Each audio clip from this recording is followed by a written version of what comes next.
Dark Mephisto, how you doing, bro? Welcome back, man. Yeah, I'm finally back. That is true. It's been an age, isn't it? Oh, fuck me, man. I pulled a muscle in my back, and it is very little fun. I'm Kiki. How you doing? The beard has returned. I am back. Oh yes, and I'm happy to be back. Although I'm not happy about my back, which is a little weird. Um, okay, there we go. Sorry, I'm just trying to get some music going for you guys. Okay. How have you guys been? How's your week been? What have you guys been up to? While I was away.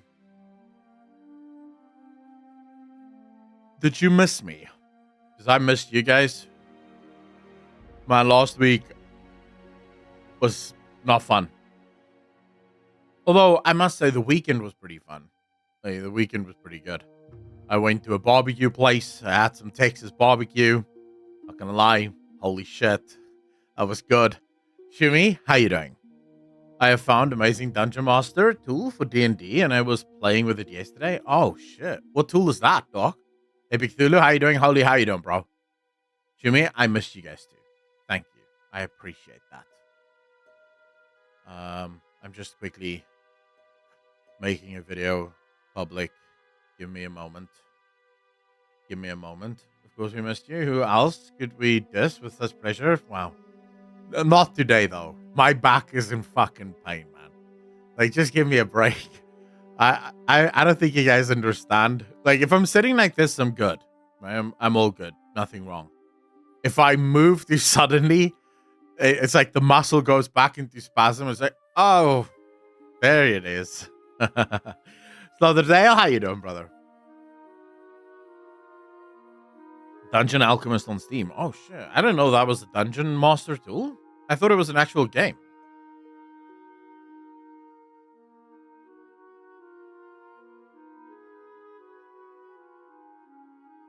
I don't believe you, dog. I don't believe you. All right. New video is public. You guys can check it out whenever you want. Slaughterdale, I pulled a muscle in my back. I don't know when I did that. I think it was last week at the gym.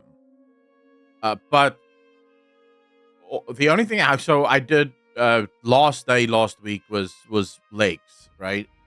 And I remember during the squat, as I came up, I felt something tighten in my back, but it wasn't like bad. It's all good.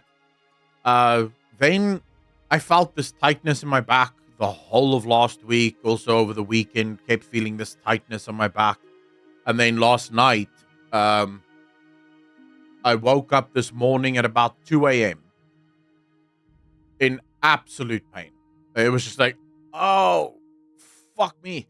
I couldn't move my back. So I went downstairs, took some painkillers, and it's manageable now with the painkillers, but I've just been stretching the fuck out of it. Like, just every hour or so, do some stretches, because I think it's coming out of my hamstrings, but I could be wrong. But I think it's out of my hamstrings. So, yeah, I'm trying to... I don't know if it is age, because I've had sort of lower back issues since my mid-20s, really. And it's because of rugby. I played rugby all throughout high school and primary school, and I think I fucked up my back royally while playing rugby. So I've always had issues with my lower back. It's always been some kind of thing. But I think the age is probably also affecting it. Real talk, you want me to give you tips? I've had back surgery and I have bad discs in my back. Oh, so yeah, always. I know this feeling. It's every time I get a kidney cold. The hell is a kidney cold? You're getting old. I feel bad for you. That sucks. It's age if you make old man sounds when standing up. Yeah, but I normally don't make old man sounds when I stand up. Normally I just get up and I'm normal. It's just now. And I don't make old man sounds when I get up. I make old man sounds when I move. Like, I'll be sitting here and I'll reach for something. I'm like, But it'll go away. It'll go away. The way I know that it is, so I'm going to go at about 5 o'clock this afternoon. I'm going to go and I'm going to go buy potassium tablets. Because every single time this happens, I take potassium tablets, gone. Within like an hour, all the pain is gone. The muscle releases and it's all good. And then my back is perfect while I'm on potassium tablets. Like literally no pain whatsoever, no stiffness, nothing. So I know it's a muscle issue and it makes sense. The kind of work that I do, the fact that I sit here for fucking 6, 7, 8 hours a day, we're not made to sit like this. We shouldn't be sitting like this. But what the fuck am I supposed to do? Like, if I'm not going to sit here and talk to you guys, I'm not streaming, right? I'm not doing my job. So yeah, it is what it is. I have that too. Hamstrings and hips are tingling when I stand up sometimes. Oh, shit. Yeah, I've not had that. Although, I must admit, there was a time where if I would stand for a long time in one position, I'd get this tingling feeling also in my hamstrings and my hips. And then I went carnivore. And I just went carnivore for a short while, right? I didn't know. I've never been able to keep up with the carnivore. It's a very restrictive diet. And I've come to the conclusion that I think the only people that can keep up the carnivore diet are people who have severe allergies. You know, so like anything they eat could fucking kill them. Yeah, they're probably going to be able to do it because the downsides of eating anything other than meat is just way too high. And so they will stick to that diet. Or people that have severe autoimmune diseases, or, and this is very important, people who don't give a fuck about food. I know a few people like that, where they literally just eat because it's food. They have to do it. They don't care about nice food, or I'm not like that. Take a fucking look at me. I like eating nicely. I like having good food. I like cooking good food, right? And so for me, it's sort of like this.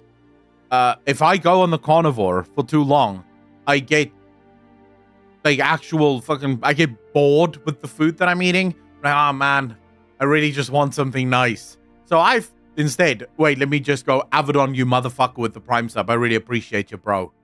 22 months part of the DJ Nation. Thank you. You're far too kind, sir. But I've now instead, because I've been watching a lot of videos and I've been reading a lot of research on this, and it would appear as if all of our diets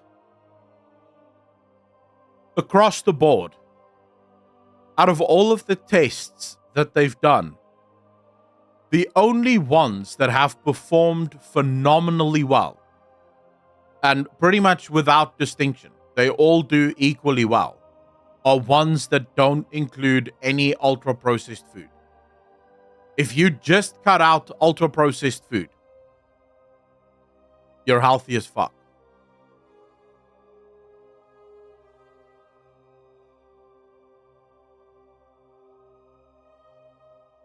You catch a cold? I can get a cold to make kidneys. Oh, shit. Okay. The muscles to relax the spasms. I have some stretches that are great, but hard to describe in chat. So you're welcome to DM me. I'd be happy to. Want to hear a meme about food? Yeah, sure. What's the meme?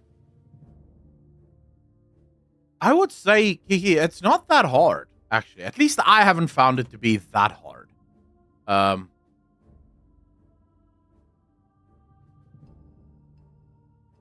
What is this? I hate. No, that one there was a violent. No, man, this music is so fucking copyrighted. There's no shot. I can't play this. You can just hear this is gonna be YouTube. There's just those few seconds is YouTube going, oh, fuck you. Thanks for all the money to whoever the hell owns this song.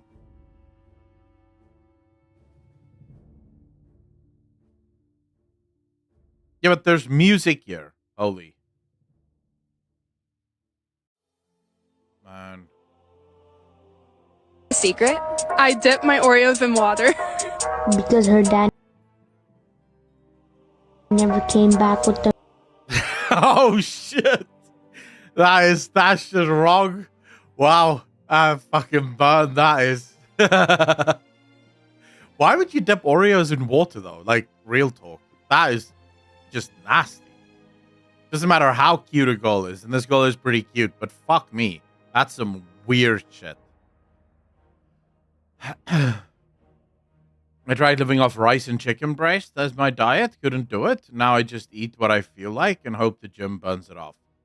Dominus. Okay, so the bad news, take it from someone that has been gymming for quite a while. If your diet is bad, you will not lose weight. Guaranteed. Like, it doesn't matter how hard you work in the gym. If your diet is bad, you're fucked. I will say this, as I explained. Kiki, sorry, we were on Kiki. Kiki, you say it's hard to cut out processed food. Not really. You'd be surprised if you make sure that you have high protein sources, so steak or, sausage, something to that effect, but a clean protein source, that fills you right the fuck up. I mean, you don't need much else outside of that, right? So what I do usually is I'll have like a nice steak, some sausage, and then a bit of veggies. I try to do like some greens, some yellow, some white, just a few veggies, just to break the monotony of the meat. And you're good. Potato, also really good for you. Well, it's not good for you, but it's natural, so you can have that. At least that's what I found really works well for me. Dog Visa, I don't know if milk is good or bad for you. I've heard some conflicting stories about some people saying, no, milk is really, really shit for you. You should never have milk. Other people say, no, milk is actually very healthy. I don't know what the truth is around milk. I do know that the people that do cut out milk lose a shit ton of weight, first and foremost. And also a lot of people claim that they feel a lot better. Drag Race, how you doing? Biggest concept, I'm surprised people still miss it, is mostly just calories in versus out. Oh yeah, true. Crash the Fool.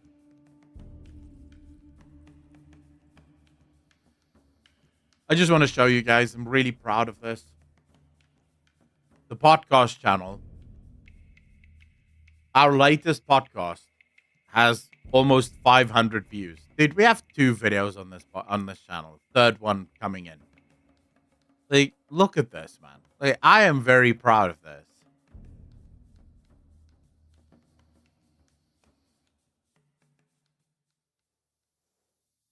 I am very proud of this.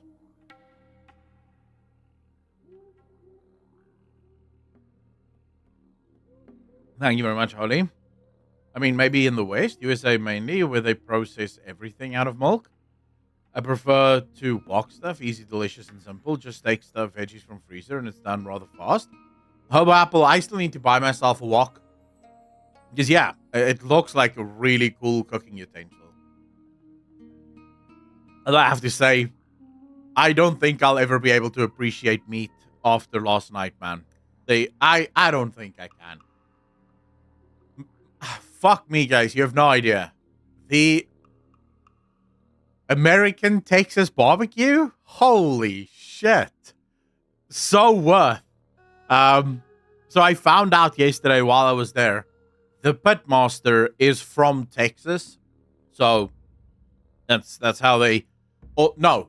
Their pitmaster worked in Texas for 10 years. Sorry. Excuse me. He's not from Texas. He went over to Texas to learn basically how to smoke meat. Came back and he got this job. So he does all of the meats and all of the smoke. Dude, it's just the vibes there, the scenery, the food. Fuck my life. Brisket from the smoker, man. Holy crap. Brisket from the smoke. I've always been a fan of brisket. I didn't know what good brisket is supposed to taste like until I had brisket from a fucking smoke. From like proper smoke. Bro. Holy crap. All food, I think, has been spoiled for me from this moment forward.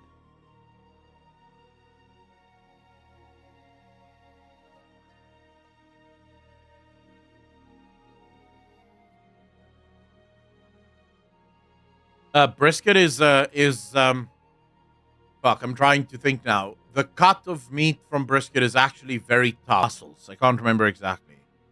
I can't remember exactly where it's from on the cow, but it's one of the muscles. Is it? It's not shoulder, is it? Sathius, how you doing, bro? No, fillet is literally a part of the beef that never works, right? Because it's right on the back. So literally, as you have the backbone, fillet is literally just next to it, so it never works. That's why it's so tender, but also why it has almost fuckle flavor. The brisket is jam-packed with flavor. The thing is just that it's very tough. So you need to slow roast that bullshit. Like, you need to slow cook it. And Luke, yes. So this place, they only have a set amount of meat, so you have to book in order to get a spot there. You have to make a booking, and they also make it very clear if you don't come early, so they don't hold bookings forever. You can't just go, oh, I want to eat there, and then, arrive whenever the fuck. They'll tell you you have to be here at 1 o'clock.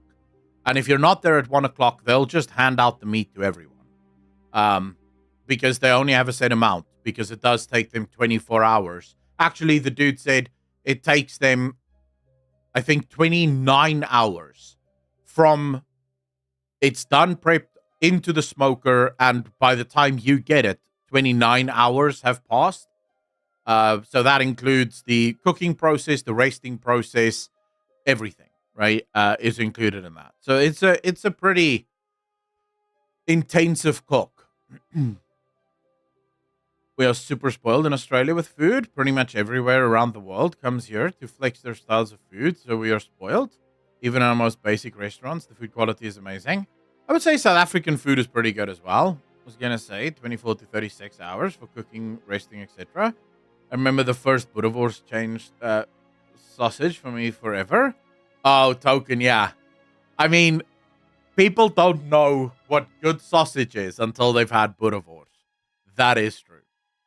That is very true. I mean, I've had American sausages. I've had British sausages. I've had sausages from all over the world. I've even had German sausage. And I can say, I don't think there's a single nation on earth that does sausage the way South African sausage is. I just don't think anyone does it as good as South African sausage.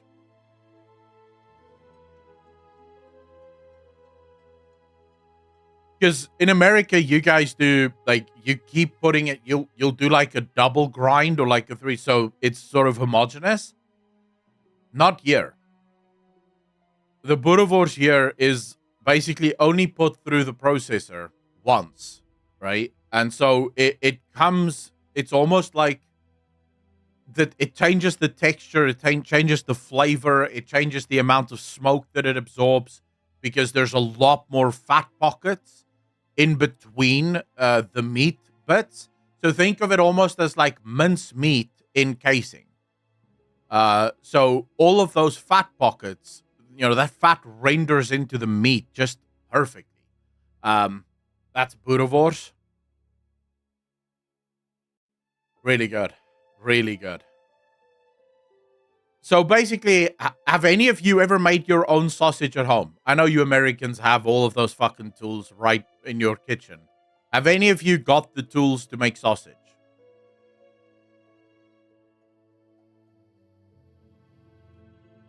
There you go. Sathius is giving you exactly how thick it needs to be grinded and everything.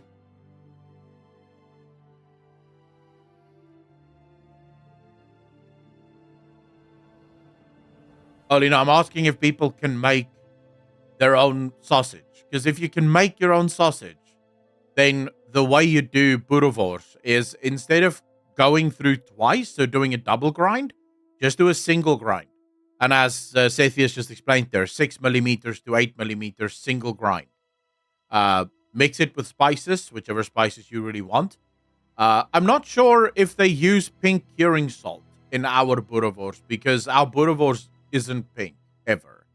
right? And pink curing sauce does have that tendency to make it pinkish. It gives the meat a different hue, so to speak, and ours don't have that, so I don't think we use curing salt. Uh, it's mostly people will put things like jalapeno in there, or your basic one is coriander and salt and coriander, salt, pepper. Sometimes parsley is put in there. Like basically any spices you can think of can be put in there.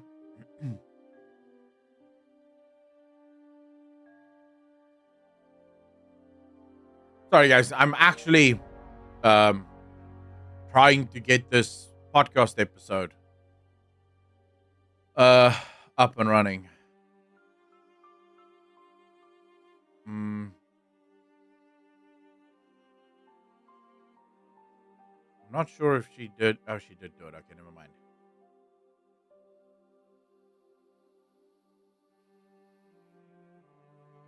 All right. I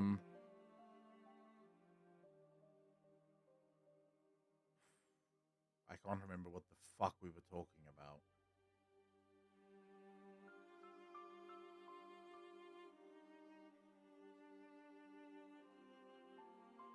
I'm sure you would say our sausage is the best if you ever tried real Polish sausage. Did I doubt it? Now that's a good fucking thumbnail. Rakan, I thought you might like it. What restaurant did you speak of earlier that does the smoked brisket? I joined just a tad late. So it's called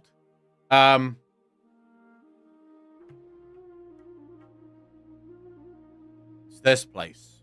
Hicksville Smokehouse. Family restaurant, Elgin, Western Cape. Um it is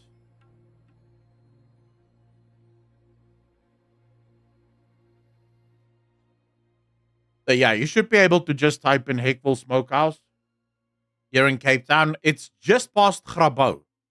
So, have you ever been to Grabo, Cetheus? So you drive just past Grabo, and then you find it. It's like one of the most beautiful places you can. Like the landscape looks almost like American forests. It's insane. Um, what state am I thinking of? It's one of those super poor states, but they have like some of the most beautiful nature scenes ever. Um, but look, like from the restaurant's position, like if you sit at the restaurant, you think you may as well be in fucking America. Like it looks as if you're in America with the forest and shit around you. No PTA, but we'll add it to my go-to list when doing a trip. Oh yeah, you have to fucking go. Say this, you have to. And not state of despair. It's oh man, it's like one of those states that's been completely decimated with losing mining and losing manufacturing. Part of where the opioid epidemics and shit is going on. It's one of those states, but it has some incredible nature. I was watching a documentary on the opioid epidemic, and then, like, just the scenes of nature. It's like, holy shit, these people live in heaven. This is insane. This place is beautiful.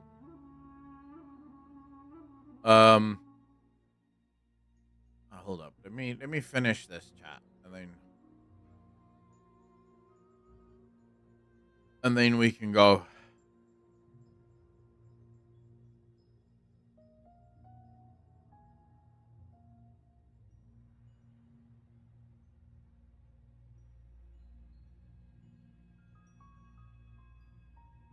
I have to make sure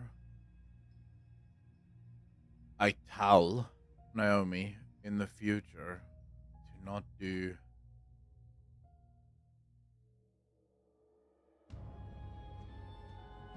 the timestamps like this.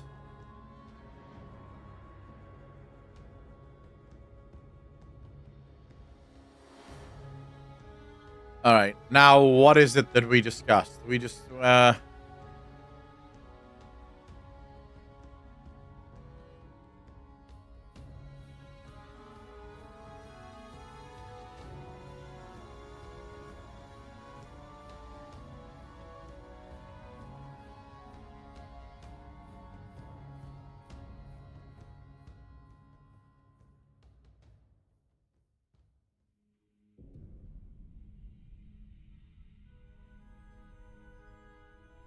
You're talking about that Appalachia documentary? I think it's that one, Scythius. Yes, that exact one. The Appalachia documentary. Yes, that's the one.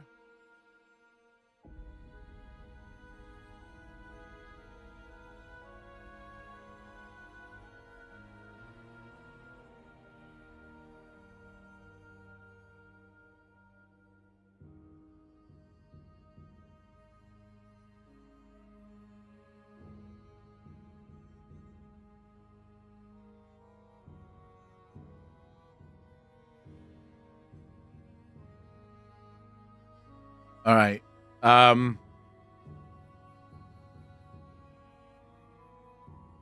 Now,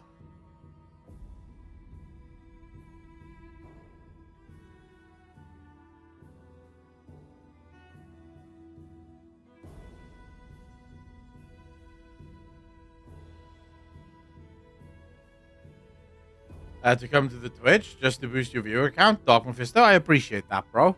Thank you, thank you, thank you. I don't know how many viewers I have anywhere, so I just appreciate you guys hanging out, especially since I'm working. No.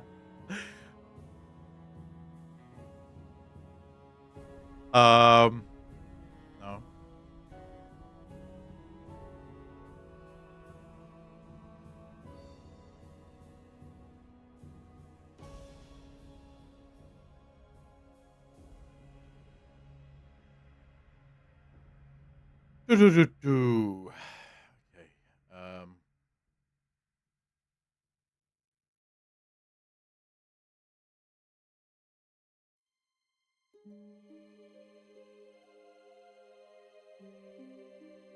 Helps make my work nights go faster listening to chat and stuff, so we appreciate you, sir. So then I'm happy to be here. Although I have to admit, when I hit live, I remembered that I have to do this. I would have done this beforehand if I remembered. So I do apologize that I'm only doing this now while we're live. But this episode has to go live at 6 p.m. So I kind of have to do it now.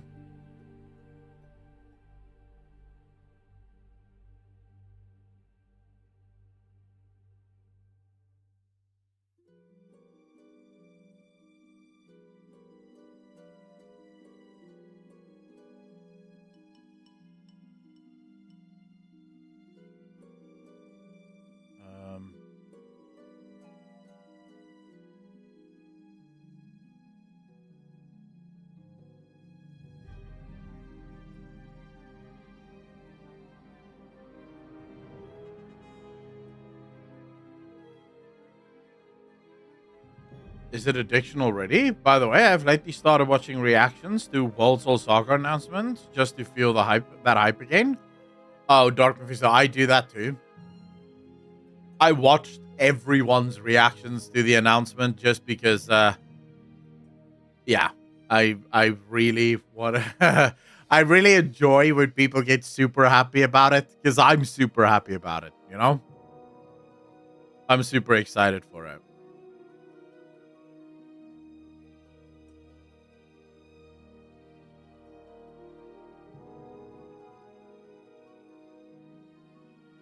Hey, on Tempest, how you doing?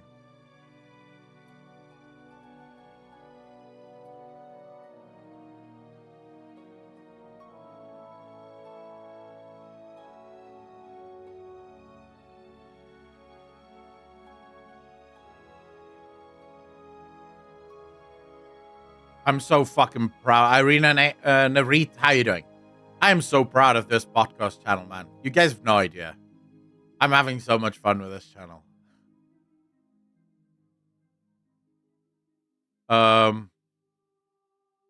Why is this not automatically added? It should be automatically added, no? I don't know. Fuck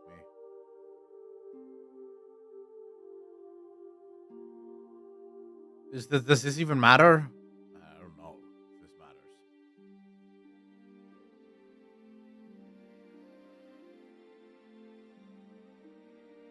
Holy, I don't know how Twitch's moderation works. Twitch's moderation is bullshit.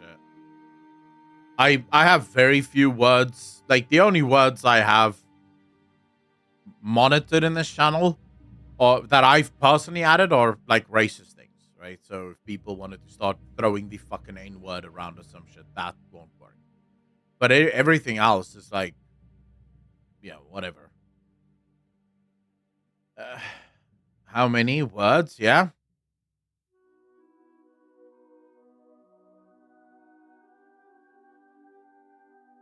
All right, now we schedule this for 6 o'clock.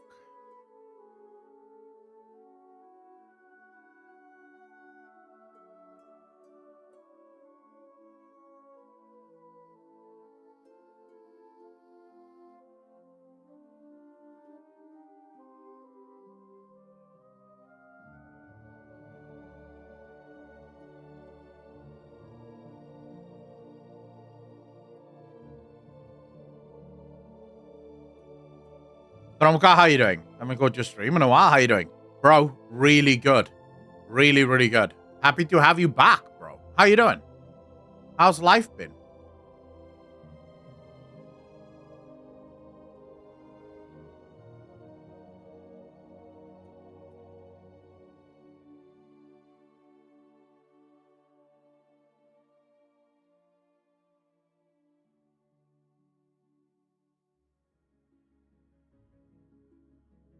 Just finished Elden Ring for the first time yesterday. Fuck you. I haven't played Elden Ring at all. I have been playing some Pal World, though. And you guys know what tomorrow is, right? You guys know what day tomorrow is? Holy yeah, you have to clickbait the fuck out of YouTube viewers. Otherwise, they won't watch. No, no, no, no, no. Once human.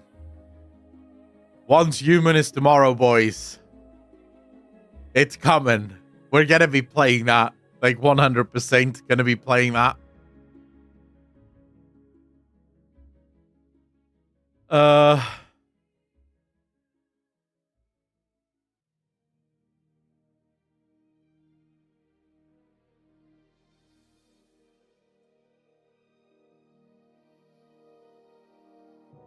Trust me, I'm excited for it, Digit. I am super excited for it.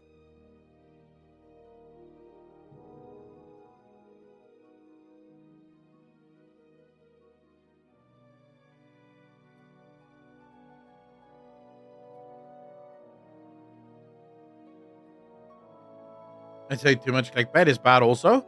Well, nothing in this is clickbait. Because we did talk about games media, so the journalists destroying video games. We did talk about Elden Ring's pause button. We did talk about woke video games, and we did talk about the gaming industry collapsing. So none of it is clickbait. Because if you're going to call something clickbait, you have to be sure you know what clickbait means. Clickbait is when the title does not match what was talked about in the video, which is not the case here. Everything in the title is spoken about. It just happens to be that the things I talk about is very clickbaity. What day is it today? It's the 8th. All right.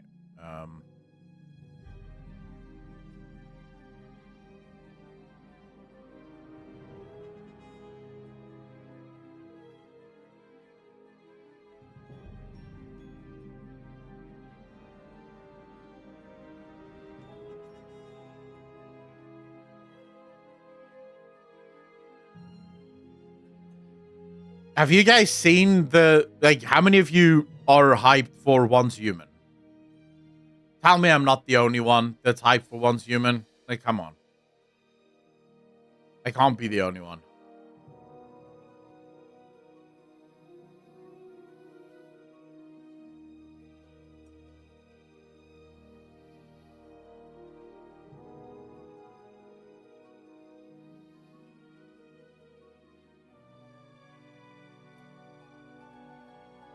Wait, did Kylo Ren's actor say that, or are you just saying it? Other games, in my opinion, is irrelevant. True. Wait, he said wokeness killed Star Wars. Man, I like that guy. I didn't like him in the movie, but I do like him now. I would get hyped, but that would take away from my War Within beta time.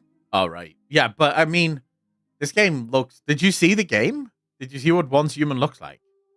First I've heard of it. Bro. I'll show you the trailer in a second.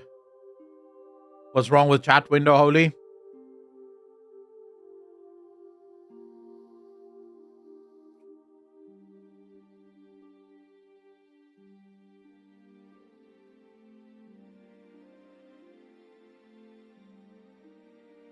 Takes from the top, not the bottom.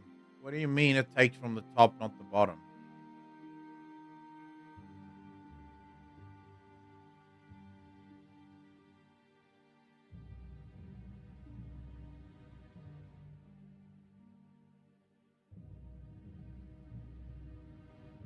Okay, too early.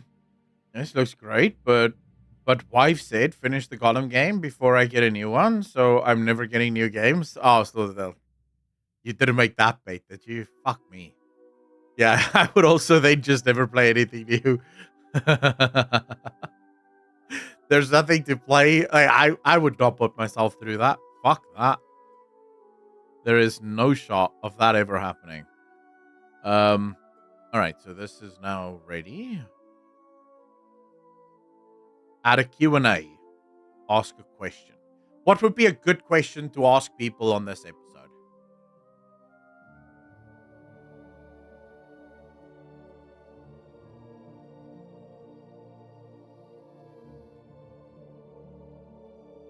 But what I have seen, it looks pretty good. Roxy, how you doing? I wanted to play the beta, but it wouldn't fucking let me in. So here we are.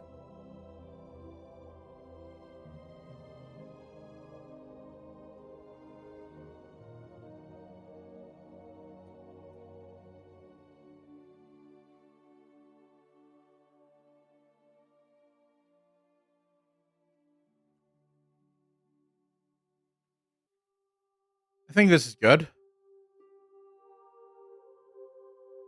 And for a poll, we'll ask.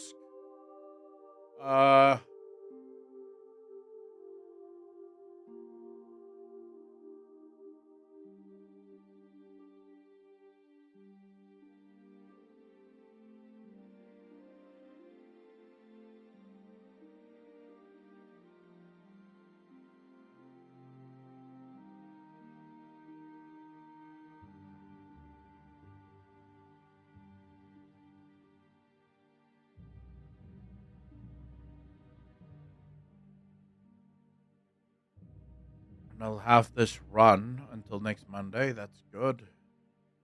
Great poll. This is for Mythic Banter, the podcast channel. Only.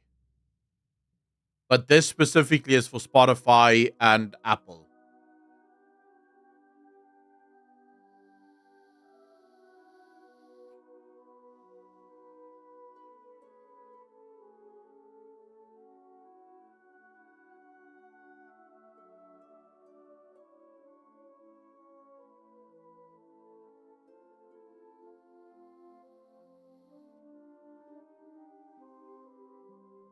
Only I don't know how to fix it. Like, I genuinely don't know what it is you're asking me to fix. I didn't do anything to the crop. I didn't crop it. This is from Stream Elements themselves. So I don't know what you want me to do.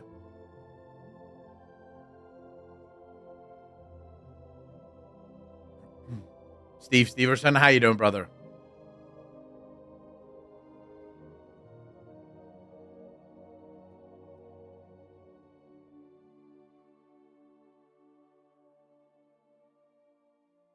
Yeah, but Holy, I told you, I can't fix that. So you keep asking me to fix it.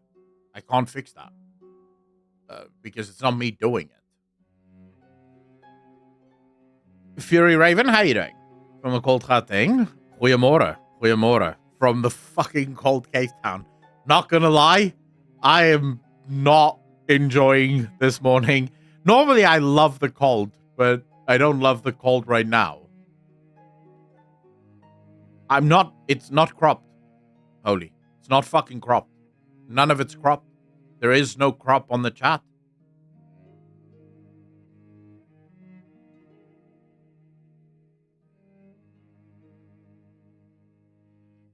I heard you guys got rain. You may keep it.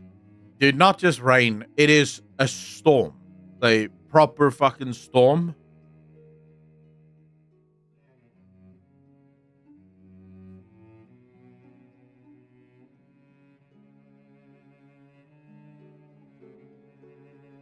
What is it you told me? Marmite is amazing?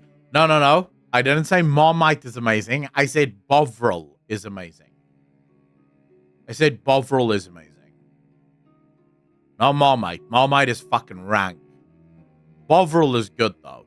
Bovril is good. I like Bovril.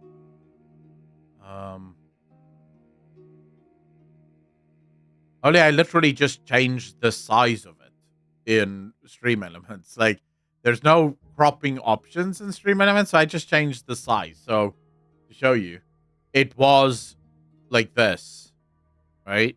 This is how big it was. And all I did was, I went, okay, well, let's do this instead and see how it goes. So, yeah. I don't know what the fuck I fixed. I don't know what I fixed, but I guess it's fixed now until it isn't again. Did you guys see the Turtle Wow trailer of them doing Unreal Engine 5? I just saw it. Yeah. I saw that. I saw that. I ordered Marmite from Amazon. It was terrible. So here's the thing with Marmite, all right? First and foremost, what a lot of people make super mistakes on Marmite, and that is they put way too much of it on their toast. You want to have it as toast, right? And you want to have a lot of butter on your toast, and then a thin, I mean super fucking thin. I don't mean cover it end to end in Marmite. I don't even mean that you should be able to see a nice even brown layer of Marmite. That's also too much. It should be basically the lightest of light browns of your life. So in other words, you just want the flavor to come through. The problem with Marmite is it's ridiculously strong. So if you put just a smidge too much of it, it overpowers everything and you can't fucking eat it. Kind of Knight, how you doing, brother?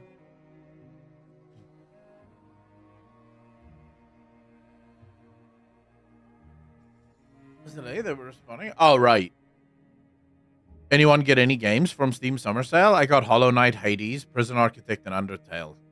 Did I buy games from the Steam sale yet? Oh, yeah, I did. This is what I bought. So I bought Tyranny, because you guys kept telling me about Tyranny. I was like, fuck it, let's go. Then I bought all of the Dragon Age games, because they were like giving them away for free. I didn't buy any other games yet.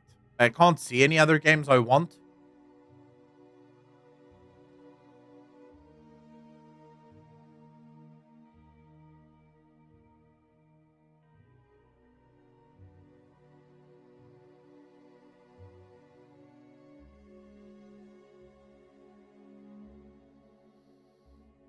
How is First Descendant, Caleb? I've heard good and bad things. It's like fucking all over the place from what I've heard. Return to Moria. I don't think I have, no.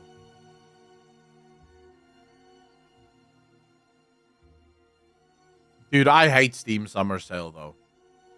Because usually, towards the end of Steam Summer Sale, you start to feel that FOMO hit you, and then you end up spending a fuck ton of money just buying every game you could possibly imagine you might at some point maybe feel like playing, even if it is just for 5 minutes. And then you just end up buying like fucking 40 games at once. Steam Summer Sale is like the biggest cash grab in the gaming industry. It's insane.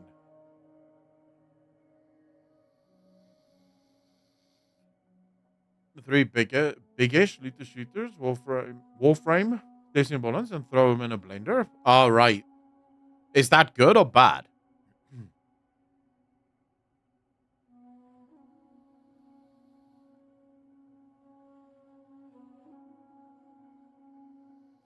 Just one more game. That's usually the fucking death of your wallet. Just one more game. Hey, what's the harm? Just one more. And I usually end up buying a bunch of fucking games that I know for a fact I'm not really going to be playing, you know? That's usually how it works. Graveload, how you doing, brother? Lost and Found, thanks for the follow. Really appreciate you. Welcome to the channel. Thank you, thank you, thank you. You are far too kind.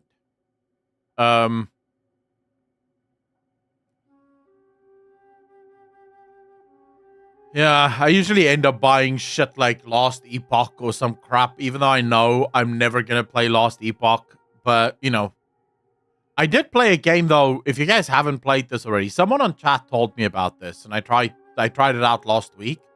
And I have to be honest, what a fun game. You guys should really give this a go if you haven't already. This one. SteamWorld Build. Bro.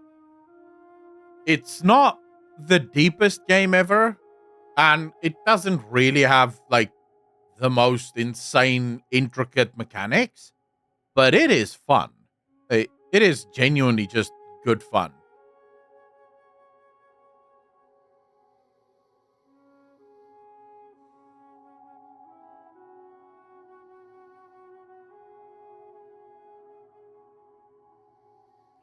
Take this, yes.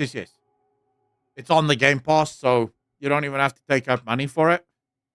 It's got a pretty cool concept to it.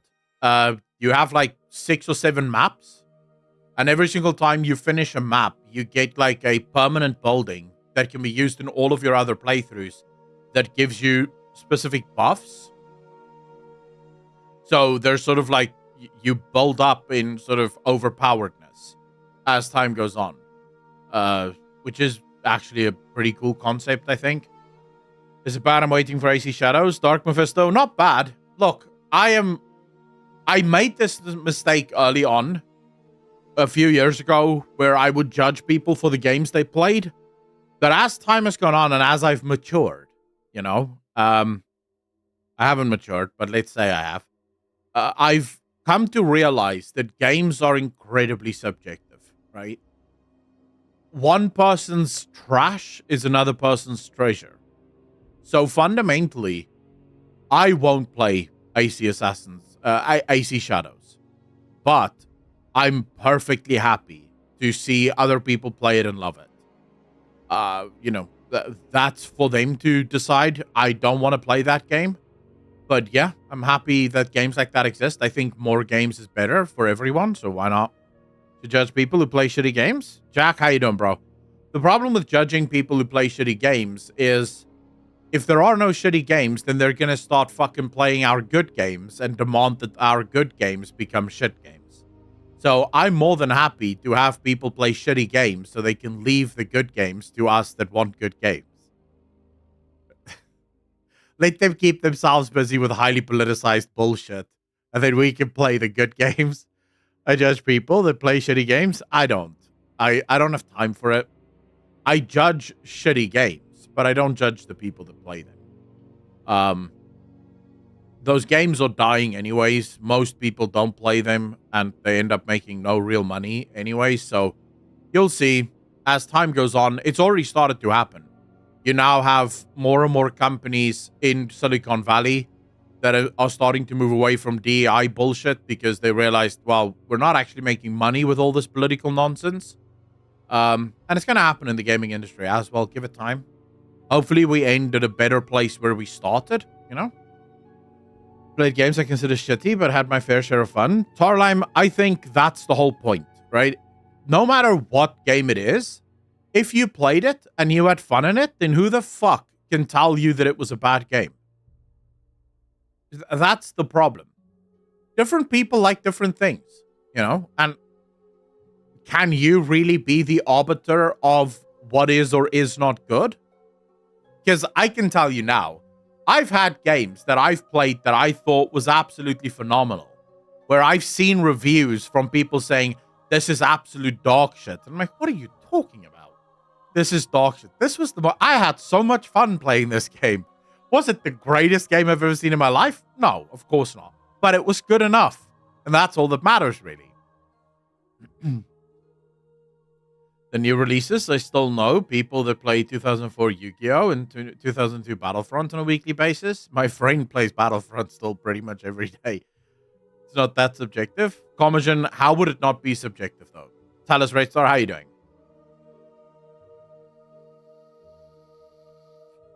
Oh, no, Talis, we don't get typhoons. South Africa actually gets very few natural disasters. We don't get tornadoes, not really. We've had a few, but it's usually not that bad. We don't get typhoons. We don't get sort of those massive tropical storms. Yeah, no, that's not really something that we get hit by. Good. We can judge people that play games on mobile and have the audacity to call themselves gamers. So yes, I will draw the line at mobile gaming. I think mobile gaming is a blight that should be destroyed. And if I were ever to become president of the world, I would destroy any and all mobile games. Because I do think mobile games is just an absolute disgust. But all other things are equal. I don't mind the other things. Just the mobile games.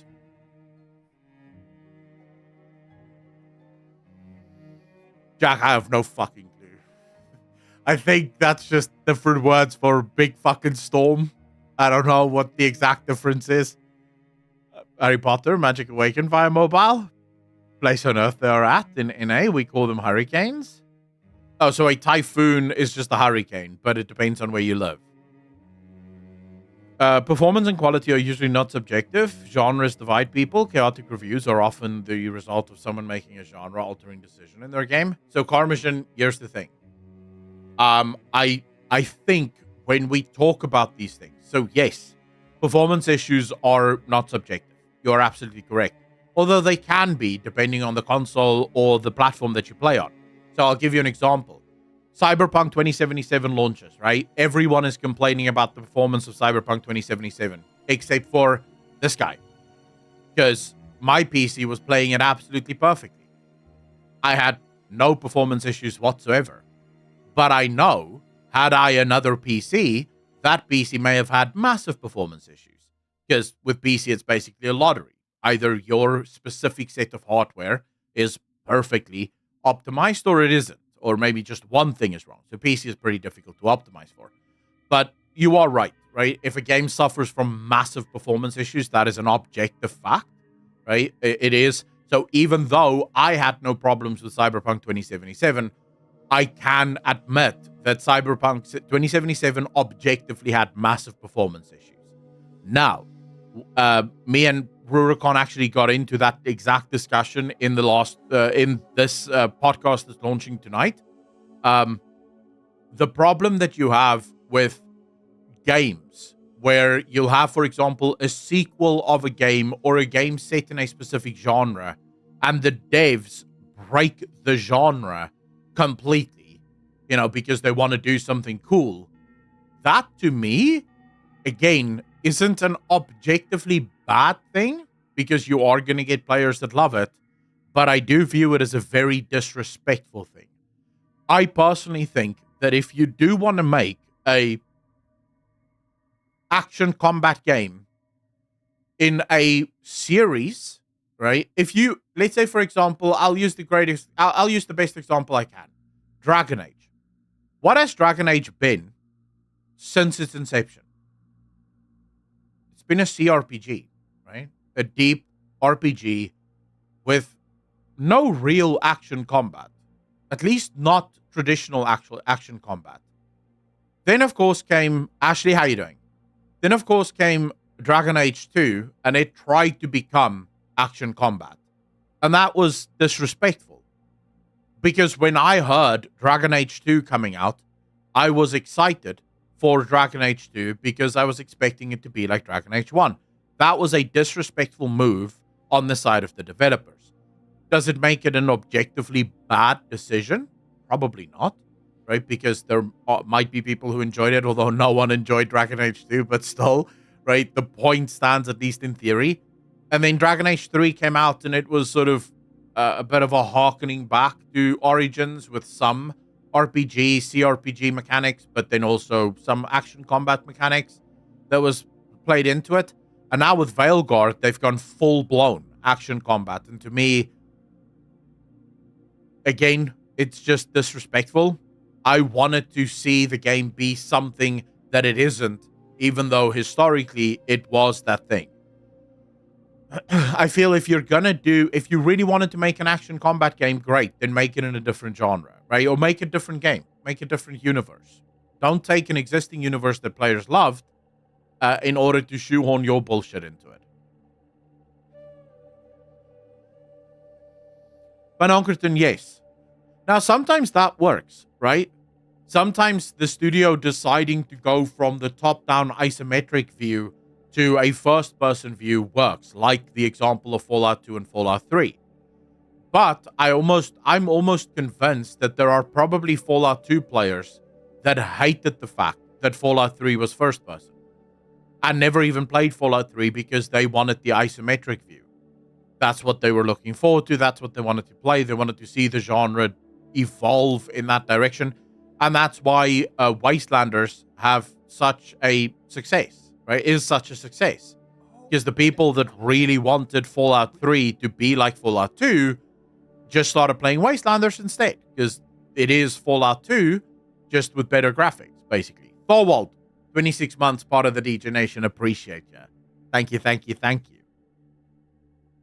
Have you dabbled into Final Fantasy New Expansion? It seems they finally got hit with Shadowlands treatment to the point many players are auto-skipping the story. Jack, I have not, but I've heard that people are quite upset.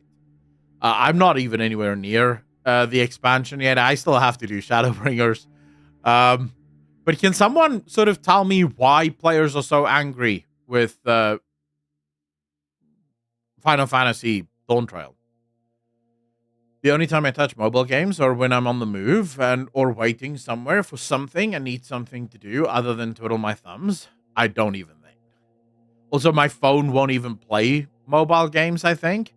So I bought this phone, when was it, probably 3-4 years ago now. And at the time, it was one of the lower smartphones you can buy. And the reason for it is I hate phones. So I was looking at all the different phones there, and the guy at the counter was like, bro, no, you should get I think it was the Samsung Galaxy S18 or S19, some shit like that. And I was like, bro, really? I'm gonna pay over 20,000 Rand for a phone where the only features I use are calling and texting. I don't use my phone for anything else. And so I was like, nah, bro. What's the cheapest smartphone you have? And they gave me the A something. I don't know what the fuck it's called, actually.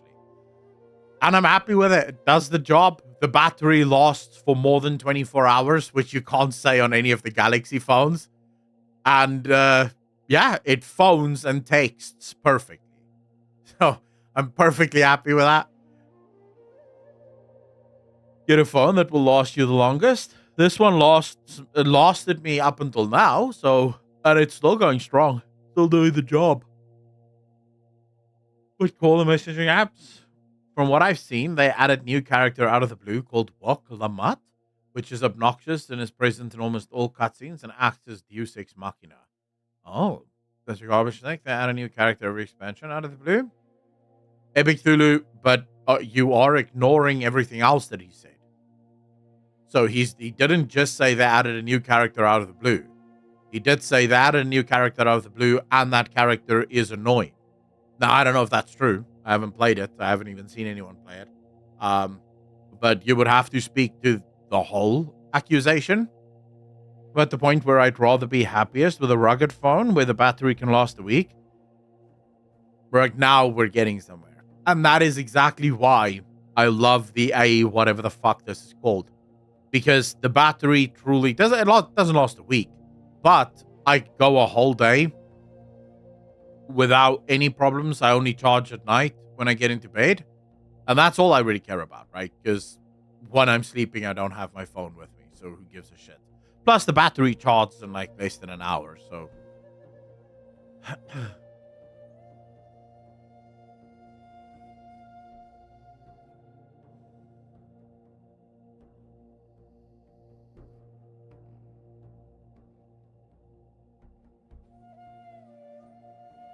I only had games on my phone, so I could have something to play while I was on the bus. When I stopped playing games on it, only phone that survived the purge was Top 11 Football Manager, but I uninstalled even that a few months ago when you couldn't even compete anymore without spending hundreds of dollars a month. Wow. I'm gonna ask you a question. I don't know if it showed to you. Oh shit. Thorwald, sorry, bro. Did you play Dragon Age Inquisition? I thought it was great. Thorwald, I have. And so my experiences with Dragon Age Inquisition is pretty weird. The first time I played Dragon Age Inquisition, I hated it. Because it was... there were a couple of issues with it. First, it was really fucking sort of immersion breaking. The fact that you would kill an enemy and then get back there 10 minutes later and the enemy would be right back. Right? Until I figured out. So I left the game, and about 2 years later, I went back to it. And this time, I don't know why. I think I was super bored. And so I decided to just keep playing, because why the fuck not? I have nothing else to do. And then I realized, as soon as you destroy the stronghold, the enemies stop respawning. And I thought, okay, that's actually an interesting way of doing it. I still hate the fucking fact that it keeps spamming you, or that it keeps grinding you out, but at least the base serves as a reinforcement point. If you destroy the base, the reinforcements stop coming. So I kind of understood that. And then I did love the story. I thought the story was really well done. So yeah, I ultimately ended up really enjoying it. Is it as good as Origins? Fuck no. No. But to be fair, Dragon Age, their base game was Origins. Everything else was just a bit shit. But now I also learned that there are mods out there that will stop enemies from respawning, so you don't have to grind as much. Favorite character, and in Trace Barrister DLC, he became so well written as a character. Wait, the game had DLCs? Dude, I don't think I ever fucking saw any DLCs for that game. What? Hold up. Did I buy the DLCs or did I not?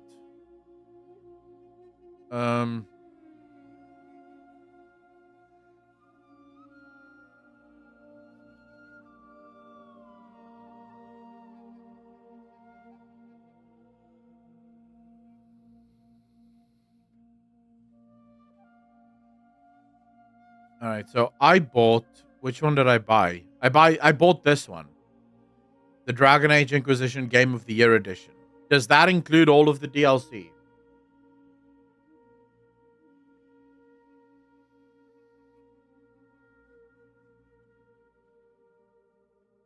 I hope it includes all of the DLC. Yeah, it does. Base game, flame, and awesome amount. Yeah, it seems to include everything. Fuck, so I'm gonna have to play this again?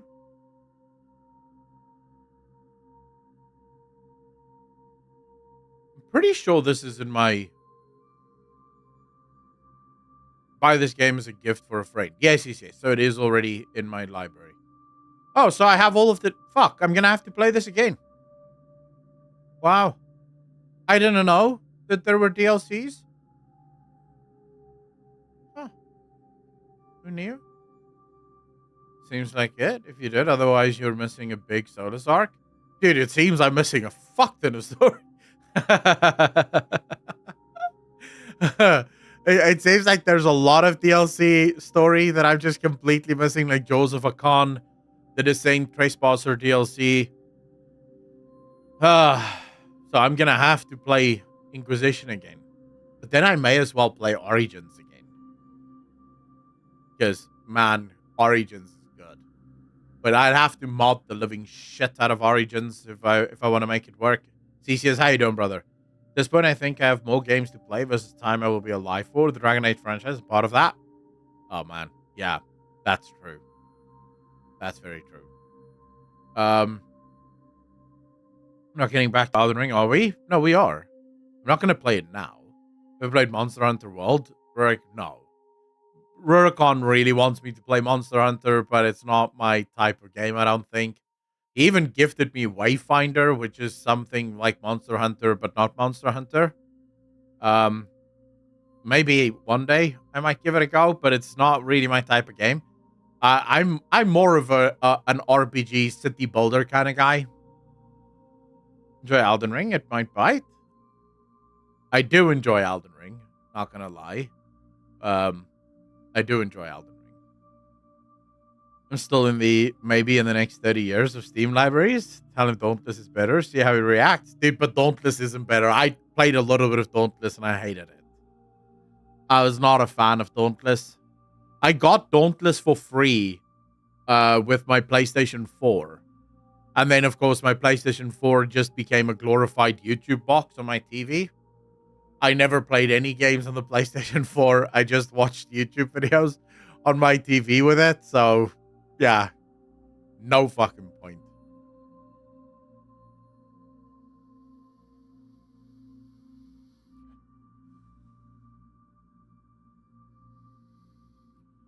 Slowdadell, I will wait until it hits Steam.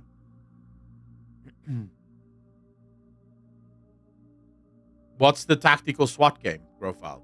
I like third-person action games. I can't say exact. Like, I know I love stories. Right? Any game that has a story is my jam. I will absolutely play the shit out of that. Outside of that, I'm sort of all over the place. There's so many games that I play. I just don't play. I don't necessarily play games for long. That's the one thing about me. I can get like really into a game for a few days and then I get bored. Bundle with it takes 2 and a way out on the same. Yeah, up to 20 games this far. Wow, Wisp. Holy shit. Who are you gonna play No Way Out with though? YouTube started putting so many commercials in the videos, you stopped watching YouTube on your TV? Aaron goes, yep. Well, no. Even before that. I was like, man, I'm never at my TV. So may as well just never put it on, you know? Because every time I want to do anything, I just sit in front of my PC. I have the PC, may as well do it. The monitor is way better than the TV. I have everything right here with me, so who gives a shit, you know? I did play Disco Elysium. I couldn't get into it. Maybe I'll get into it one day. But yeah, I've not... Oh, I promised I'd show you guys Once Human. For those people living under a rock that doesn't know that there is a phenomenal game coming out literally tomorrow.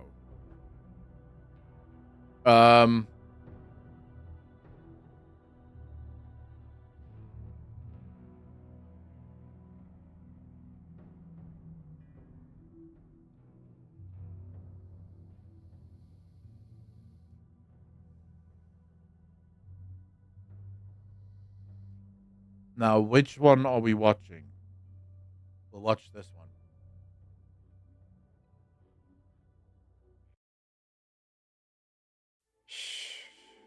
Listen up. You ever question your senses? Humans always rely on their senses to perceive reality, to grasp what is ordinary and familiar, or strange and mysterious. But what if human perception and reality intertwine, shaping while also being shaped by each other? Take a deep breath and tell me, is there a butterfly dancing?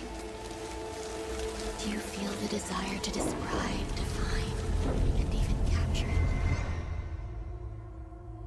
I've never seen a dancing butterfly. Repeat after me, word by word, aloud or silently in your head. I've never seen a dancing butterfly. Then close your eyes and wait until I count to 3. 1, 2, 3.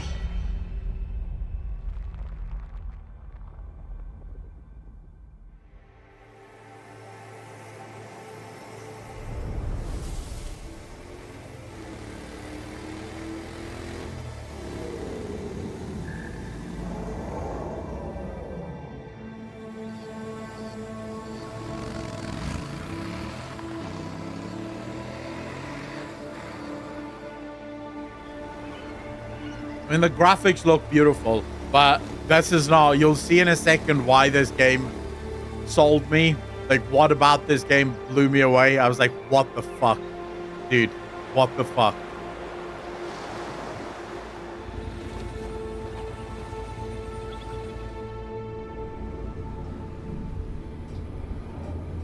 Space-time deviation detected. Please proceed.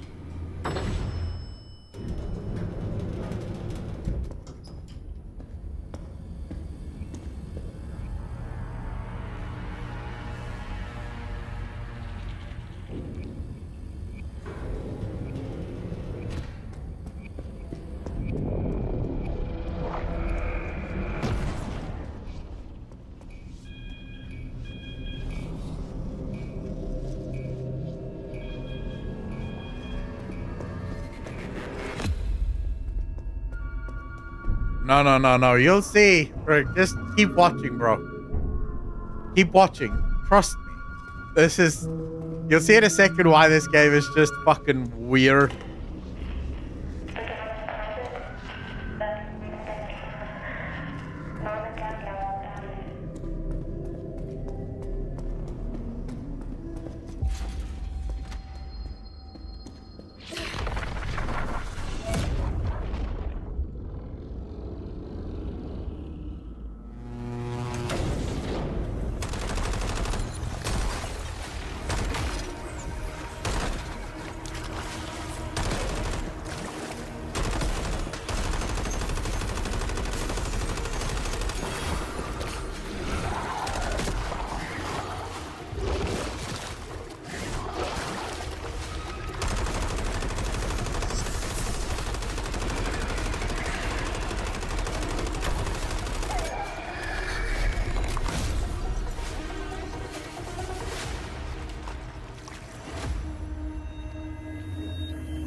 Yeah, Theseus.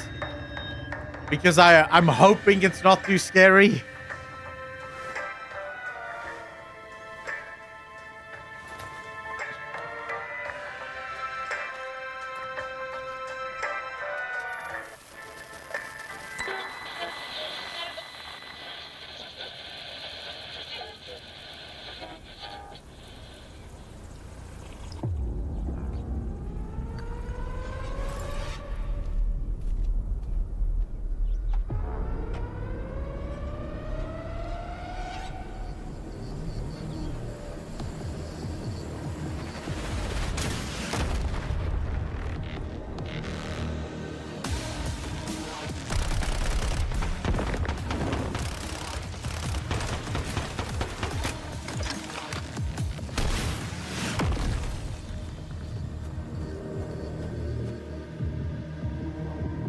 Yeah. Multiplayer.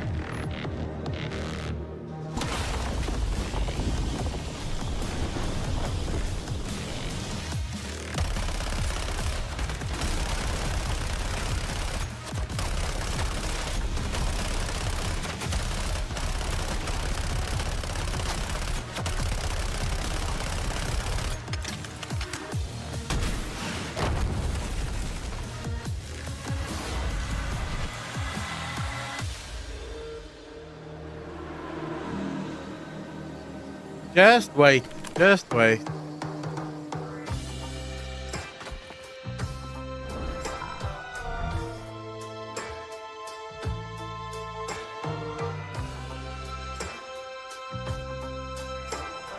Yeah, think of it as an MMO, right? Think of it as more of an MMO than just a multiplayer game. Survival, right? So it is survival. It's a survival MMO, effectively set in a very weird fucking world. You got my attention, baby. I can't make a move. Like a child, a star for love. I say there's no to. I'll cry a river of tears that flows to the sea. Baby, if you run away. Adrenaline Gaming, how you doing, bro? Baby,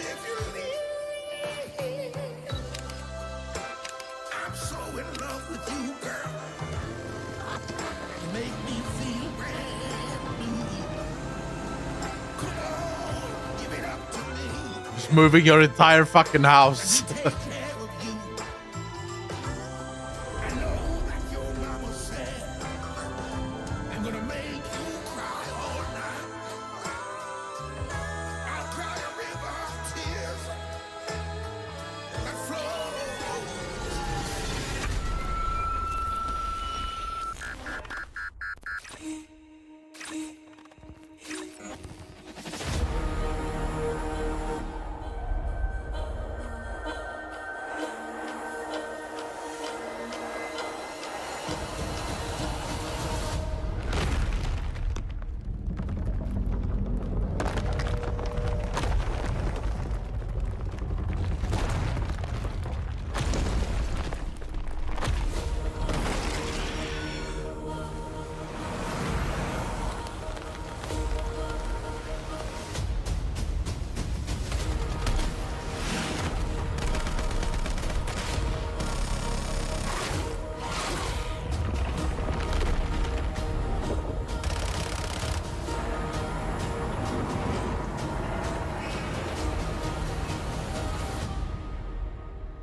I don't know how this is gonna play, but it looks good.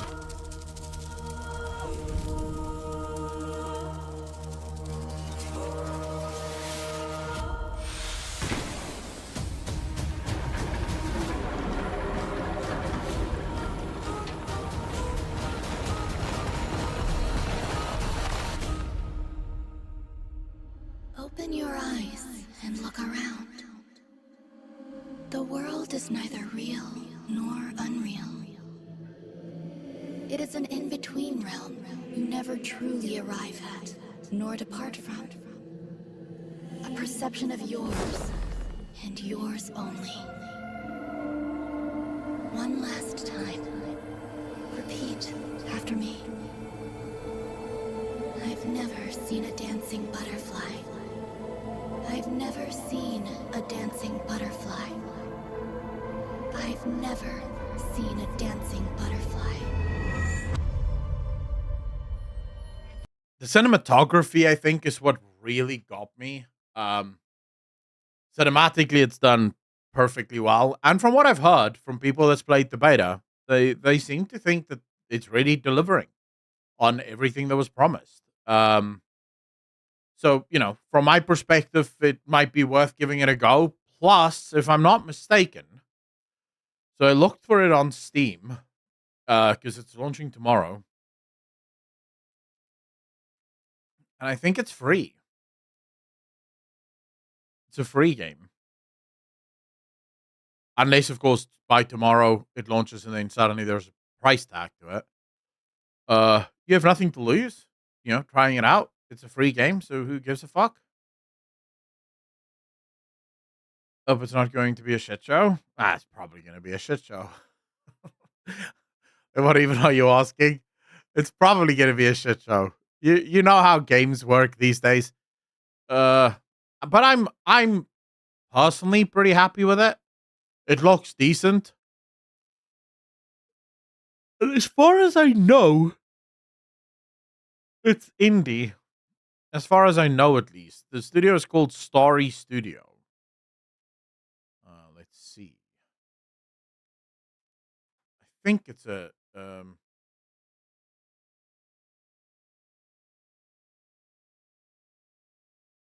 Okay, so Starry Studio. A friend showed me once Human today, and I was getting hyped, but then I remembered the TDP debacle, and immediately wanted to check up on the studio. Who are they? Do they have previously developed projects? If so, what are they?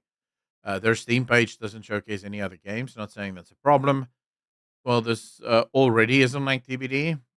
Yes, Starry is one of NetEase's newer studios. They featured the game on their studio YouTube channel for a few years now, so this isn't new or strange. I know Rurikon had a problem with it being from NetEase. How do you guys feel about that? Do you like NetEase? Do you worry about NetEase? What's your thoughts?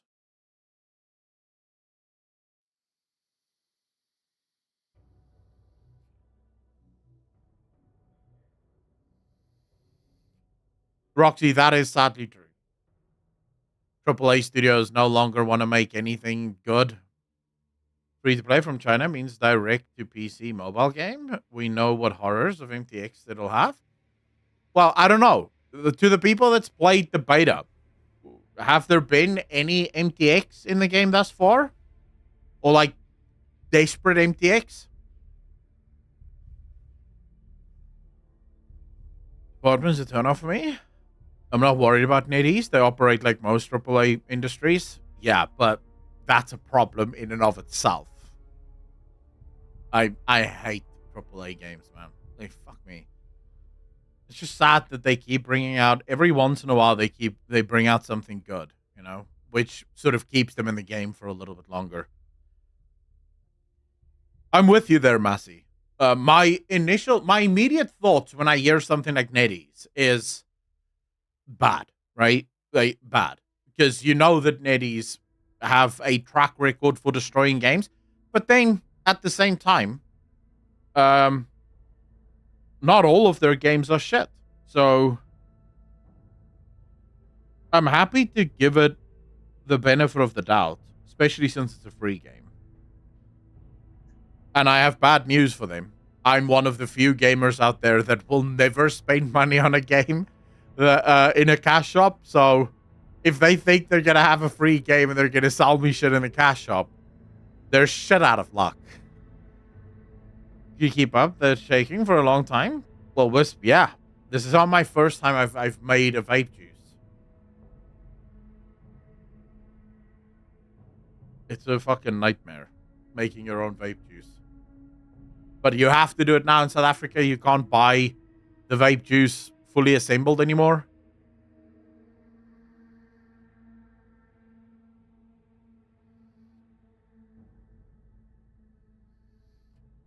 Ignore any games with direct Chinese affiliations.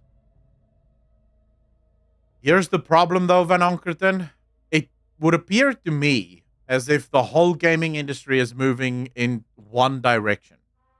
All esports will eventually be owned by Saudi Arabia, and all games will eventually be owned by fucking China.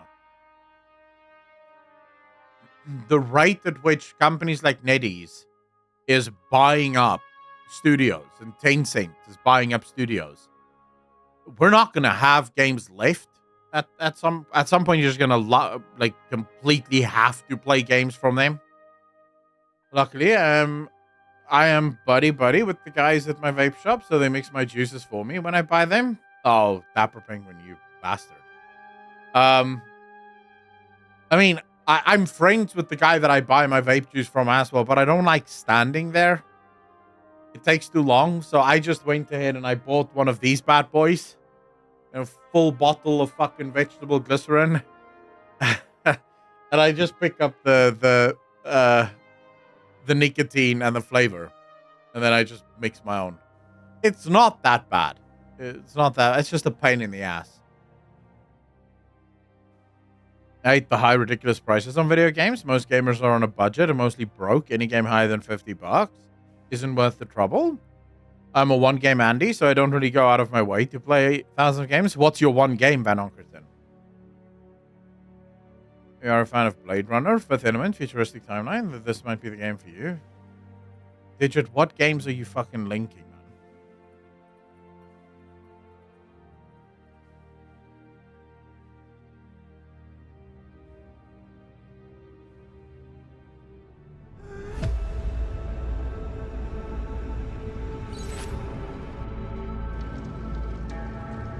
This was supposed to be an accident. Fucker's hanging from the last cherry tree. What do you mean the last? Like, last?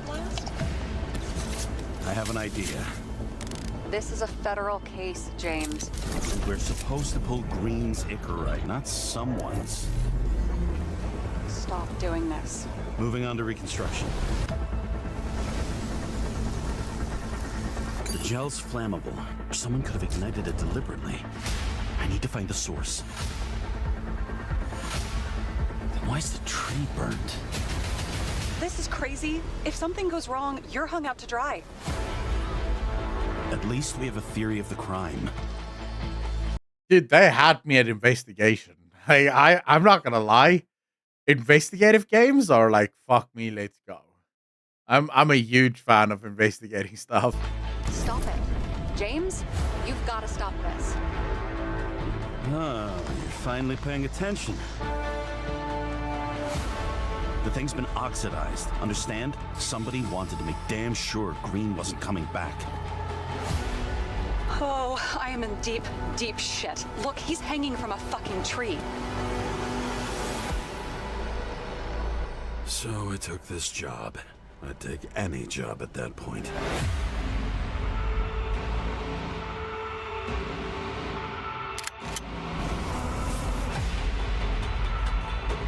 Why does it give me VR feels? Is this a VR fucking game?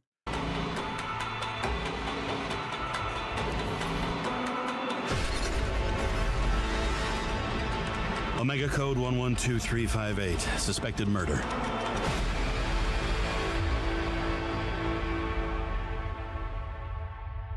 Nobody wants to die. Bro. Like, unironically, this looks pretty good.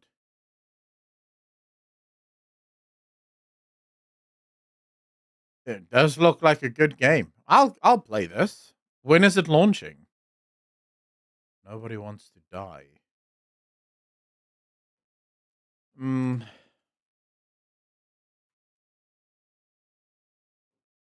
Does it have a launch date already?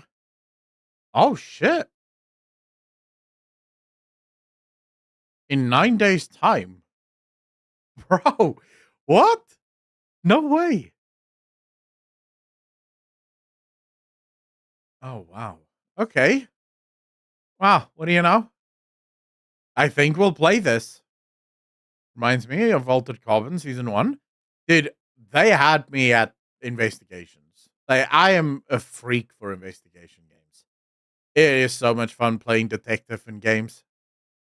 Have you seen the news about Veilguard having a no death setting option? Jack, yes. I've also discussed it.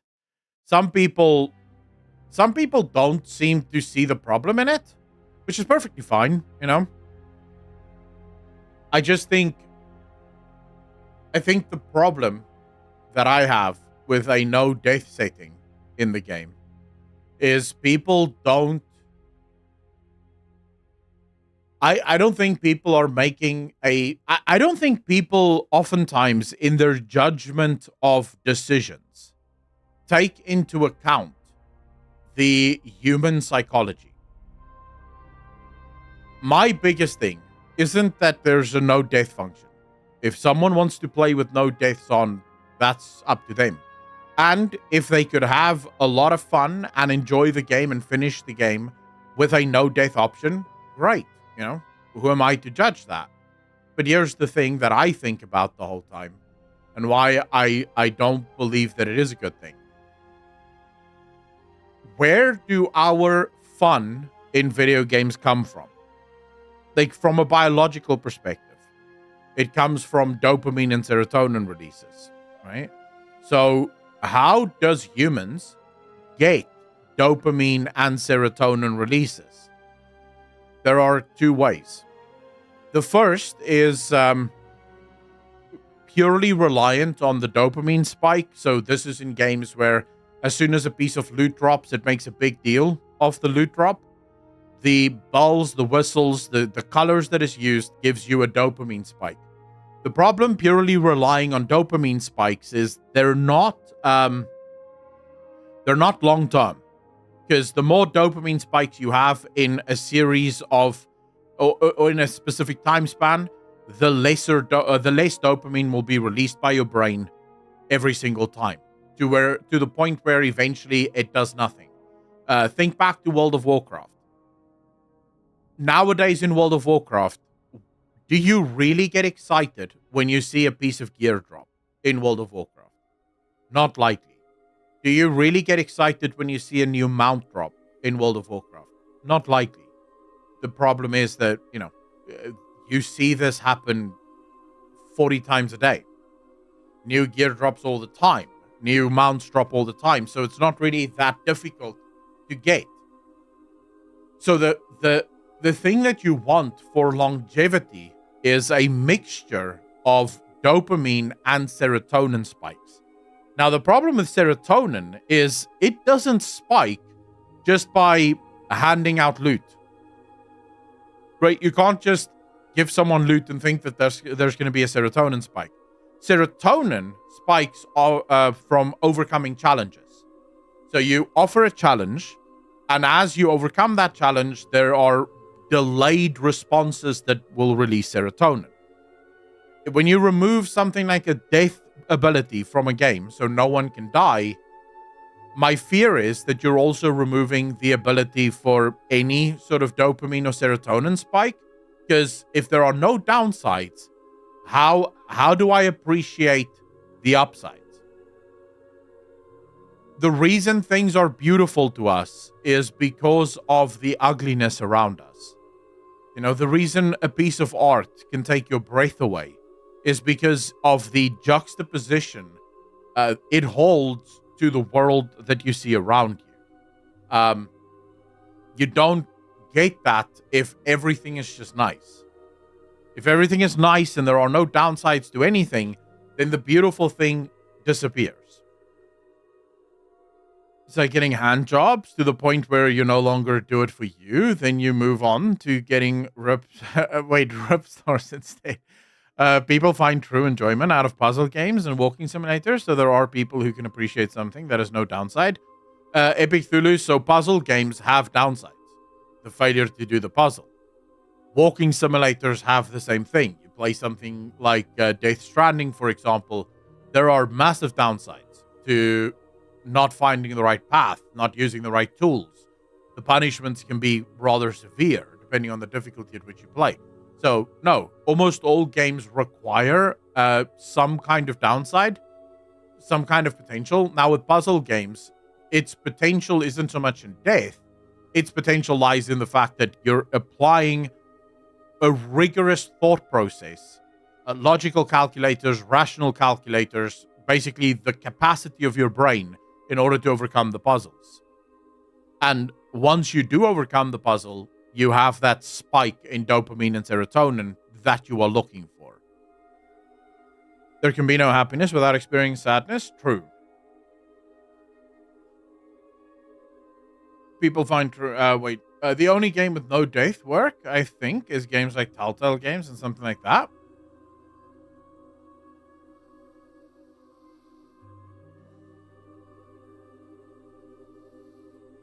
Should give a go once. Whenever they import it onto PC. Epic Thulu, I know, but one of the key criticisms of Death Stranding, at least the first few hours of it, is that it is a walking simulator. And even in the first few hours, it's super fun, you know? That's why I like math, by the way. Hello, everyone. Destro Kill, how you doing, bro? I don't like math. I would be lying if I said I like math. I see the usefulness of math, but I fucking hate math. I would rather do anything besides math. But I understand the absolute utility of it. But no, that's the only thing that really bothers me, especially in an RPG game. You know, one of the things in an RPG game that I think is important is staying alive. And if you remove that from the game, aren't you removing the very reason for the game? Lexal, how you doing? For some people, they know there is a slight chance that they can die, but love and embrace the fear of not dying.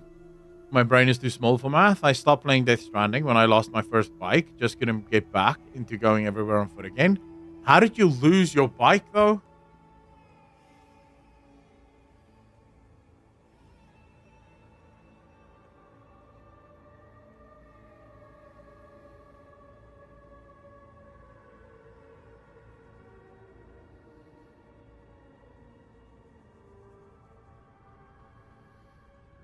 So, I am not sure why it's not showing up. I mean, Stream Elements has incorporated chat, and yet for some reason it will not work. Let me see if I can fix that.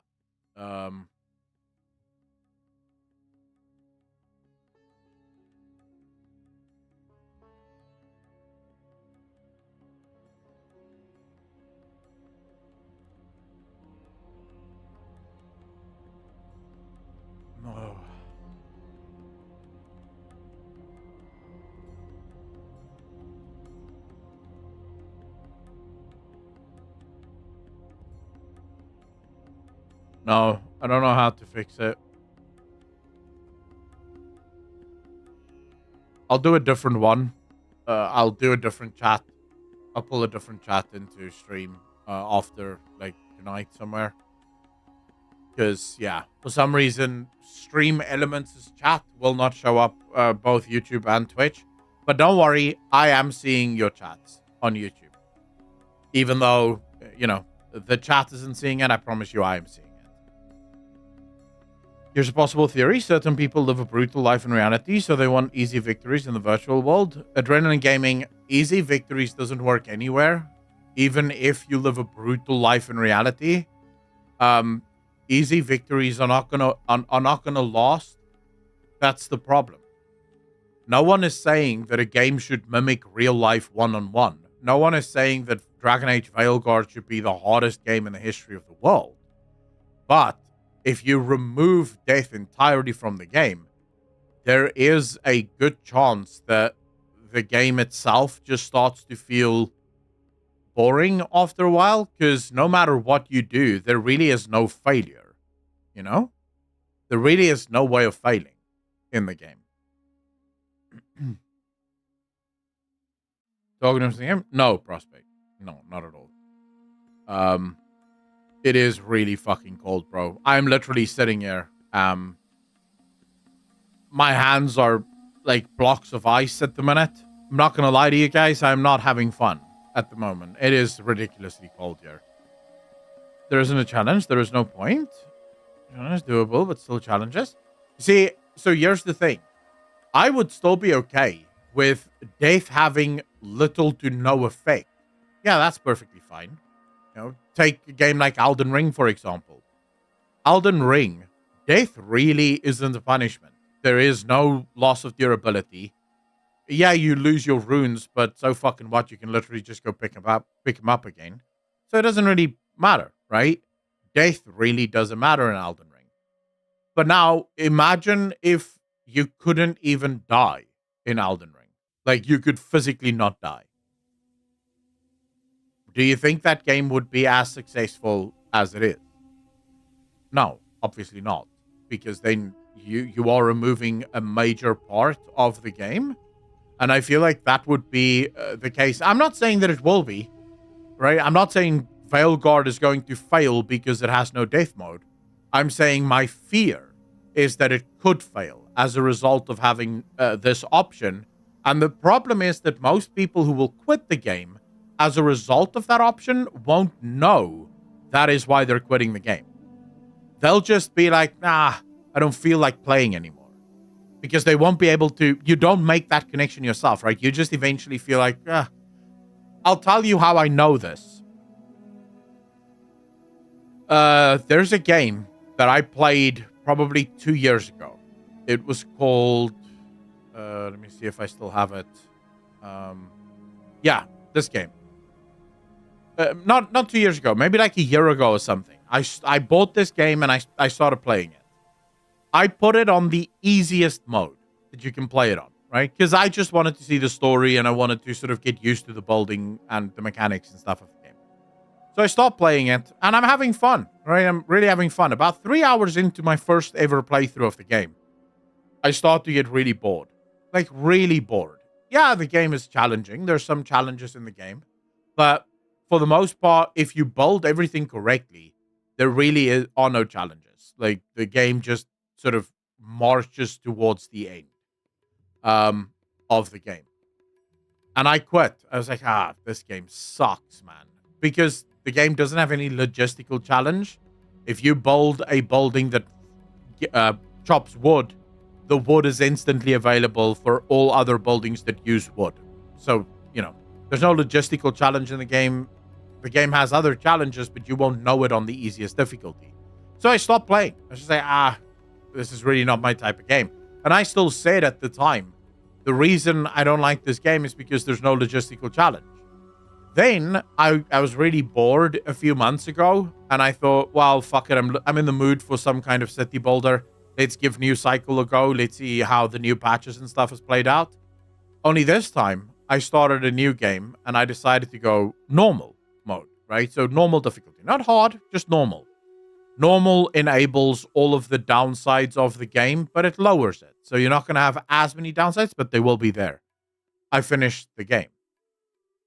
I played the shit out of it until I finished it. Why? Because now there were actual challenges. Buildings would catch fire. Buildings would lose their optimizations. You had to make sure that everything was built in such a way that it is optimal. The people had actual demands that had to be made. And that created a layer of challenge that suddenly made the game a hell of a lot more enjoyable. So I know for a fact that lowering difficulty in a game can sometimes actually destroy what the game is supposed to offer you and the fun of the game. So that's why I'm saying it could be a problem. Not it is, but it could be.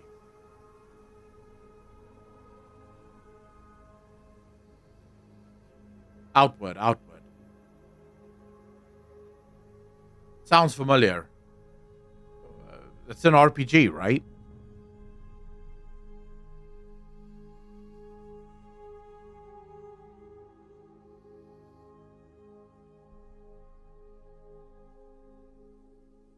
And boring for people, they won't do it. And if it's still fun for them, then good for them. Personally, I value death in games. Epic Thulu, it's all good to say if no death destroyed the fun of the game, they wouldn't do it. But you're missing one fundamental point. The modern day gaming audience or the modern day gaming industry is obsessed with accessibility. Every game has to be accessible by everyone.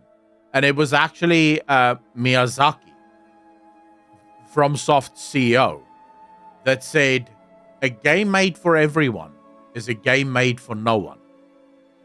And I don't think I could have worded it better myself. The issue with trying to make your game as accessible to as many players as possible is it usually ends up not really being accessible by anyone. Because no one is really having fun here, you know?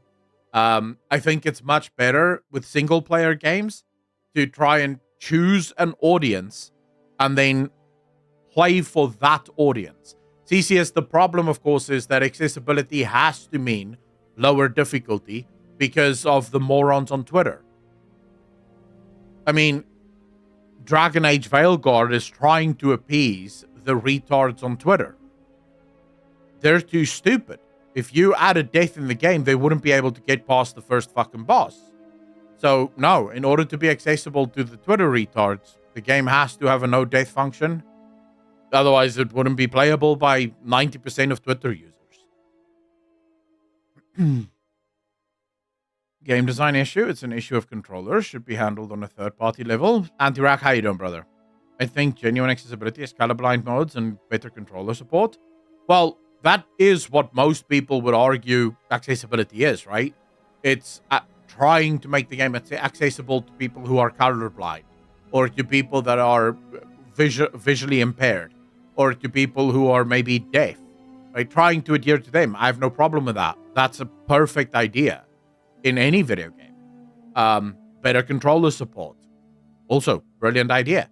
The problem is that when you start to look at accessibility, not from the perspective of making the game playable to people that have physical disabilities, but rather to people who are just too stupid to play video games, that's when you get to the point where and this is not me saying it, by the way. This is the lead developer of Dragon Age Veilguard that's explained the reason they don't have a they have a no death function in Dragon Age the Veilguard is to increase accessibility to allow as many players as possible to play their game. That's from her. I didn't make this up, right? I'm not sitting here just calling it accessibility because I want to use a buzzword. That is the genuine sentence from the lead developer of the game, the one that made the decision to include a no death function in the game. Twitters were how I bought Armored Core 6. The cries about tutorial boss filtering them had me sold. Absolute banger of a game. I heard some really good things about that game.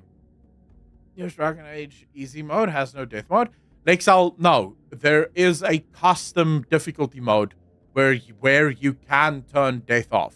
Now, the one thing that I am looking forward to, though, is there are 3 difficulties. There's normal, easy, and then there's nightmare, and then the 4th one is the individual sliders that you can turn on and off. Normal and easy is changeable, so you can go from normal to easy, from easy to normal, all throughout the game. But here's the cool thing. Nightmare is a lock-in.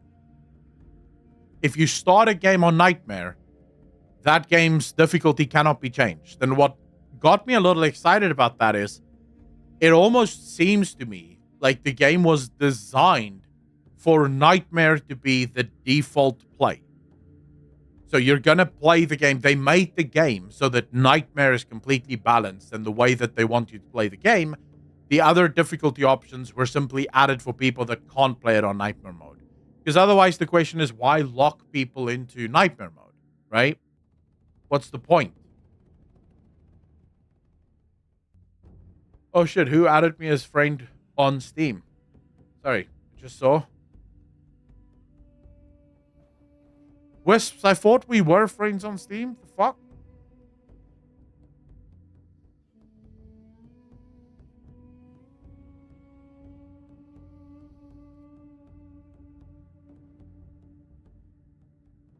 Oh, Adrenaline Games. Again, I have no problem with accessibility. I think more accessibility for the right reasons is perfectly acceptable. And you should try to make your game as accessible as possible for anyone that is disabled. But there are certain disabilities that we just can't really optimize for, you know? So, for example, if someone is blind, there's fuck all we can do for someone that is blind, because any change that you're going to make in a game to cater to a blind person is going to actively fuck up everyone else, right? It's going to destroy everyone else's game. So you can't really make games for blind people. Deaf people, not that big of a problem. You can just have subtitles and that should take care of that. People who have, for example, no hands becomes very difficult. At that point, yes, you can increase controller support, but most companies will just allow third parties to take care of that. Like Elden Ring, for example, you can literally use any fucking thing you can think of as a controller, including your mind. So, but that's third party. It's not really the studio themselves that did that. They just gave the tools so that people could apply that, which I think is really good and really awesome. And more companies should actually go that route, in my opinion.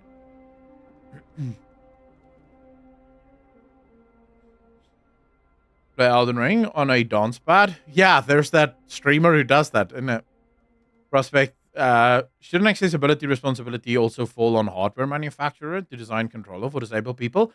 Isn't there one? I believe Microsoft made a controller that is specifically aimed at disabled people. So yeah, that is happening, but you also have to understand something. We live in a world where most companies don't just have money to throw away. Right? So unless it's going to come from the Microsofts or the Sonys, a Logitech or a Corsair is probably not going to spend a significant amount of resources trying to adhere or make a controller that is only really going to be played by a very small minority of the world. So first things first, very few people are actually disabled. Despite what Twitter will have you believe, the overwhelming majority of people are able-bodied people, right? Their bodies work as normal. So don't listen to Twitter trying to pretend like, you know, this is a much larger group of people than what they actually are. Most people are not disabled. But you could make the argument that a lot of people are mentally disabled, but that's a whole different discussion for another decade. I think now's not the time. So if you're Logitech or Corsair, are you really going to spend an obscene amount of money to make a controller for a small minority of the population? And then within that population, not all of them play video games. So it's even smaller than that. Your sales are probably not going to be high enough to justify all of the money that you spent making this controller. Now, for Sony and Microsoft, the reason they do it, of course, is to virtue signal how good they are and how much they care about people. So for them, the cost of the console isn't really a problem because they believe they're making it up in actual, goodwill from players. And they are, to some extent, because I do think it's important. But you can't expect every console or every company to try and do that. Lexal, thank you so much for the follow. Really appreciate you. Prospect, thanks for the follow. Really appreciate you. Welcome to the channel. Thank you. You guys are far too kind. Oh, yeah. CCS just linked it to us. Let's see. I remember watching the live stream where they showed this controller for the first time.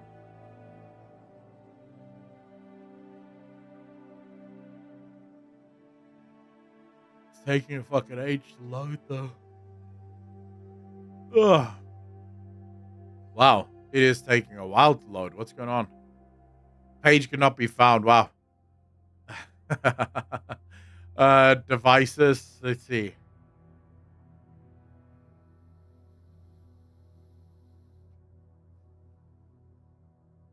I know they have one. We were watching. Is it this one? Is it the adaptive controller? Because I remember it looking differently. It had like an actual joy. Like, you remember those old arcade ones? But they changed the design. It would seem like they changed the design to this instead.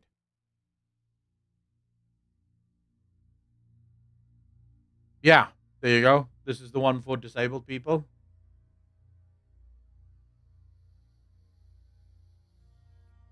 Which I'm super happy about because, I do think we need stuff like this.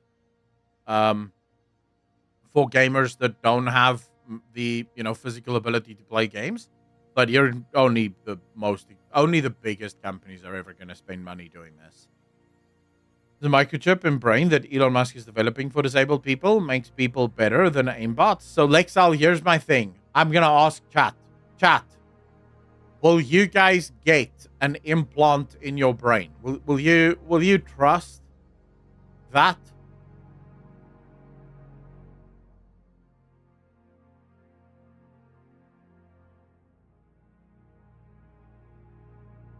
You see, the tryhards will do. No, I don't want ads. Byron Rick rolls in my brain, thanks. The reason I would never do this is our technology is not fail safe, right? It's not immune to failing. Our technology fails all the time. Do I really want a piece of technology attached to the most critical part of my body, my brain? Because here's the problem, right? If that chip has a single malfunction, if that chip accidentally sends a little bit too much electricity into the brain, you're cooked and you're fucked, right? So then what's the point? I just wouldn't do it.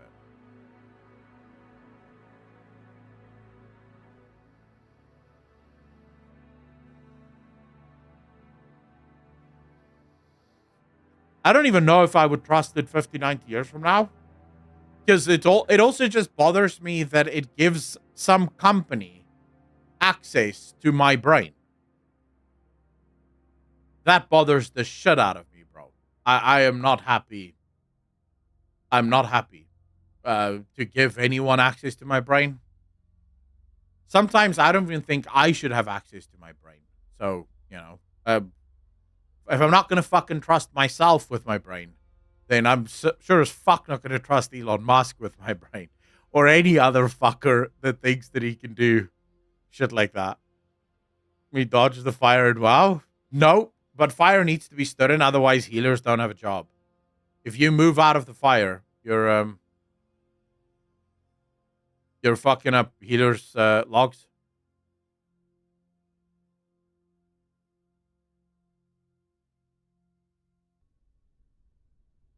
Some corporation, the cousin's friend's roommate friendship is just fucked. In real, how you doing? I'd sooner sell it to Elon than to anyone else, though. Yeah, well, if you're asking me on a scale of who do I trust more, but that entire scale is on the side of I do not trust you at all, then yes, Elon is much closer to the I might trust you than Bill Gates, for example. But that doesn't fucking mean I will trust him to put shit in my brain. You know, I still wouldn't trust him with that. But yes, I don't mind Elon as much. Yeah, I don't have much time for Bill Gates.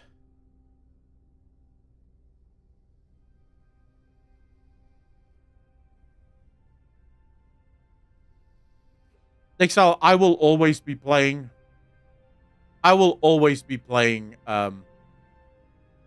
Warlock Affliction, always. Would you upload your brain to the supercomputer network upon dying? Cesius, no. No, I wouldn't. No. I don't mind dying. In fact, I'm looking forward to it. Imagine a dystopia where brain chips are mandatory. Now wait 10 years and it won't be imagined. No, fuck that. I will go live on my own. I will be that one fucking random guy living outside the city. You know, like in Blade Runner.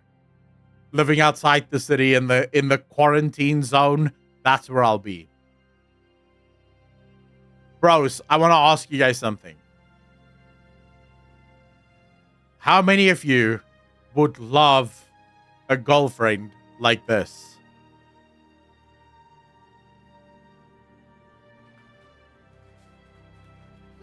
What you got? Mashed potatoes, macaroni, and a pulled pork stinger. This is technically my breakfast. It's 4 p.m. You just woke up. Bro, that is fucking dream life right there.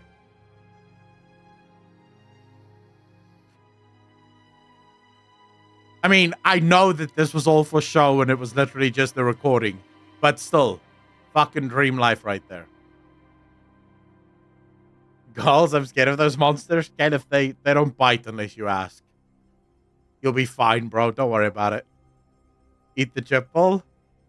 Whoever wants to Johnny Silverhand themselves, it's the same as being immortal. You'd want it to stop eventually. Dude, I can't think of something worse. Like, if something goes wrong. Because we know so little about our consciousness. Oh, fuck that, man. Man's hard as his belly. I don't know about that, bro. A good blowjob is pretty much a fucking quick path to that as well. I would say, if we're going to be serious, I think the key to a man's heart is peace. At least from my perspective. I want peace in my life. I go to great lengths to make my environment as peaceful as is humanly possible. To not have outside. I have enough stress in life that I don't need more stress when I'm at home. Right? When I'm just chilling, I don't want to deal with stress. I work all the fucking time. I'm constantly making videos. I'm streaming. I'm always busy. So when I do not work, the last thing I want is more issues, you know? I would say that's the key to a man's heart. See that Turtle Wow was able to change from Blizzard Unreal Engine to Unreal? That shit is nuts. Daka, yes, I heard about it. You remember that, Akko? If you want a man, make sure you make his home more peaceful than without you. Yeah, I agree with that. I agree with that. If you're, well, it goes for both sexes, right? It goes for men and it goes for women. A man has to provide a woman with more security than what she would have if he wasn't in her life.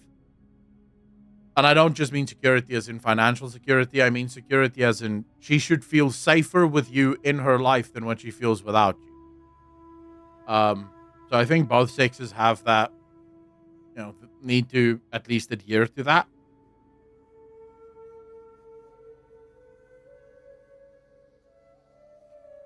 You want your woman to hold you. Wyfan, 17 months, part of the DJ Nation. Appreciate you. How you doing, Wyfan? To a lady in the street, but she just ran away. Van Algerton, yeah. Don't ambush random ladies in the street to try and fucking convince them of your worldview. That's maybe mistake number one. I would say it goes both ways. If the man makes the home not peaceful for the woman, then the woman would probably not want to make it peaceful for the man. Yeah. That's true. Very true. But no, Prospect, I'm not like that. Like, fuck me. Okay, so I'm going to ask a question, and I realize I'm going to make myself super unpopular with a lot of people. But am I the only guy that genuinely, if my girlfriend were to give me flowers, I would have a literal net zero response to that gesture at all? Like net zero. It would not be good or bad. It might actually be a little bad because my immediate thought would be, what the fuck am I supposed to do with this? Because I don't even own a vase. So where the fuck am I putting this bouquet of flowers or whatever the fuck? Am I the only one that feels that flowers is just completely overrated? At least as a man.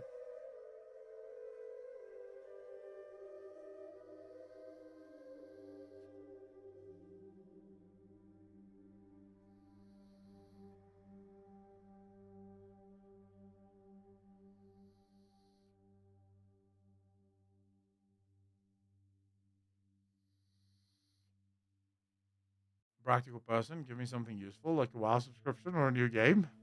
Nice, Lexel, I like that. Be considerate enough to at least give you a vase along with it. They're overrated for men, but women like them, so we don't mind. The thing is, I think it's different. So let me explain my process. I think the reason a lot of women love flowers isn't so much just the fact that it's flowers. I think it's the fact that it shows her that her guy was thinking of her, and that makes her happy, right? I think that's what really, that's what the happiness is attached to. Her man was thinking about her, so it makes her happy that he was thinking about her. But for me as a man, the thing that makes me happy is if I see my girlfriend is happy. That's what makes me happy.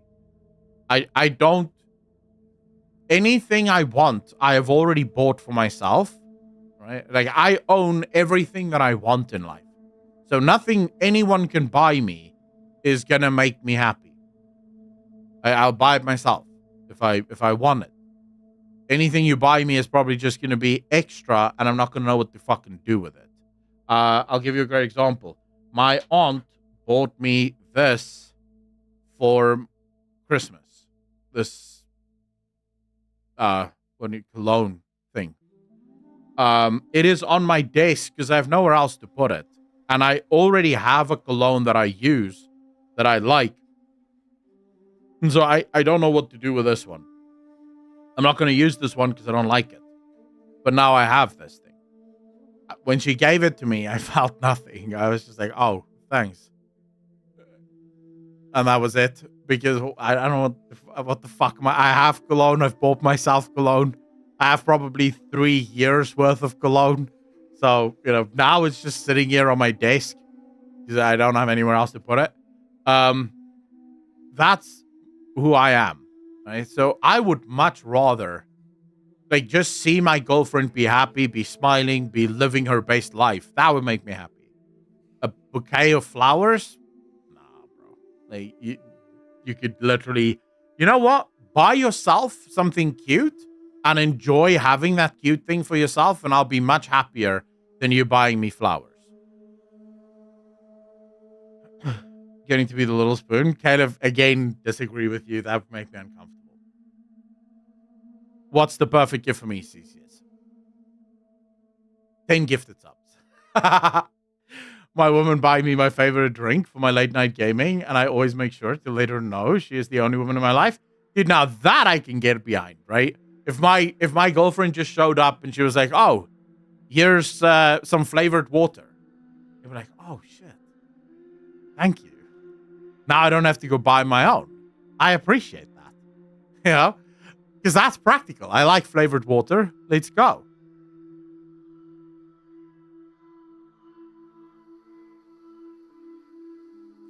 Like, so I can see that. Oh, I've been thinking about getting that, Cesius. I've been thinking about getting that, but I won't be able to put it, like, I won't be able to do the one that I wanted to do. That's one of the reasons I've changed the name of the community. You guys remember how we used to be called the Fat Fuckers Club? But then I recognized if I want to do a neon sign in the back, YouTube will basically demonetize every single one of my videos because of that sign in the back. So I decided to change it to the DJ Nation. So now I want to get one that says, welcome to the DJ Nation. And if I can, I would love to try and find a way to link it to subbing. So if someone subs, it fucking flickers in the background. Like if I could do that, that would be super cool. I don't know if I can, but that would be super cool. Not so much my name. I don't give a fuck about Aklon as a name. That doesn't matter to me too much, but DJ Nation I like.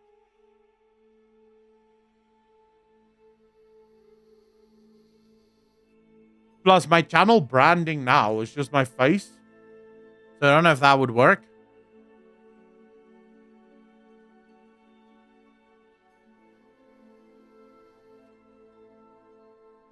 Yeah, if you look at all of my channels now, it's just my face. My main desire when receiving a gift is if someone gifts me without weird expectations, like at least give me 50,000 and then expect to own me. Fuck me. Like so, I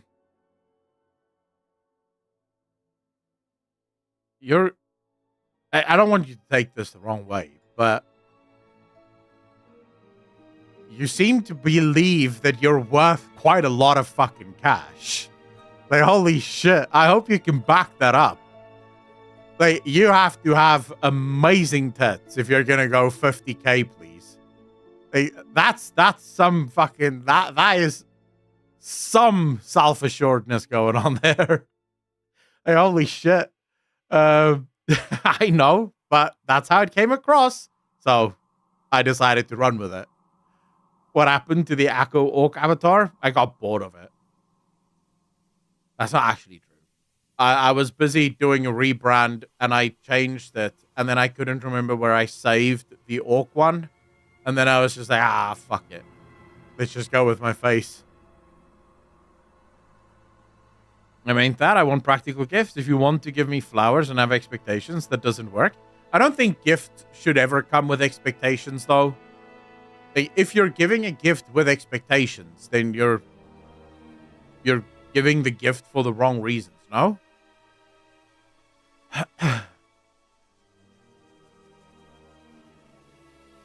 But I think I found it eventually, but by then I was too lazy to change it.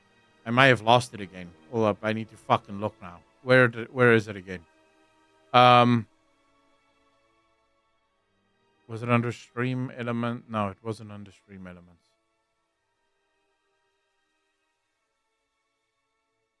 No. Dude, I can't fucking remember where it is.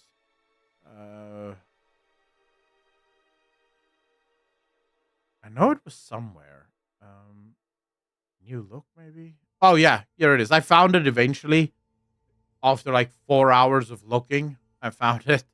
But at that point, it was like, done now. Well, maybe one day. Maybe one day. My wife no longer expects gifts because she grew up with expectant gifters. Huh. When you say expectant gifters, in other words, people who gift expecting to be receiving. So they want something in return.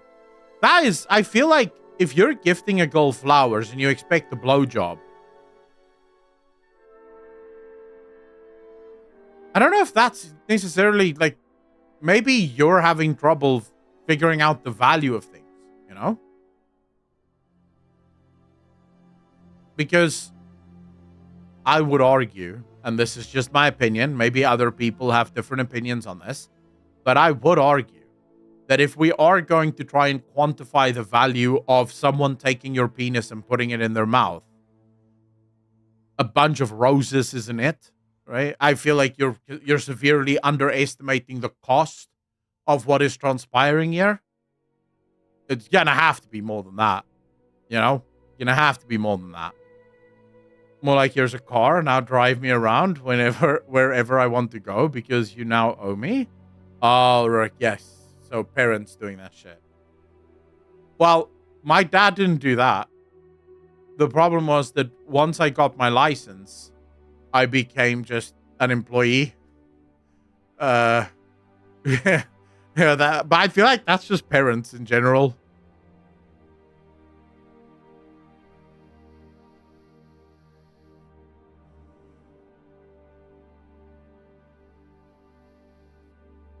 Like, so you take that back.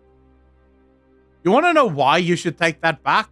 It's because you don't seem to understand that main... Actually, you know what? Fuck it. I was making a joke, but I'm going to be serious about this. You guys know that old adage bullshit of men never grow up? Their toys just get more expensive. You guys know that shit, right? That is true. I'm not here to say that it isn't. Men really do never grow up. You can see it when we're hanging out with our friends. We really don't fucking grow up. But I would make the argument, neither does girls.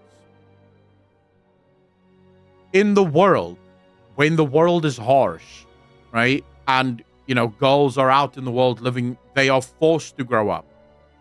But look at girls when they're in loving relationships with good men. Look at how they act. I was watching this, I saw this video of a girl doing this really silly fucking dance for her husband. Like, really silly. She was doing basically a dance from like a television series that the children's been watching. And she was doing that dance for her husband. Her husband was laughing. You know, he was finding the whole thing very funny. And people were commenting on that, saying it's cringe as fuck. And I was like, bro, she's living her best life. She has a man that is taking care of everything. And so she is finally able to go back to how she was. Her husband didn't grow up, but neither did she. You know? So I think it's more... I think the whole thing is completely wrong. We look at it completely wrong, in my opinion. Still being treated like a princess. We can redefine growing up as getting fantasies beaten down by reality. I mean, we grow up in certain senses, right? So we become more mature in the way that we handle responsibility. You start to take responsibility for yourself, for your life, for the people around you. So in those ways, you do grow up. But in terms of the things you like, the things that you laugh at, the things that you find enjoyable, I don't think we grow up from those things.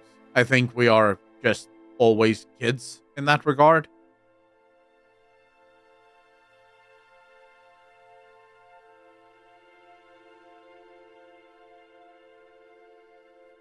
Like, so I often wonder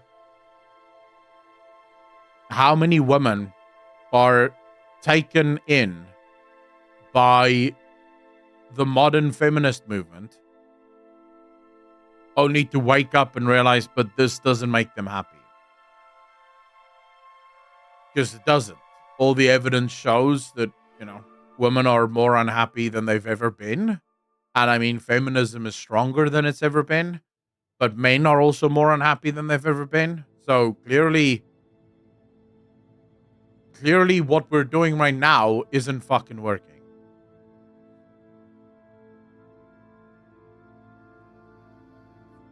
CCS, fuck me, yes.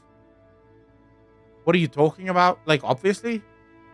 Dude, I saw this truck. It's like a camper van. But dude, the inside of it looks like my house. It looks perfect. It's a camper van. You just park it somewhere and you can do whatever the fuck you want. I would live 100%. I would live in that. So let's go. As long as I have my PC and I'm able to stream, I am happy to just live anywhere. Like, that's genuinely the only requirements I have for living.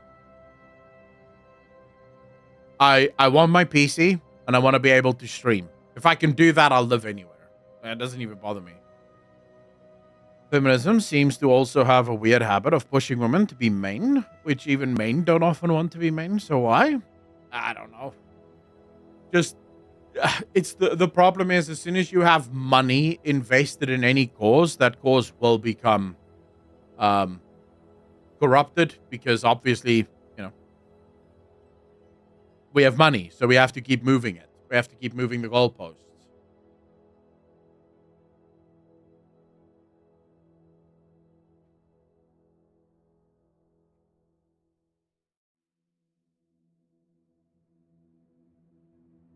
It's delusional at this point. True. I'd be happy in a 5 meter by 5 meter box with electricity. 5 meters is fucking a lot, though. Like, that's a lot. Let's see if this is the camper van that I'm referring to.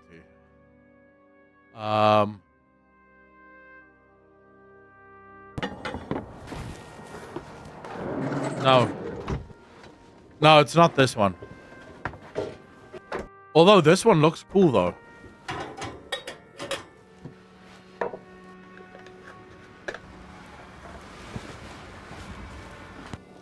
Yeah, fuck it. I'll live like this. Why not?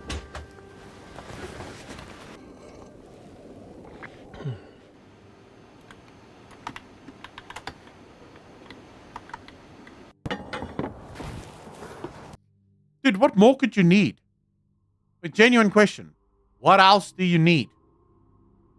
You have an oven or a stove to make your food in, right? You have a computer. You probably have a bed somewhere. Perfect. You literally don't need anything else. Kimmy, how you doing? I think the best part of these streams is the fact that we all voice our opinions, learn echoes, and nobody goes off the deep end in the discussion with negativity. Storytell, that's not always true. We have had some heated debates in this stream before, but for the most part, I think most people are happy to, accept everyone's opinion. But yeah, we've had some people that really, you always get those people, some people who just refuse to accept that different people may have different opinions. You could pipe out the PC exhaust outside the van for better cooling, getting the day started. Well, happy to have you here, Kimmy, as always. Orodros, how you doing, brother? One human, one dog, perfect. Yeah, see, I don't really care about the dog thing that much. You're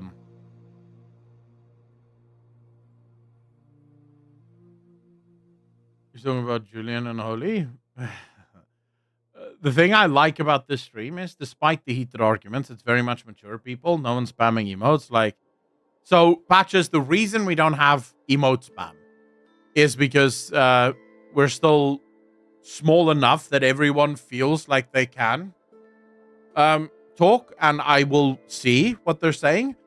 You can usually see emote spam starts at around 2,000 to 3,000 viewers. There's sort of like it's a mythical mark because it depends on the streamer and the stream, but it's usually at the point where it's no longer useful to type anything because the chat is going too fast for the streamer to really see anything, that people will just start throwing out emotes. Because the emote says, I agree or disagree, but you know that if you typed something, no one's gonna fucking see shit anyway. So, for example, look at this chat. Let me just move chat out of the way. Look at this chat, all right?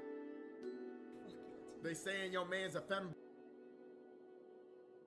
Look at how fast it goes at times, right? So if you're someone that's typing something, if you're someone that's trying to type something, what the fuck are you typing, right? And who's seeing it?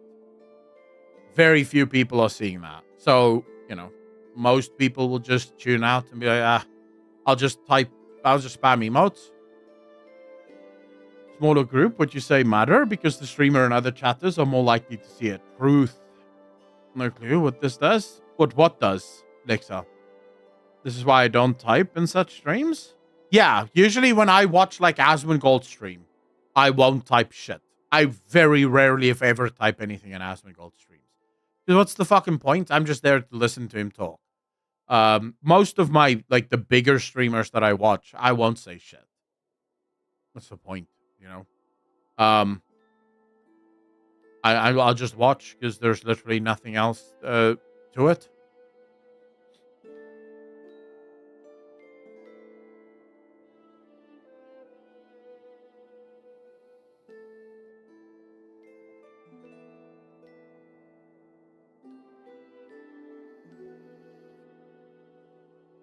Oh, that's only when we play Cult of the Lamb.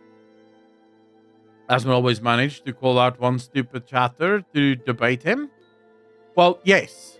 So it's not impossible to follow fast chat. So Twitch has this thing where it gives you, it sends all chats in like a 5-second window. So you can read Twitch chat no matter how many viewers you have. But even then, you do miss any sort of... So take this, for example. How often have we gotten into discussions on the stream where you make a point, I make a point, and then you make another point? Now, in my stream, if you make a counterpoint, I will most likely see your counterpoint, right? And I'll continue to discuss with you based on your counterpoint. In a very fast stream, so imagine if this stream was fucking off, right? And the chat was just going. The chances of me seeing your counterpoint is almost zero, right? I'm not going to see what you type after you've typed. Unless I open your name specifically and look at your chat specifically. Most streamers don't do that. So, yeah, it's sort of like, no point. So, Lexal, I downloaded literally the music World of Warcraft OST. It's like a 14-hour music collection.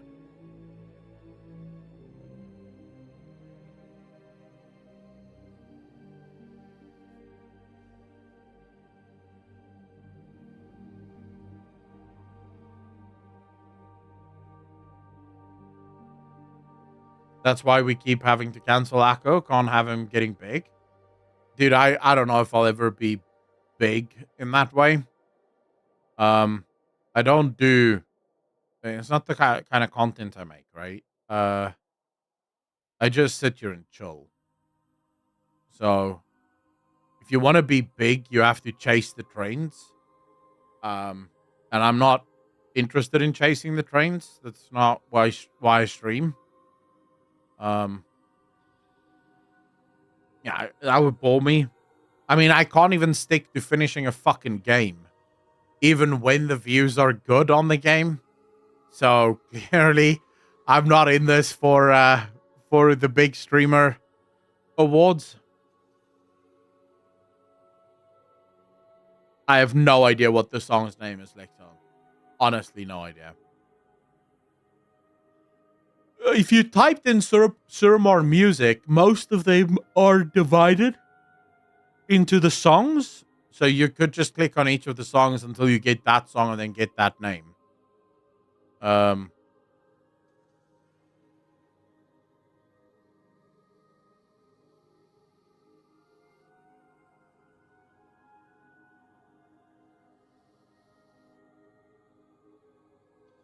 When you get big today, you lose a lot of yourself along the way. I think that's true for some people, but to my mind, my successes and my failures has nothing to do with me. All I can do is be here and be live, right? And that's really it. There really is nothing. I'm not special in any way, shape, or form. I don't view myself as being special either. So from my perspective, it's sort of like, whatever. But I do think there are people who view themselves as very special. And yes, for them, getting big is a huge fuck up. Dude, this is super interesting. Hold up, I want to show you guys this. Sorry, I was literally just looking at this.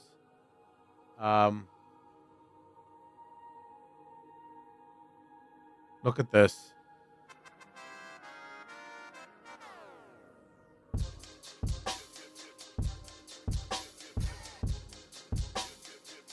So this is literally from 2004.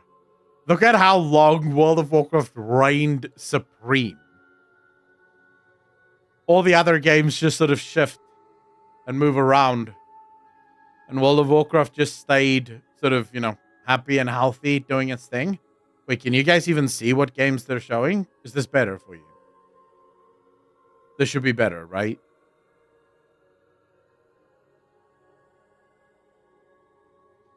And there comes GTA 4. Kind of takes it over, then falls back down. GTA San Andreas.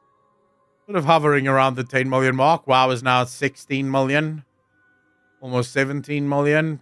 Then it starts to dip. In 2009, it starts to dip. San Andreas stays strong. GTA 4, FIFA 10. Black Ops comes. Oh, shit. Look at how fast Black Ops moves. Still not able to beat WoW. Starts to go down. Minecraft. Oh, shit. Here we go. Minecraft taking over. Skyrim. Holy shit. Okay. For a while, Skyrim looked like it could actually do it. World of Warcraft really dropping now in 2012.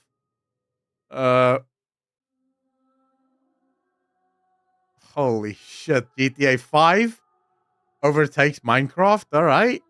Starts to play. World of Warcraft still in contention. Top 10. Let's go. Dude, how is Minecraft so fucking big? What is this?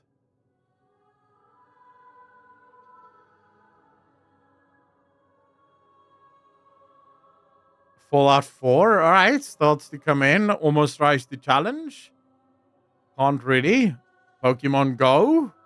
Holy fuck. What? All right, but just for a short while, and then it started dying down again. WoW still in the top 10. I like it. WoW still there. Roblox starting to... Oh, man. I've never played Roblox. I can say that with... Wait, Minecraft? I thought Minecraft was the biggest game right now. Or am I completely wrong?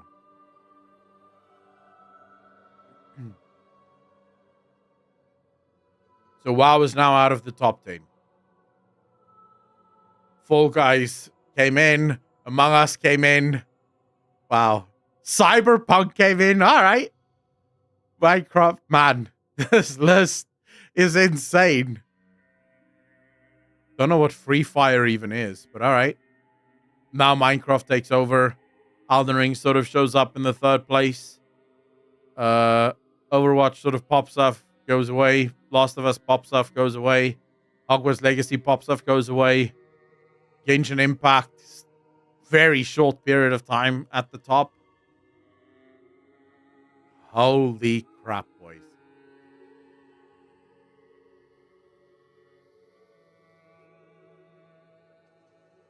That's almost cathartic.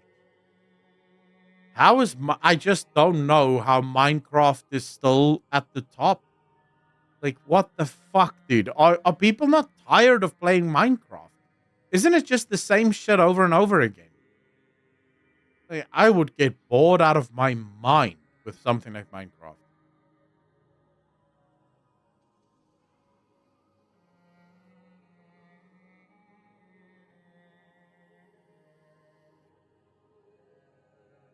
Yeah, but see, I don't understand it. I'm just glad I could say World of Warcraft was, for a long time, the premier game. And I think it can do it again, if I'm honest. I know this is going to be a hot take, and I think a lot of people will disagree with me. But I think, given enough time, I think WoW can once again become one of the premier games. Dude, it has the audience for it. It has people that love that game.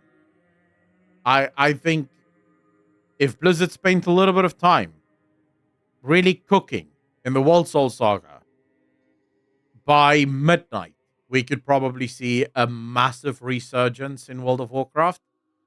especially if they keep cooking in the classic era.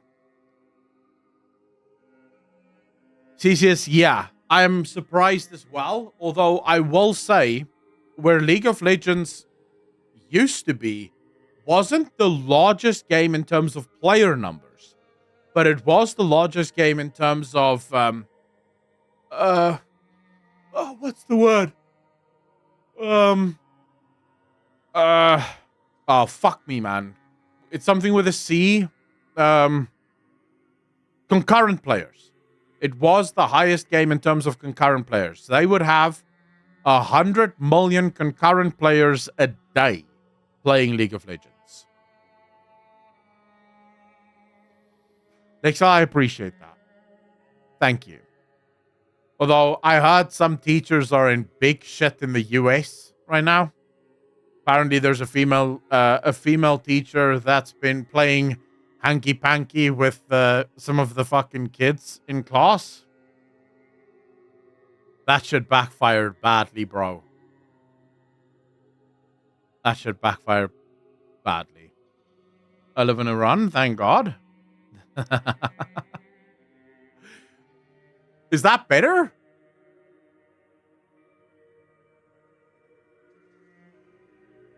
I mean, Iran is pretty tough as well, no? Correction outlet for endless creativity and social interactivity. Why wouldn't it be? I don't know. The only things I ever hear about Iran is that it's like a pretty evil regime that rules it. But to be fair, I don't do a lot of research on the Middle East, so I'm not entirely sure. US is getting absurd. I wouldn't want to be there. I don't know if it's the US getting upset. The thing that you also need to remember always is that the news you get is always only going to be the bad news. Right? So let's use the Iran example. It could be perfectly true that Iran's government is ridiculously evil, right? And they do evil stuff.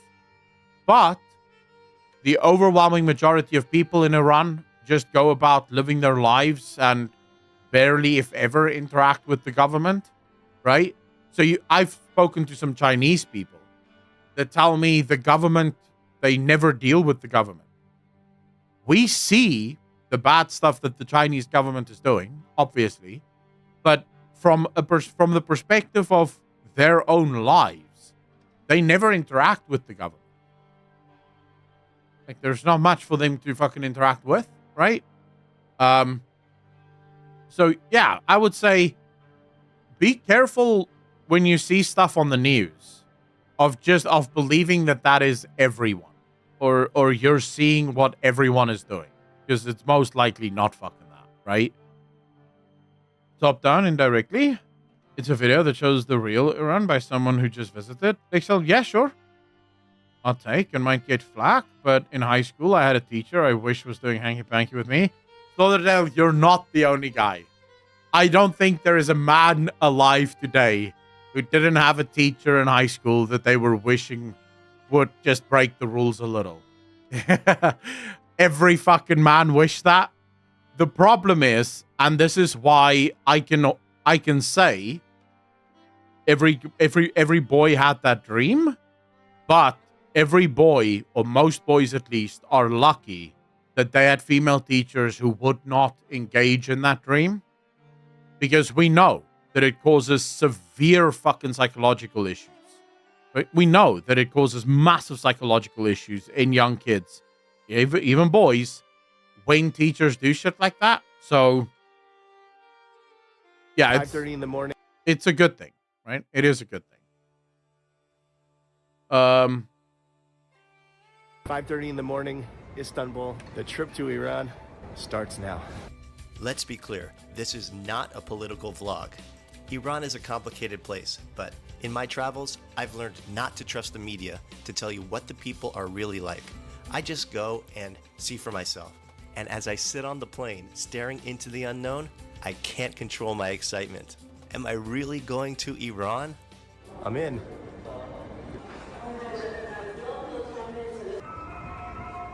I got it. Yeah, it's mine.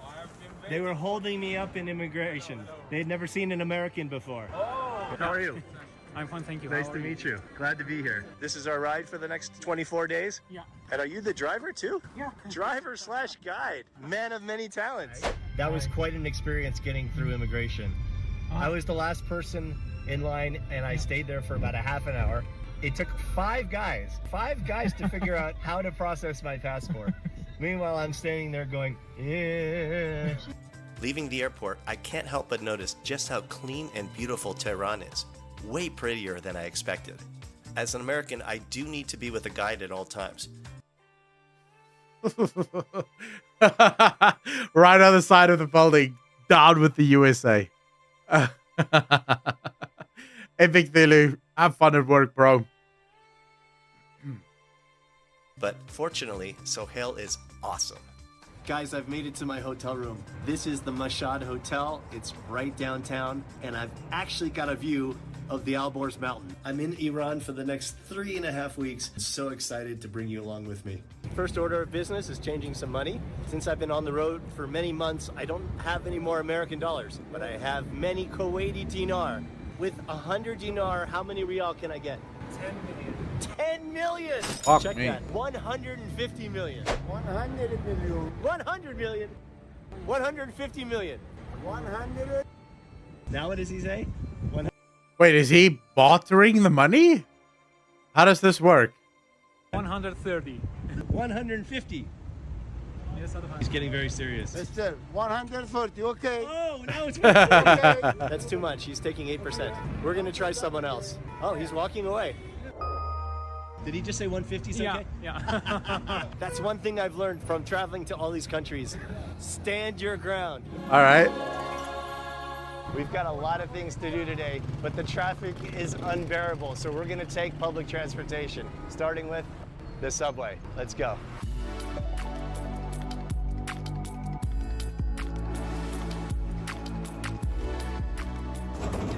Easy, we're in. This is definitely the way to go because it's like empty down here compared to the street. Yeah. I think I spoke too soon. It's pretty crowded down here.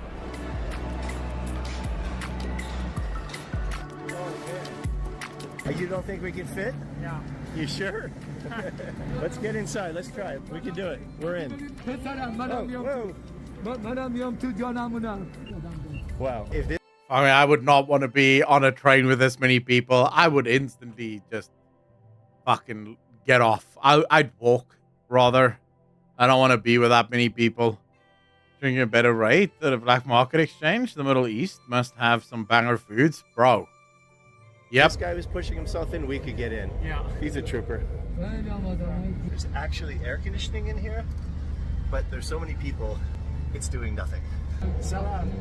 How's everyone doing? A little hot? Guys, I was just stopped by the police. They told me to stop filming because protests were happening here just recently. We're out now, not a problem. All right. And we're back to the craziness that is Tehran streets. This is the real Iran. People just walking in front of the bazaar.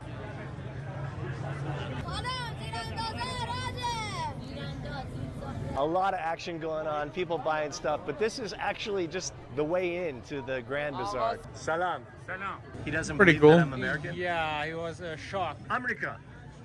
We are brothers. No problem. USA.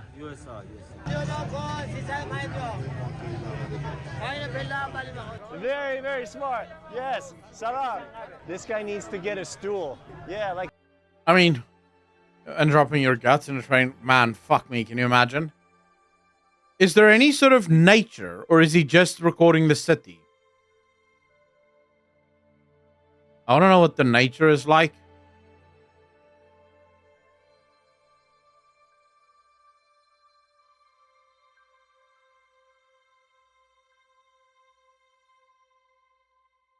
I'll check this after stream because I can't say anything about this. I don't know anything about Iran. So I'll add it to watch later. I'll watch it off the stream. I mean, I can't really react to it because I don't know anything about Iran. All I know is that Iran and Saudi Arabia fucking hate each other. That's all I know. It's colder than expected with those snowy mountaintops. Yeah, but you do think like it's probably in the winter, and that's what deserts are usually like. No, they get super fucking cold in the winter. Ball and Bankrupt goes to obscure places worth checking out. Well, my point was that media portrays life here as hell, but it's pretty normal. Like, so yeah, but again, this is what I said earlier, right? With the comment about Americans as well. If you just listen to the media, it will tell you that all Americans are fat, all Americans are this, all Americans are that, all Americans are this and so. But then I can tell you, as someone that have a lot of American viewers, that the overwhelming majority of them are very nice. The overwhelming majority of them aren't fat. The overwhelming majority of them are just normal people doing normal things. So, for example, the overwhelming majority of Americans don't want America to invade other fucking countries, you know? So when people blame America for stuff, it's like, well, you're really just blaming the fucking government, right? You're not really... The people don't really want anything to do with most of this shit.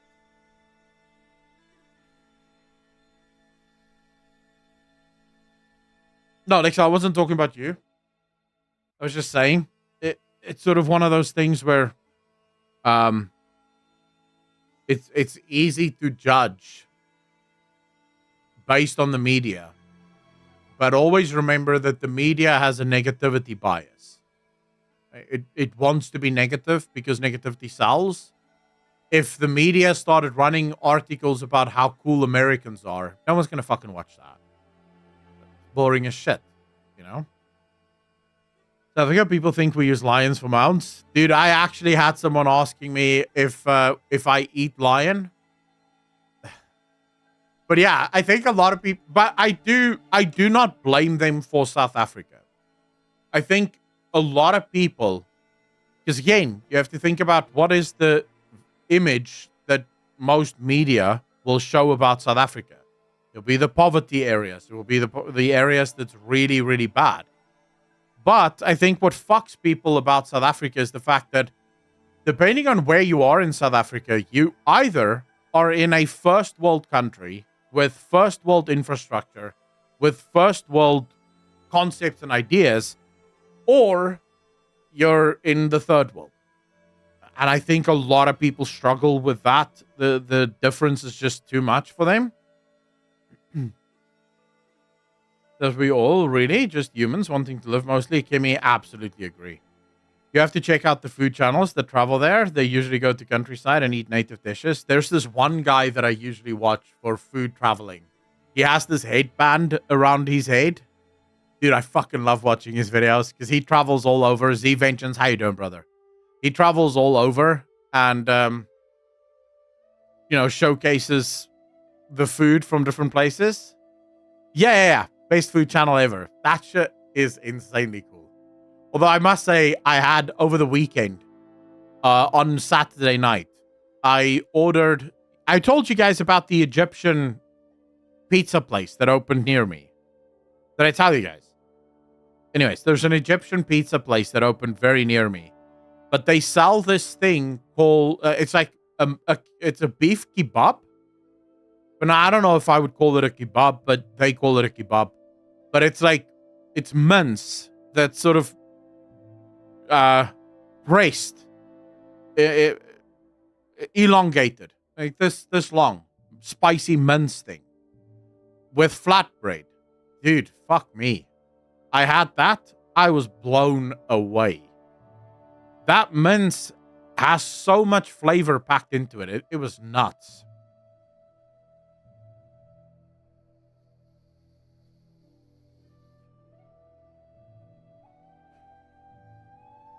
Pour ketchup on my pizza, or it's still soon?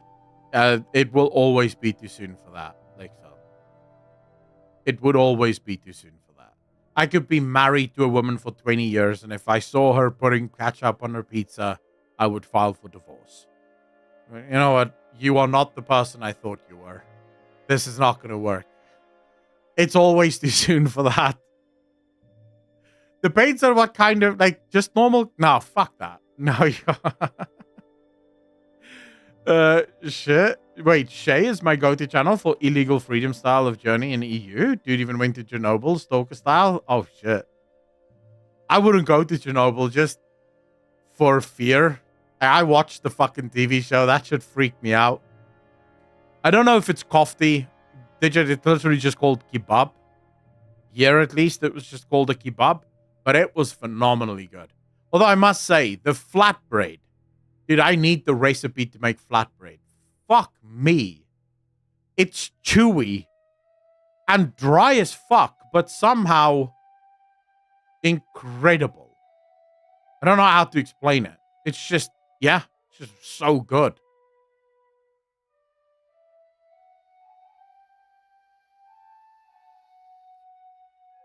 Then it's kafta, because that's what I had. It's this minced beef thing. It's really, really good. The only downside to the pizza place, or to the Egyptian pizza place at least, is I had their pepperoni pizza. Their base is phenomenal. I don't like their pepperoni. That's the only thing that I didn't like. Because it's halal, so they can't do pork, obviously. So it's sort of like a fake pepperoni. I prefer like the actual pepperoni.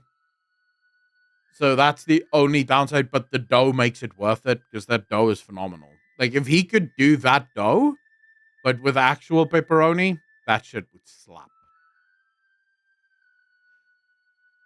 I am peckish for doner or Durham doner kebab. I don't know what the fuck a Durham doner kebab is, but all right. Channel ever. He came here in a few of his videos. He came to South Africa as well. Like, have you guys seen the best food channel ever coming to South Africa?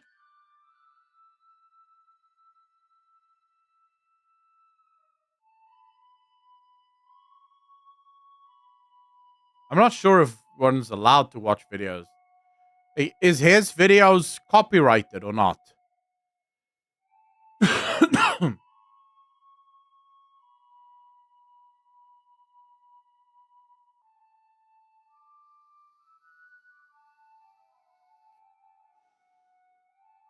Yeah, I'm not sure either.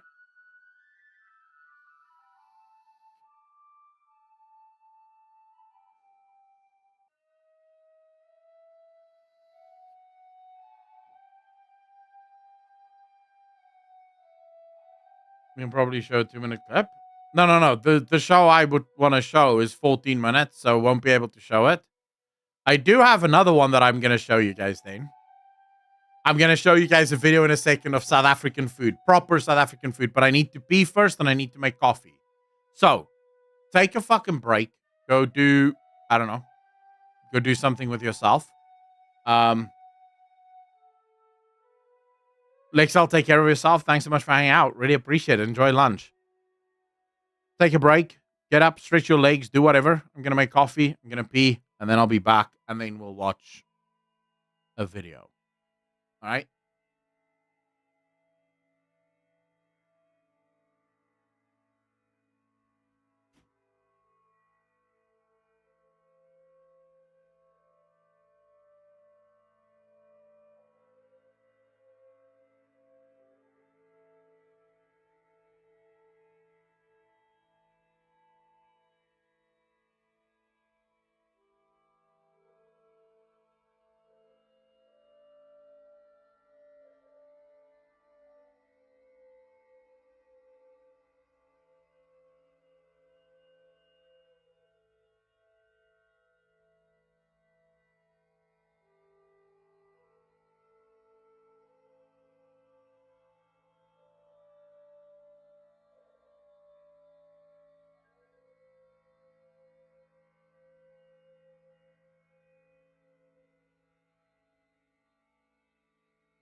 I'm back.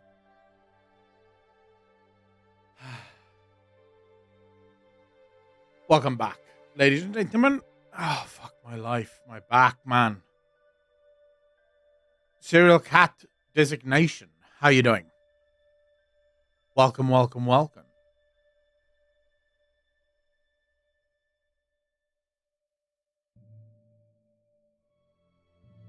Abaddon? Yes, I was making coffee. But now I have my coffee, so let's go. Is everyone back yet from their break, or are we still waiting for people to filter in or back in? You forgot to say, There's no though. At least not from where I sit.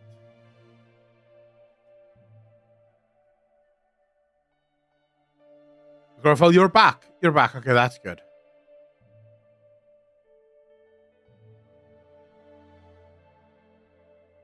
There are a lot of channels of just grandmas making bread and simple fare that are amazing. It showed how simple cooking can be. Not all this fancy 900 ingredient food. Yeah, but it's sometimes fun to make fancy 900 ingredient foods. It's fun if you get it right. Have a look at the link I gave. You said you wanted good flatbread. Massey, I have not. But before we get into that, let's quickly... I want to show you guys this. This is South African food, all right? Since we've been talking about food from all around the world, I thought I'd show you guys some South African food. This is from Sorted Foods. It's a year ago. South African food is ridiculous. Taste.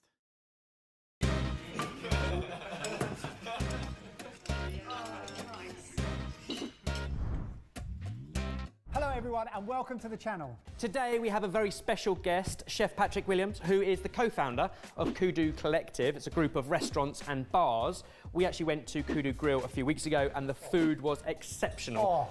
So thank you for coming and doing the exchange and coming to us. How's it, guys? Now Patrick is South African and he has compiled a group of South African ingredients and dishes that he thinks we haven't tried before and that might blow our minds. Yeah, a small little challenge ahead, I'm sure. Pressure. Yeah, no pressure. No pressure. I am excited for this. I'm very excited. Let's go, boys. Right, let's lift the cloche. I'm just necking this straight off then. Yeah. Straight down. You put on your margarita glass. I mean, it's powdery. It's got the texture maize of meal, finer desiccated coconut, but I have no idea. It's kind of flavourless. Put him out of his misery, Patrick. What is it, and why have you put it under our cloche? So it's mealie meal, which is sort of like a white corn meal turned into pup. Dude, this shit is insane. This is maize meal. You use this instead of rice, right? So yeah, it's phenomenal. Which is a South African staple in every single household. So what's it made of? It's pretty much really sweet corn, super dried, and then ground up really, like a white polenta. I see. Traditionally, you'd be only serving this when you have a braai or sort of having guests around where it's a large group, where it's quite a filler. What are we talking about when we talk about braai? So it's very different to how the British would call their barbecue. So there's no little pork sausages or hamburger patties. That's not what we do out there. Normally it's big wheels of beef sausage called boerewors.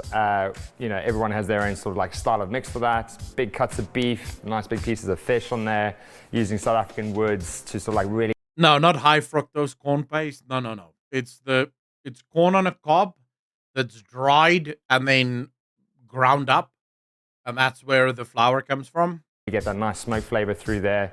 It's culturally what we're known for. I think if you are South African and you don't really know how to braai well, you kind of get pushed to the side a little bit, or you get put into braai school very quickly. Pushed to the side, you mean you get pushed to another country? Well, you're just not allowed to hold the tongs, that's all. You just have to do the washing up. Yeah. Would you like something a bit nicer to eat? Yes, please. I.e. the end result? Yes, please. Wow. This is going to be a good day. There we go. That's South African sausage right there, boerewors, and the pap. And then the sauce is usually, it's served with tomato and onion sauce. We're going to do very well out of this. So is this the braai curly sausage? Yeah, that's the boerewors. Yeah, the boerewors? Yeah, definitely. Wow. Majority of the time it's always coriander, black pepper. I mean, that's like our go-to spice. Sometimes a bit of chili in there. You got the pup over there, which is, you know, with every single braai you have. Then that sort of like tomato relish is called a chakalaka. So a little bit of spice in there, a little bit of heat, tomatoes, onions, bit of garlic, whatever fresh herbs you got lying about, you just chuck it in there. And that's how you'd devour it. I mean, this is my plate, so cheers. Whoa, that is so cheesy. That carries such an amazing flavour. So with the braai, is that slow cooked? What you try and do is, depending on what sort of meats you're using, depending if it's fish or sort of like beef or chicken, you try and arrange your coals on your braai to have that right temperature zone. So it's not like American style slow cooking where it's in there for 8 hours, 9 hours. It's very much, you know, cooking it for, you know, maximum. The sausage probably take about 15 minutes on a really nice, just get that real good smoke flavor on it, good char on the outside. And you want it slightly pink because it's beef. You know, I think that's the biggest misconception here is that, you know, if the sausage is slightly pink, it's raw, which we're trying to sort of break that wall down a bit. What I love about it is the texture. It's that almost mincy but chewy because of the beef. It's really coarse, isn't it? It's awesome. Like, it's such a pleasant eating experience, and then you get all the flavour. Dude, you guys haven't lived. You need to try South African food. Trust me. Trust me when I say this. You need to try South African food. Coming through, that is unbelievable. The chakalaka is also just fantastic. Like, it tastes of deep red, if that makes any sense. Yeah, I mean, South Africa is a melting pot of cultures. You know, there's been so many people that have come through and left their mark on the country. The Dutch, we've had the Indian cultures coming in there, so that's why where I grew up is very much spice central. You know, you can't get away from the fact that there's a spice market almost every sort of like 100 meters. You know, so yeah, you're welcome, Steven. And then when you move down to sort of like the Cape Town side, it's a lot more wine origin. So the Dutch really sort of like push that one out there, and obviously they bring. Massey, so here's the thing with South African food. It is simple. South Africans as a culture, very much almost hyper prioritize simplicity. We don't, like, most of our foods are very simple ingredients, but brought together in a way that, so you have to also understand where most of our foods come from. Most of our foods come from a period of time where the people didn't have stable homes. They were sort of traveling all over the country trying to escape war, right? So most of the foods that came out of that were foods that were either going to last for a really long time or would be easily transportable. So, for example, maize meal can fucking last forever. This boerewors can last for a very long time. So, yeah, we are a pretty simplistic culture, or series, or mixture of cultures, rather. Along their staples that they love and sort of grew whatever they could to and turn into what they wanted. I should probably stress, Patrick was desperate to get Brian to the studio and our fire alarms wouldn't allow for it. So it is definitely one of those things that if you want to try properly, you have to go and try it in the restaurant, which we did. It's awesome. Fantastic, yeah. This is going to be a good day, honestly. Jay, this one doesn't fit under a cloche, so... Good news. Back to the other games. Good luck. May I? Unveil. Whoa! That is a spectacular looking board. That looks incredible. With chutney. What is it? There's fish, and what looks like, it looks marmalade-y. Have a taste, see if you can guess what it is. I'm just going for this to start with. Gonna be chutney, no? Oh! Use your words. The words are coming, but the spice is taking over. Oh, spicy. That is like a chili jam. Like a chutney? It's sweet, it's got heat, but there is something else, and I can't... Patrick, put him out of his misery. So it's an apricot chutney with a bit of chili in there, a little bit of spices, yeah, and garlic. Really good. Garlic. It's the fruit and the garlic, which is a really odd but delicious mix. In particular on mackerel, but only because we couldn't find... snook. So, just one thing about snook. It's very popular here in the Cape. Like, everywhere you go, they'll have snook as an option. I don't like it. Maybe you'll have a different experience with it, but I do not like it. It has so many fucking bones in it.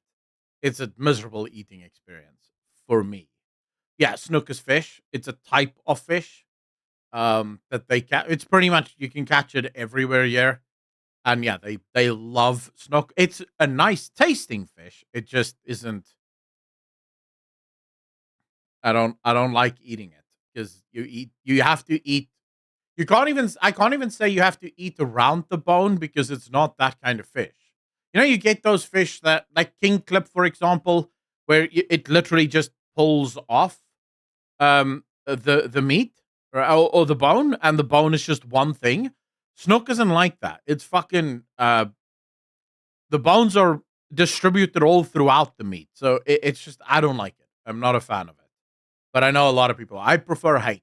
If I'm gonna go get some deep fried fish, it's gonna be hake. Always hake. There's some excellent words in the South African cuisine. It's another whole language. It's a great accent, and then you say words like snook as well. Like, what is snook? So snook is it's pretty much a gigantic mackerel. It's a game fish. Feeds on loads of oily fish, so sardines, mackerel itself, mantis shrimp. So it's got like a really good diet of sweet, oily creatures.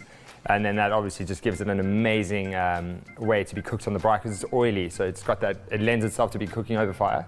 And then that char works really well with the sort of the apricot sweetness. So yeah, and South Africans smear apricot chutney on apricot jam on absolutely everything. Yep. Desserts, savory, whatever, you know, when you have a shower, if you run out of soap, just a bit of apricot chutney. Yeah, South African cooking is about simplicity, and that's what makes it so great. It's very family friendly, you know, your kids can help you make it. And it's such a unique thing for us to have that. As a country as complex as it has been in the past, nowadays it's just such a way of getting us all together and being one part of technically a big family. Mrs. Ball's chutney makes it, and I think it's one of those things that they made it so well that it just became one of those iconic condiments to have in your cupboard. Yep. That is really unusual to me in a really delicious way, and I'm wondering what chutneys and marmalades and things we've got that we could do with fish. Such a good mix. If you're enjoying this, there are some... Chutney goes with everything. Trust me. Chutney goes with everything. Steak, chutney, good. Fish, chutney, good. Ham, chutney, good. Bread, chutney, good. Chutney goes with everything. Small things you can do that make a big difference to us. Like the video. Subscribe if you aren't. Click the notification bell and select all. Thanks. What's this? oh, this is what I'm here for. Wait, what is trying this? stuff that I don't really know what I'm eating, in a good way. Yeah, sure. First off, it's cold. Is this right? I'm eating it with a doll's house spoon. Here we go. Wow, again. Oh, I know what it is. got a I know what it is. It's monkey gland sauce.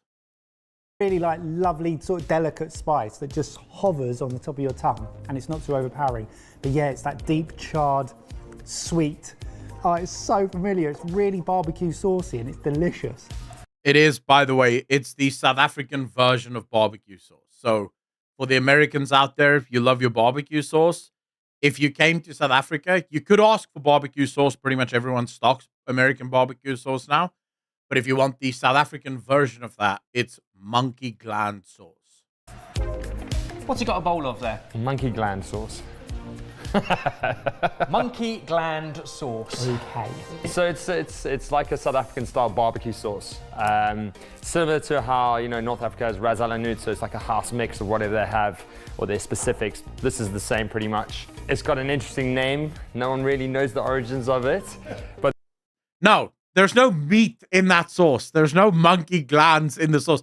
Like you just said there, we have no idea where the name actually originates from.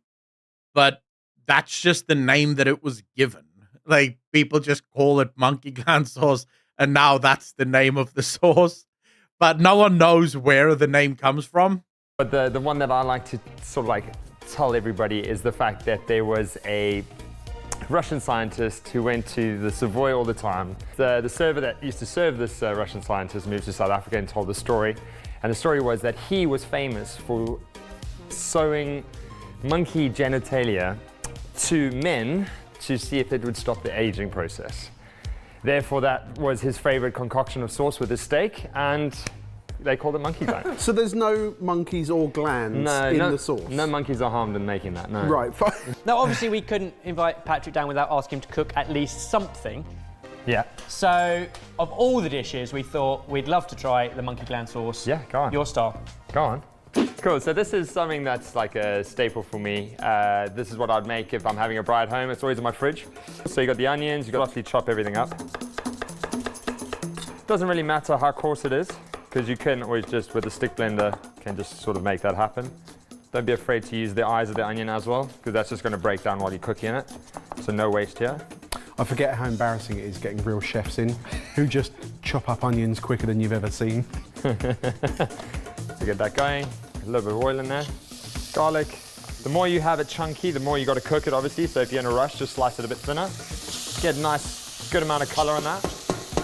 It's something that we're thinking about, sort of like maybe trying to sort of like take it a bit further, maybe getting some bottles, maybe try and sell it. I don't know, you know, it's one of those cool little unique things. Yeah. So once you got them slightly colored off, you want to just chop up your chili. Depending on how you like it, if you like it blistering hot, add the chilies. Get some real big bad boys in there.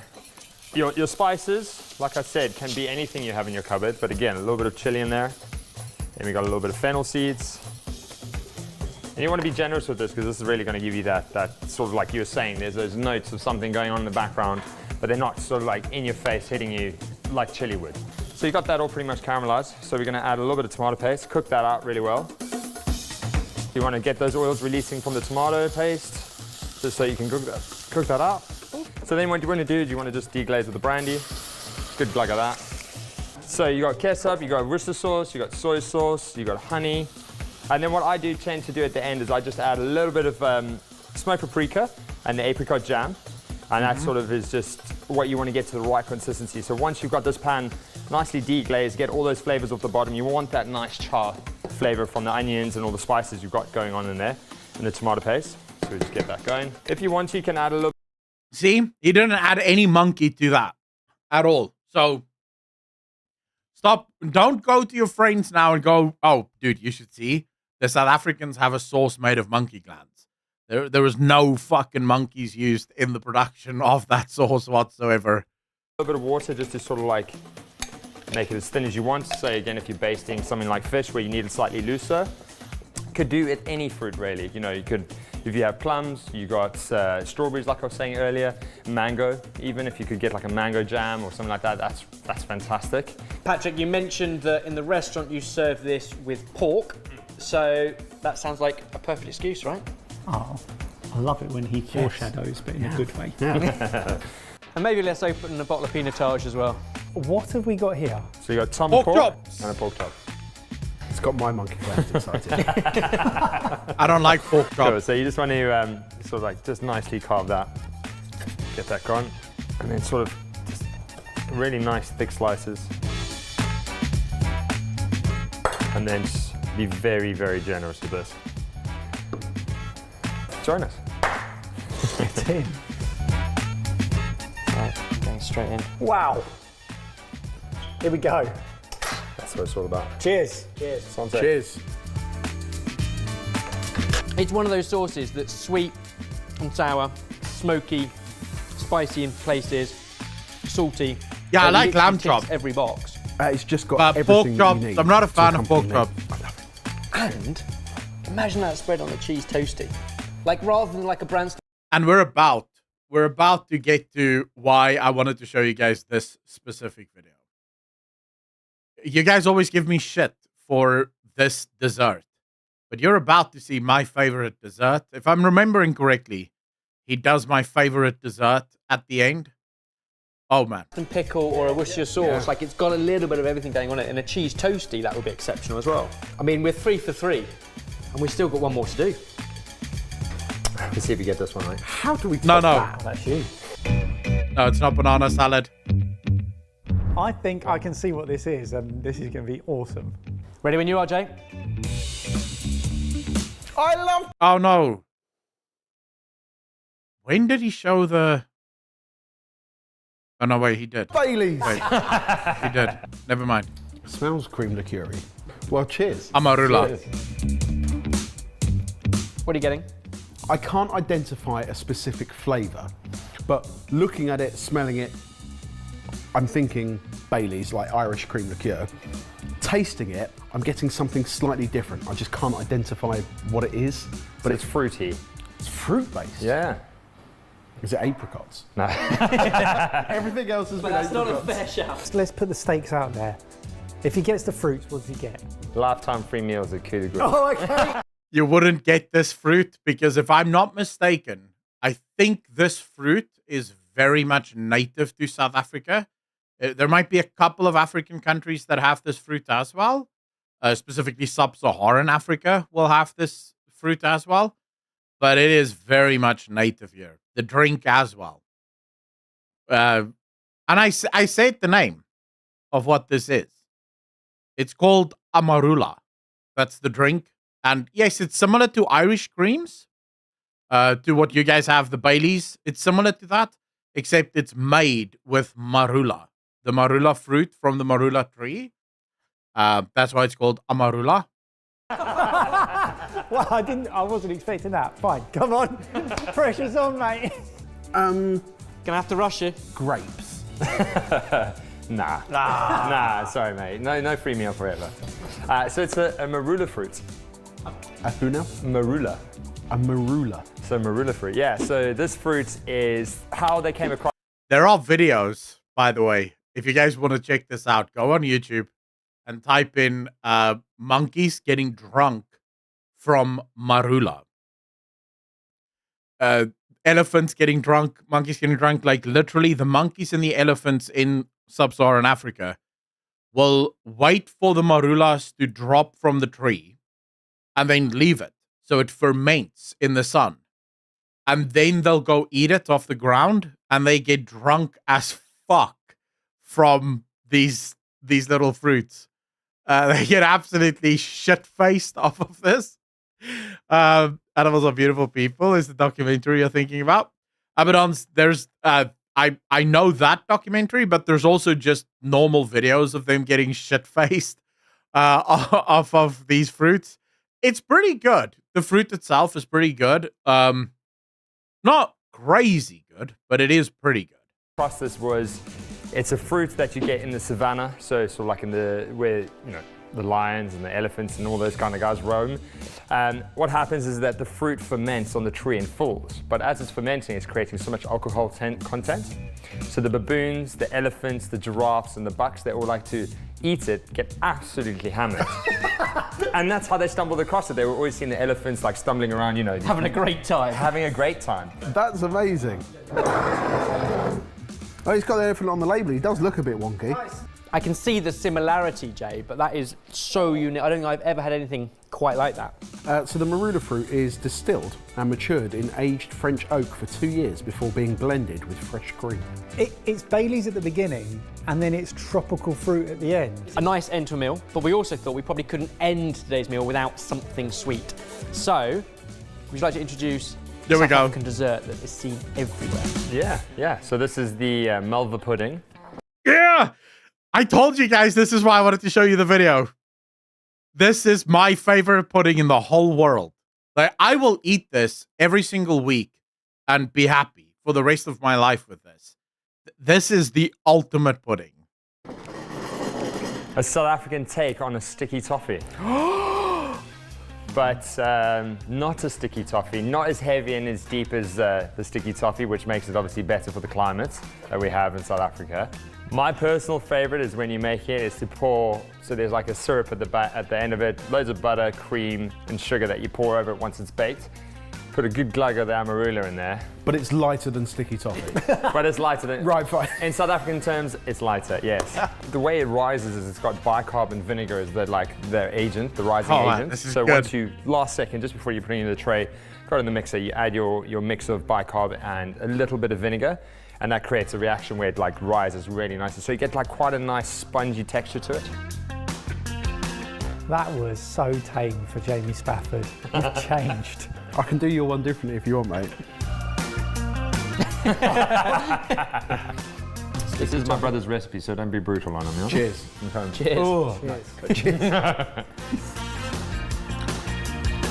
You see what I mean? It's lighter than a sticky toffee, you know? It hasn't got like the date like stickiness of that, but what it has got, these are going to sound like negative words, but chewy and soggy sponge, which they don't sound like they should work, but they absolutely. It is chewy, it is soggy, although the edges are usually crispy. So you get chewy, you get crispy, and you get soggy all in one. It is brilliant. Sticky toffee pudding, let's be honest, it's better than sticky toffee pudding. Have it on. It is better. I don't have a problem with sticky toffee pudding. It's good, but from my perspective, and it might just be because I grew up with it, because malva pudding is basically a staple in South African households. Almost every South African mom knows how to make malva pudding. So, you know, any sort of big event, they would make malva pudding. Sticky toffee pudding is not made here. I only had sticky toffee pudding, I think, for the first time in my 20s. And it's good, but it's not malva pudding. Absolutely do. But it's like a brown sugar chew. You know, like when you use brown sugar in cookies and you almost taste the chew. Like, that is amazing. It's like a treacle steam pudding. Yeah. That is superb. Sometimes when we do these kind of things and you have foods that you've never seen before, you've never tasted anything like it, whereas today it's all been fairly familiar, but with a twist on it that is unlike anything we've ever had before, and therefore turns it into something brand new. But yeah, I think if you're from Europe, even America, because America is mostly just European cultures, right? But if you're from Europe or from America, a lot of the food in South Africa will actually be quite familiar to you. Like, not necessarily the version that it's in or the form that it's in, but the flavorings. You'll immediately sort of go, oh, I know this flavor, because this flavor is probably where you live as well. Because remember, South Africa is just a bunch of European cultures that came together and sort of mixed a lot of their foods. So you have a lot of European influence, specifically German, French, and Dutch. And then also very strong Indian influence, because we have the largest grouping or largest community of Indians in the world outside of India, right? So there's a shit ton of Indians that live here. You also have Malayan influence, or is that right? Malayan, Malawian, I think, influence, because there's a lot of Malawians that came over as well. And then obviously we have the American influence with burgers. Malaysian, that's the one. Yes, Malaysian. Sorry. Yeah.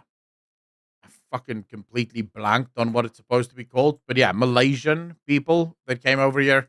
There's a whole neighborhood here in Cape Town that is still historically Malaysian, where you're not allowed to change the buildings at all. You're not allowed to make any changes whatsoever, because the Malaysian slaves, after they were freed, decided out of like protest, because at the time when they were still slaves, their slave quarter was, they were only allowed to have white buildings, like all the buildings had to be white. And then as soon as they received their freedom, they decided to paint all of their houses completely different colors. It's this collection of fucking houses that is painted every color of the rainbow. And you're not allowed to make changes to it. Like, you can't go in there and build a modern style building there. Like, if you want to buy a house there, you have to keep it authentic as it is. Yeah, it's pretty cool.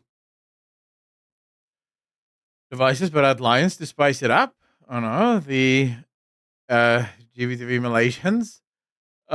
Chocolate banana sponge pudding. I think I've had banana pudding before. Don't know if I've had chocolate sponge banana pudding before. But anyways, I literally just wanted to show you guys malva pudding. Trust me. Everyone is so petty all of a sudden. Keyboard ATL. Looks like fried unsmoked sausage with mashed potatoes and vegetable tomato sauce. No. It's not fried though. And it is smoked. it's cooked on a fire. So boerewors is cooked on fire.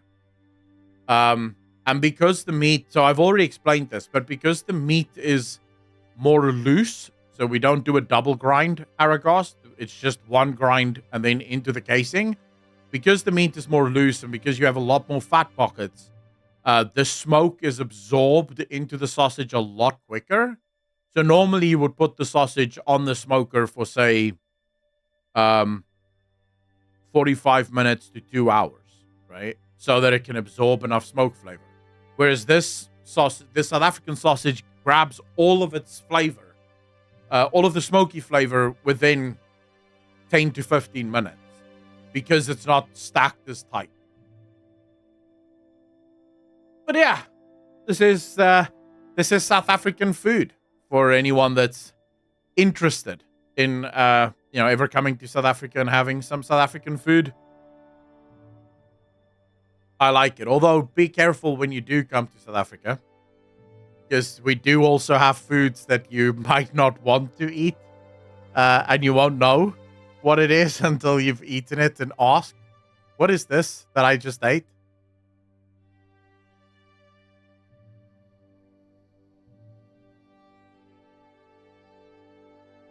All right. Shall we get into Elden Ring?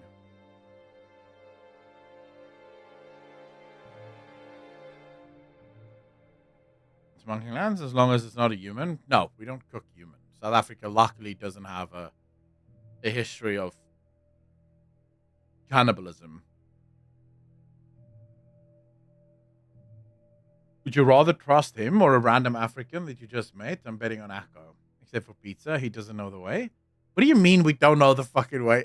I don't know the way. What are you talking about? Dude, I know everything there is to know about good pizza. Like, for example, putting pineapple on that bitch is just phenomenal. Everyone knows it. People just like to pretend like pineapple on pizza. They've heard Gordon Ramsay once say that pineapple on pizza is bad, and now they suddenly believe it. Which is just clearly nonsense.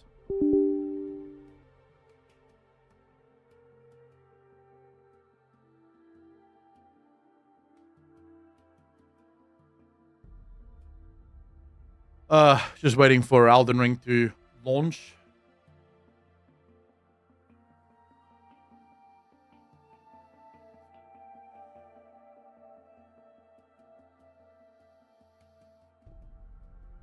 I love the calamari. It wasn't calamari, it was beef anus. I don't think I've ever had beef anus, but you might actually get someone that gives you beef anus. I mean, I'm sure that can happen.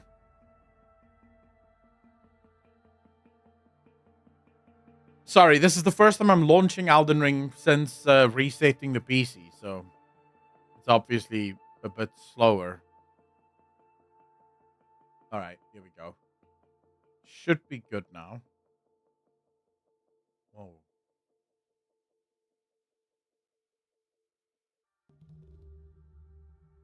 I know it's not right. I'll change everything now. Give me a moment.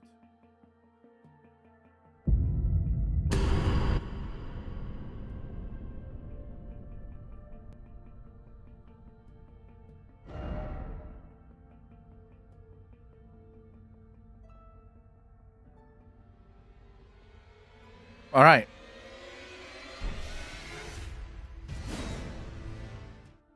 Man, it's been a while since I've played Elden Ring. I'm gonna suck now, aren't I?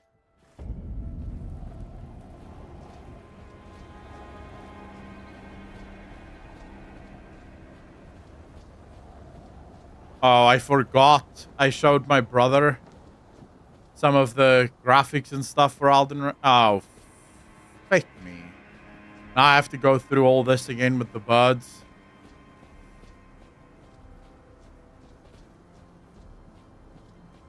Alright, this is gonna suck.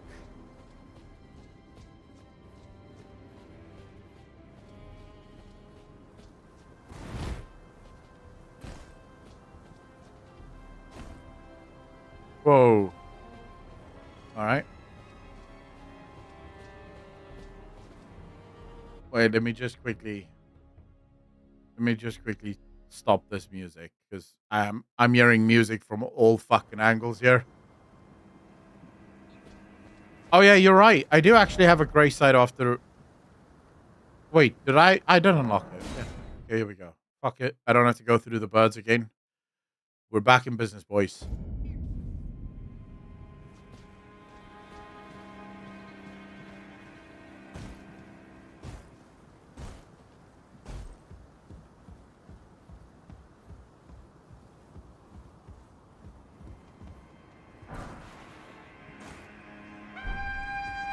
Oh, fuck off. Why?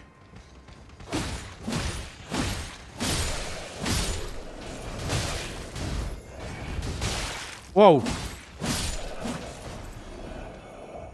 All right. Okay, I have to get so back into the shit again. What the fuck? Whoa, whoa, whoa. Who's shooting at me? What is shooting at me? Oh, okay. How do you change weapons again? Oh, never mind.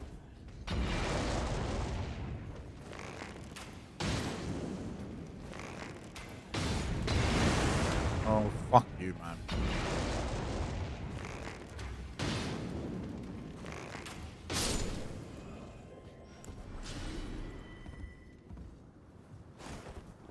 I can't remember how to fucking do...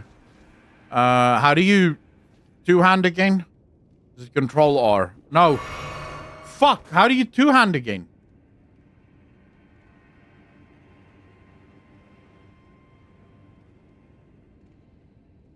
Oh, right, yeah. Okay, thank you. I just wasted a lot of healing potions here.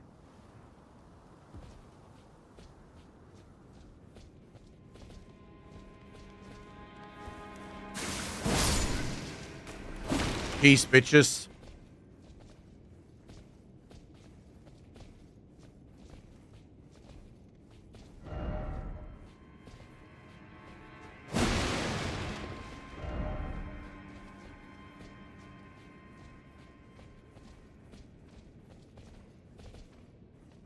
How do you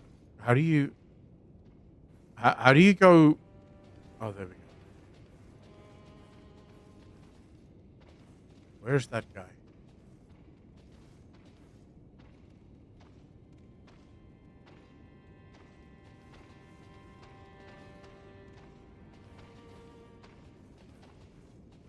Okay.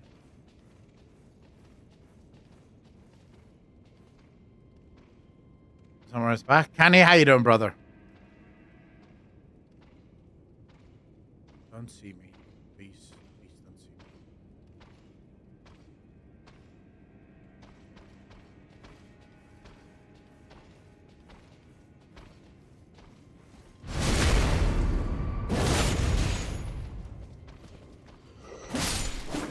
What the Wait.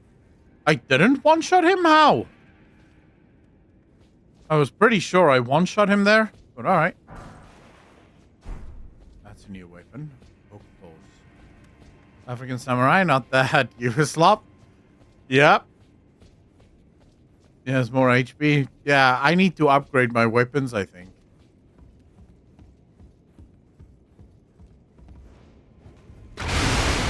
Wow, what the fuck?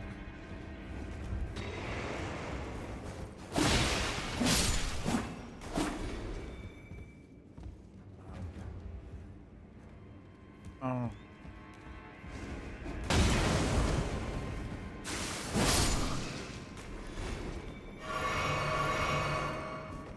Okay, I need a gray sight right now, by the way.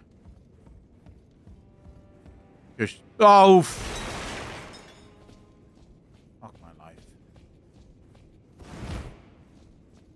It feels like I forgot everything about this game. Like, I forgot how to dodge. I forgot how to do everything.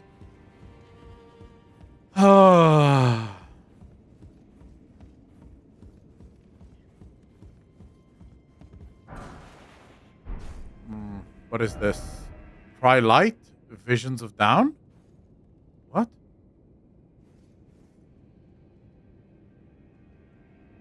I don't think I'll jump down here. Like this is what? Try light. No, fuck that. We'll just skip that.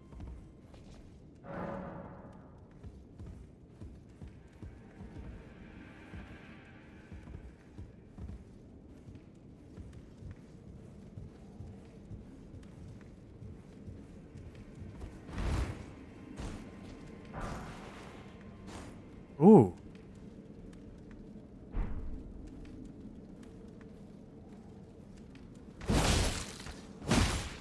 Don't fall off, you fucker. Okay.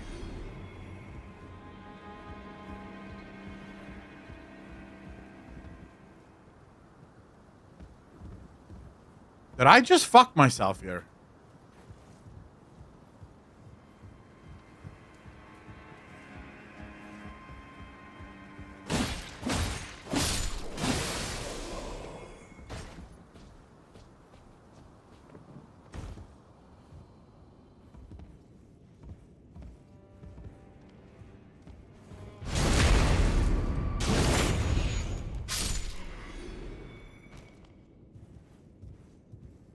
Right. Where the hell am I? Oh, I skipped this guy. Nice.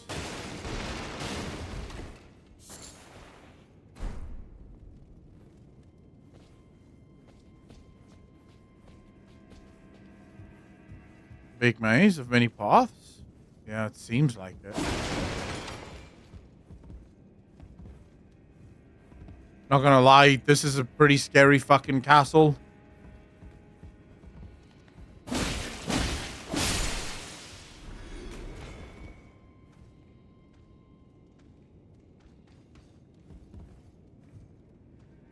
I hear someone walking.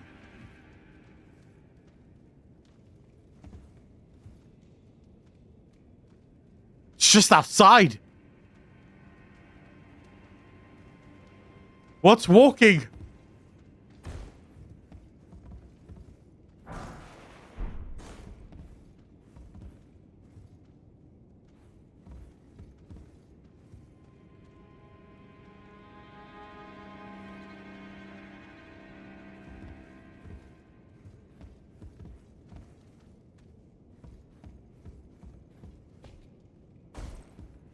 Man, that's scary as shit.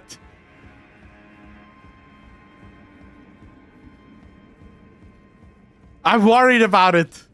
Oh, what am I about to get fucking dragged into here?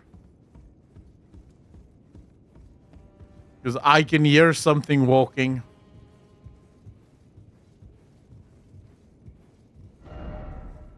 Be wary of strong foe.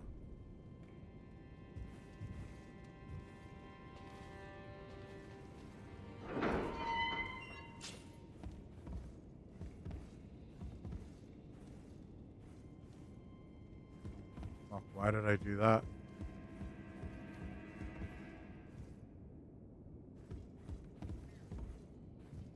So I have to go in there.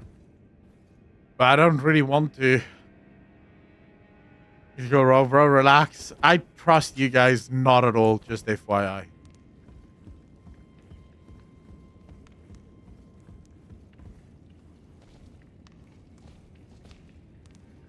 Oh, fuck.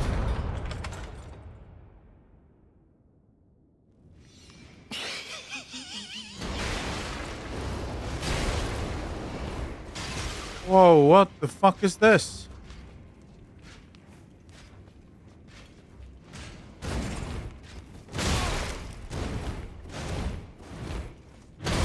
Whoa! Okay. Apologies, sir. Okay, so this guy is pretty strong.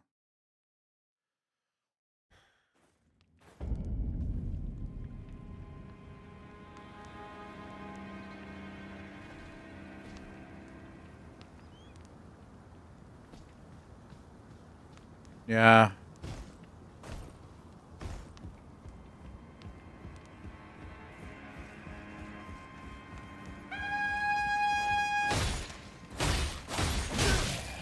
Whoa.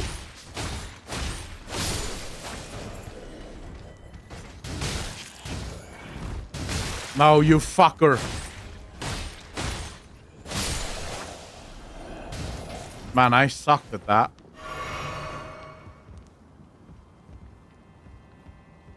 Okay, now remember there's a guy that shoots here.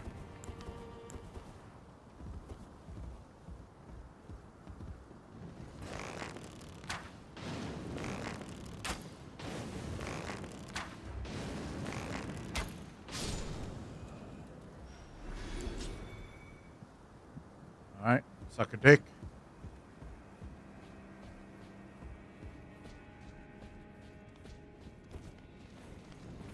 Oh, fuck me! What am I doing?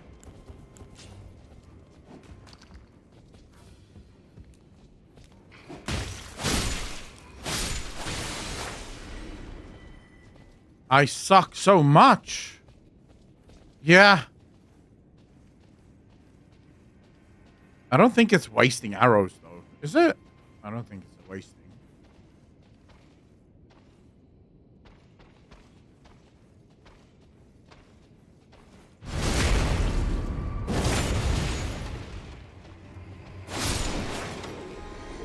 Alright, peace out, bitch.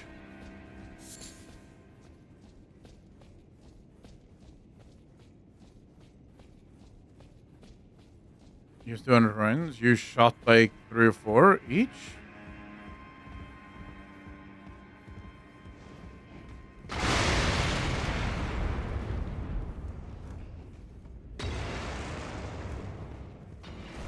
Man, fuck these guys.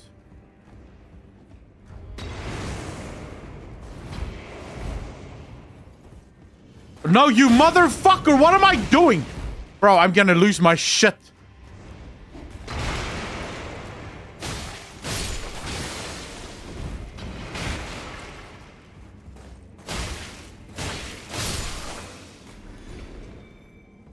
Alright.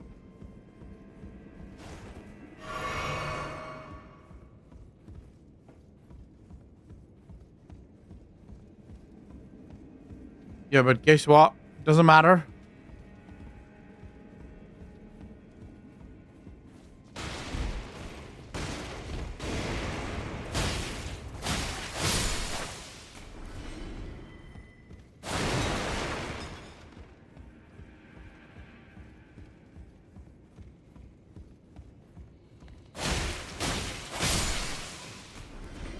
The strong attack is oh, my coffee cup disappeared. The strong attack is spacebar and left button, right?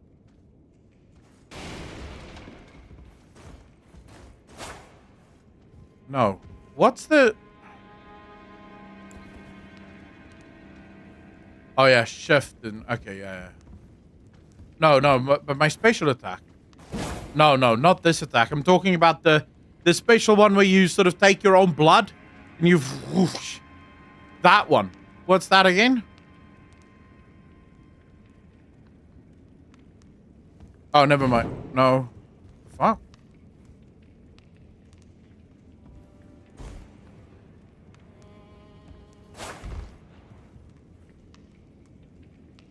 Oh, you have to two-hand. But then you can't see shit in this one.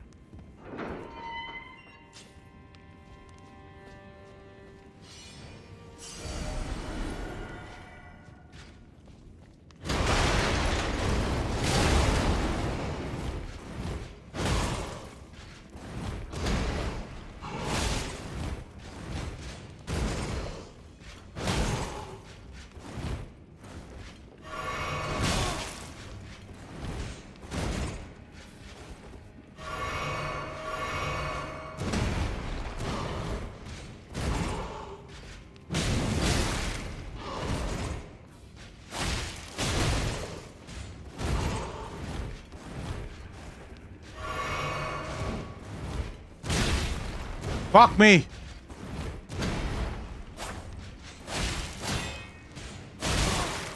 Whoa. Oh, fuck me, bro. Alright, so... No, I don't have... What lantern? Where do you get a lantern? What? You get lanterns? Wait, do I have a lantern? Where would it be if I did have one?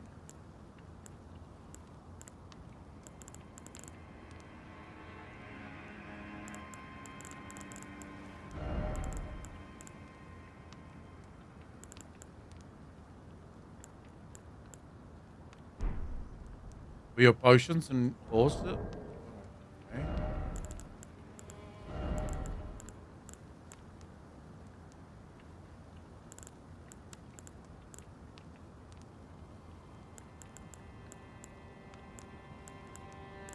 No.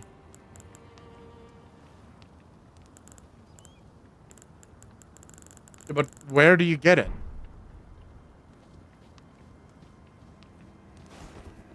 Oh, fuck off.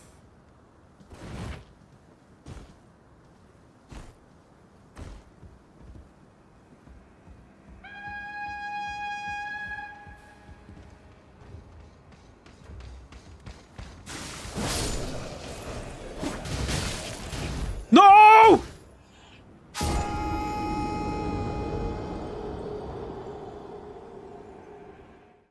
I just lost all my fucking runes, man.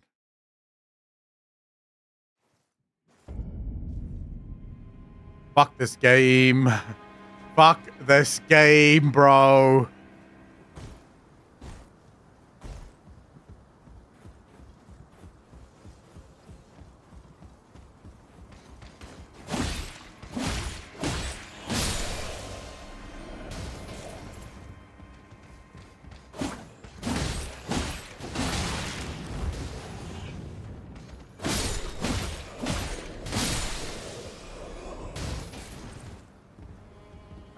Alright, slots.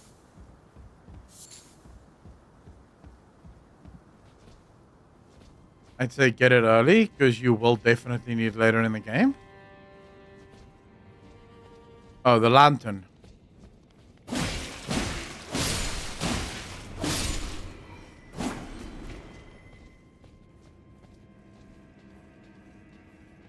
sure I will need it. I'm just, I don't know where to get it. Like, I'll tell you what. As soon as we've defeated that fucking knight asshole, we'll go back and see what we can do with that.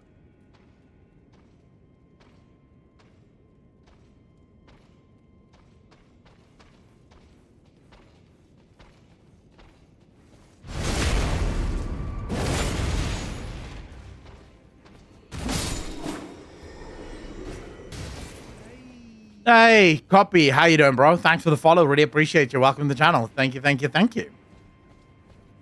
But yes, you should get it at some point. I don't know.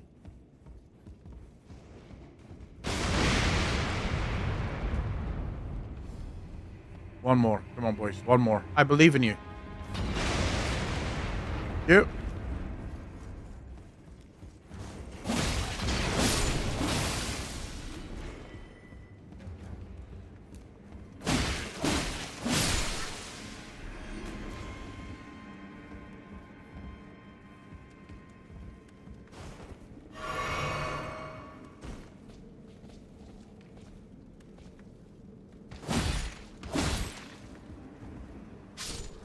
Peace out, slot.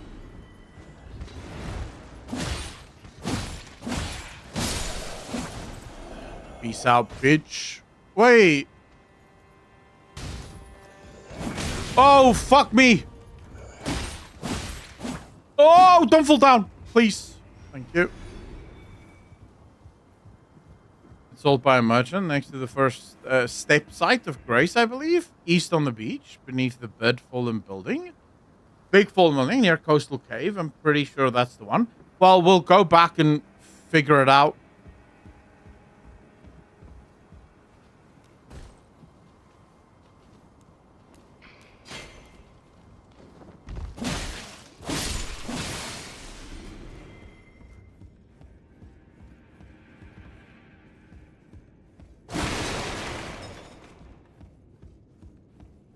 We'll show you when you get to it. Yeah.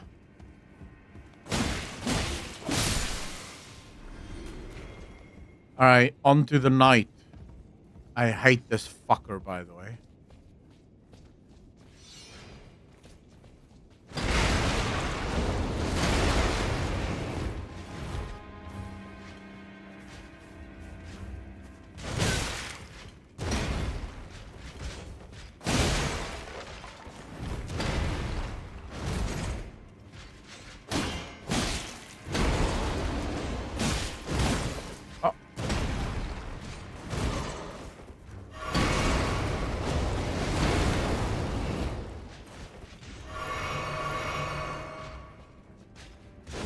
Oh, fuck off. Oh, fuck you, man.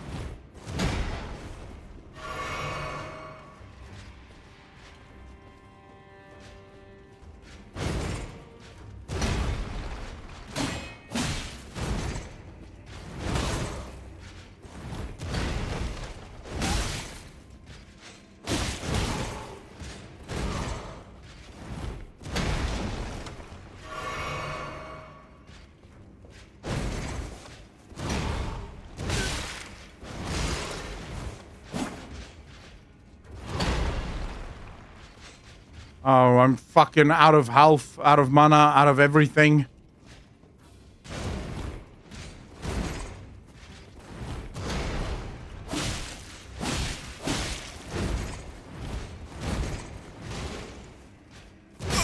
No!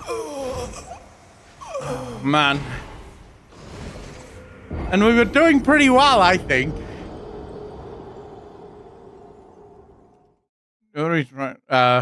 No copy.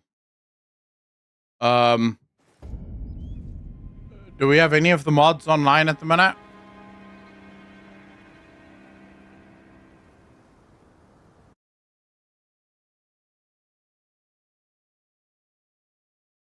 Oh, hold up. Let me just quickly.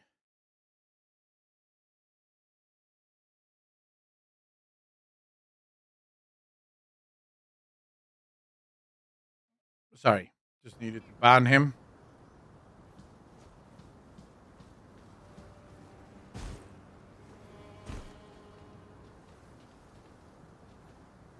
I don't think you can sneak up, can you?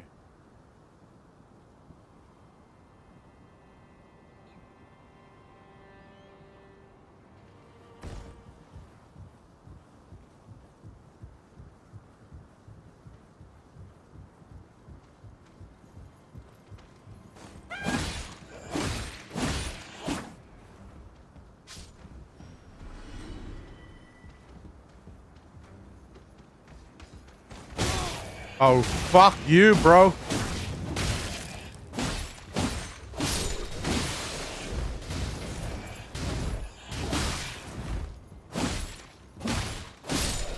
Man. I'm just getting worse at this. Yeah, but I can't remember the... It's E, right? Yeah, I completely suck at this. No, fuck me, man.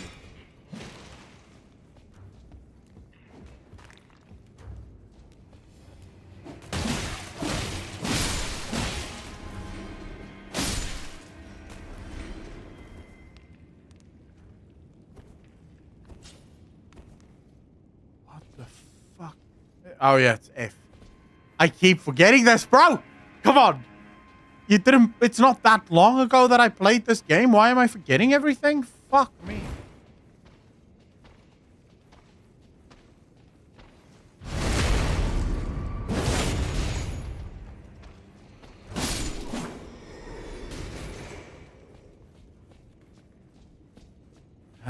Yeah, they shouldn't make you angry, but I get what you're saying. They do sort of... They can be quite annoying.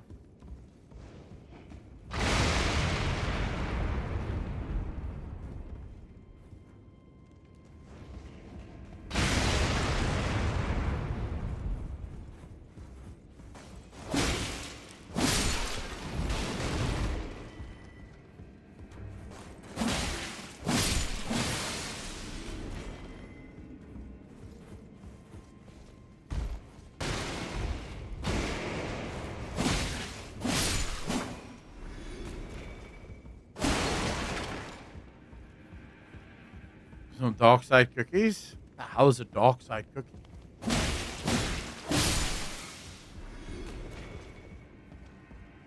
Alright, I'm ready to get my ass beaten again.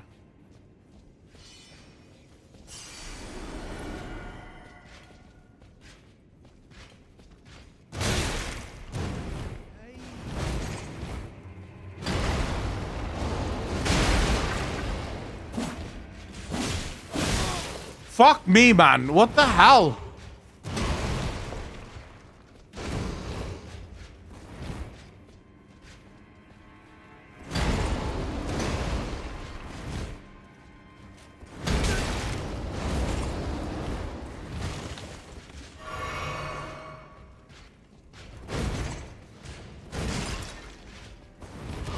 Oh, fuck me.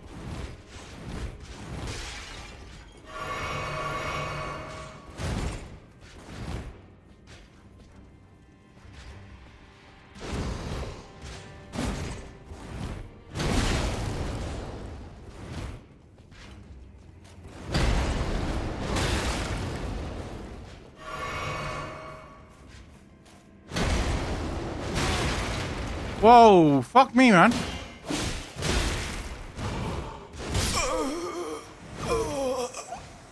Daniel, how you doing, bro? Yeah, I'm starting to get triggered. I tried F attack and it didn't work. I tried it multiple times and it did not work. Why? Can't be right. It's not F.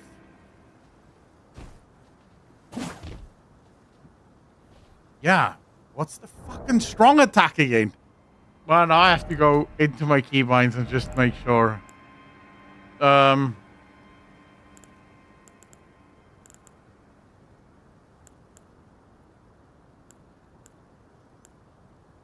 attack, guard. Skill is shift. Wait, is that right? Yes, okay, never mind. I don't know why I'm so fucking shit at this now. You would have sworn I only just started playing again? Like, fuck my life. What's going on?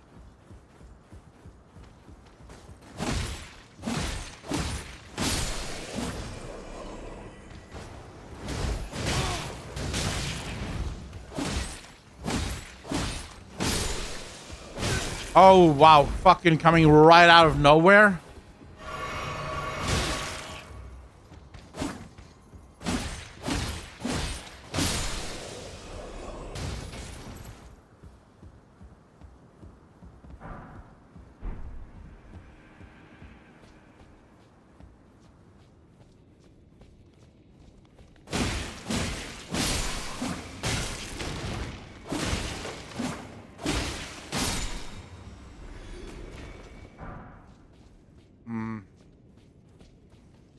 On PC, when I installed the DLC, the default jump was shift, and I moved it to space. Now, space is my dodge.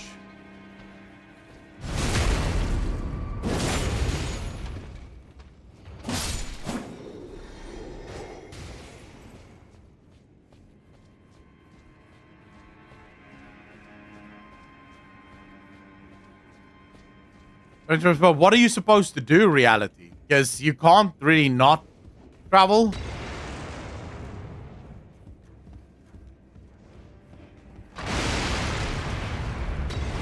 Whoa, whoa, whoa, whoa, whoa. That's fucking close, bro.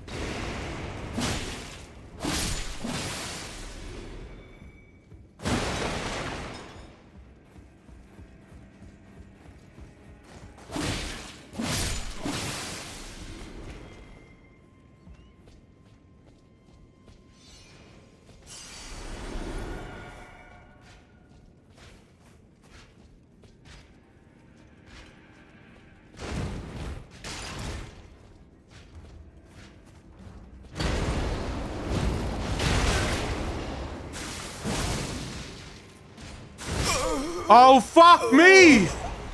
Dude, that took a lot of damage off of him. That took a lot of damage off of him. Yeah.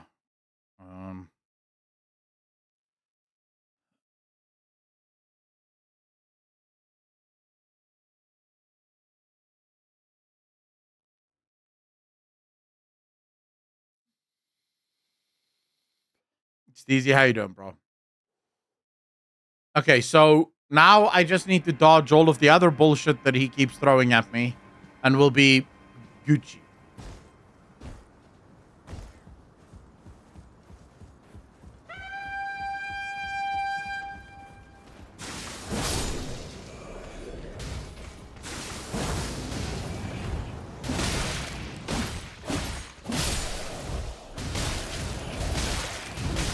Whoa, he fucking hit me with everything, bro. Like, I rolled into every single one of his punches there. Did you guys see that? Expertly dodged into every single one of his... Like, all he had to do was hold his sword fucking straight. I would do all of the work there. Fuck my life, man.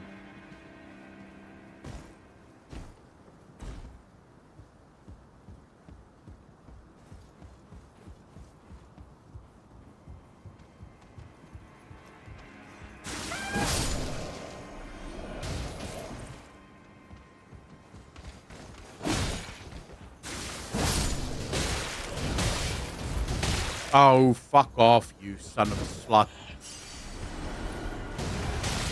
Whoa, what?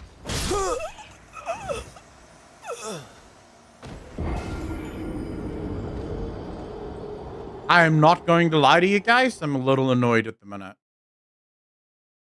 Like, this is a little triggering. How can I not get past these fucks?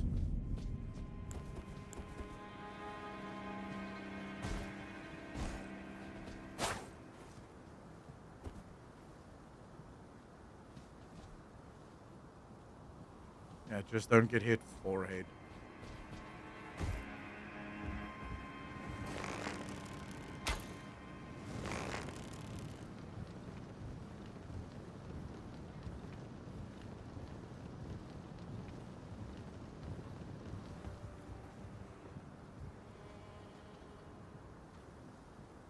How did you see me? Like, what the fuck?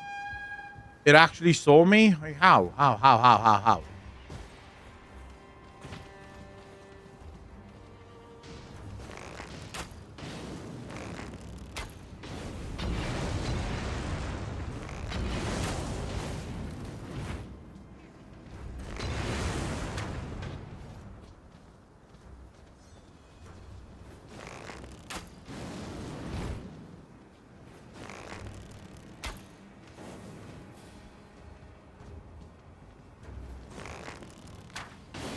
Alright, well, fuck it. It's good, yeah?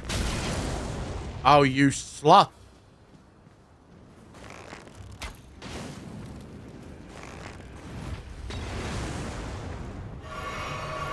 Dude, mind explaining to me how the fuck that happened?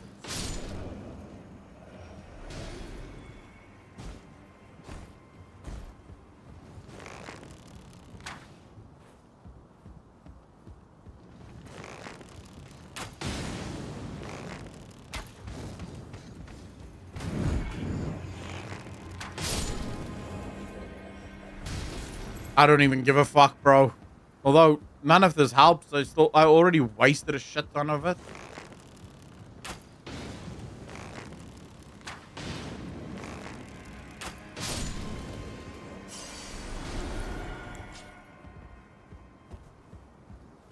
Frozen Solid, how you doing, brother?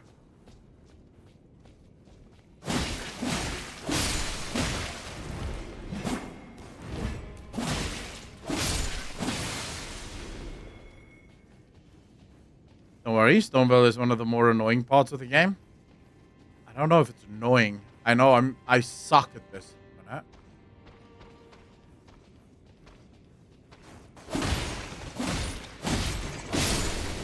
Oh, I almost fucked up. Woo! I almost fucked up. Woo!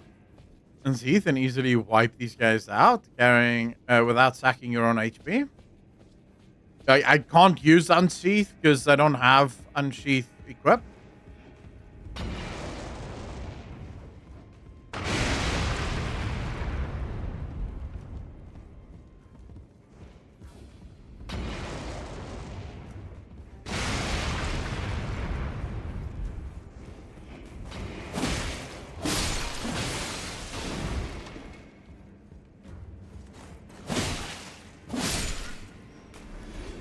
But I hear what you're saying.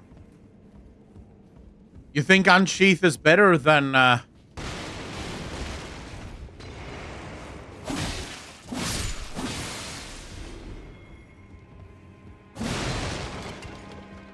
the blood one?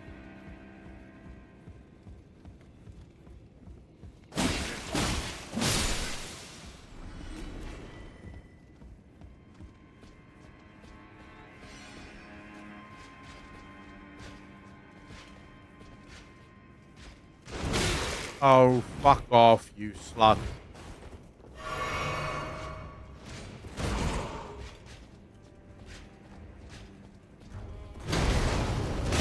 Whoa, what the fuck, bro?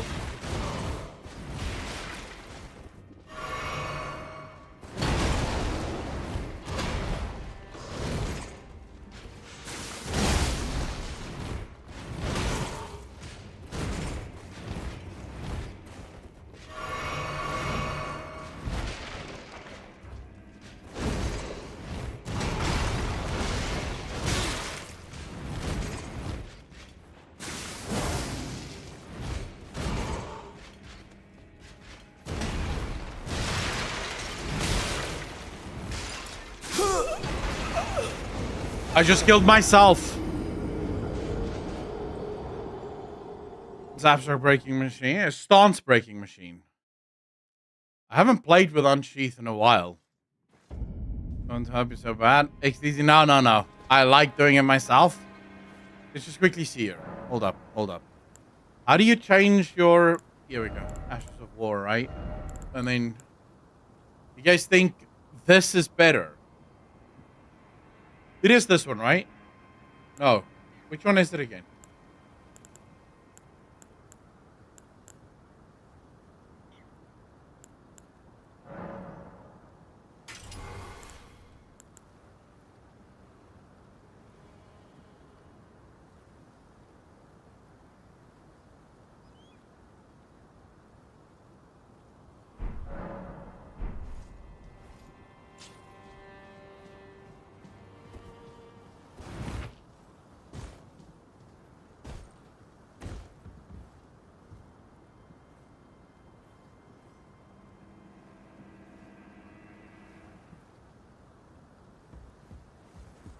There must be a better way of doing this, but I don't fucking know what.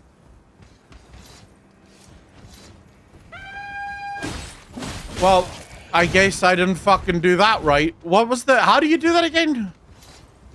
Oh, never mind.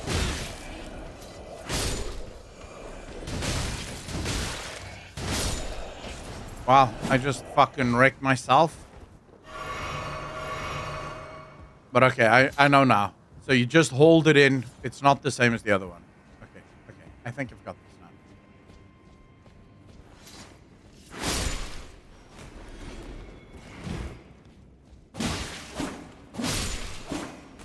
Should probably not use it all right now, but I really wanted to get used to it.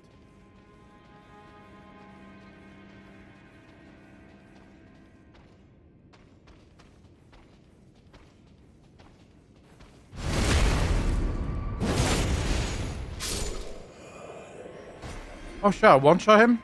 Nice.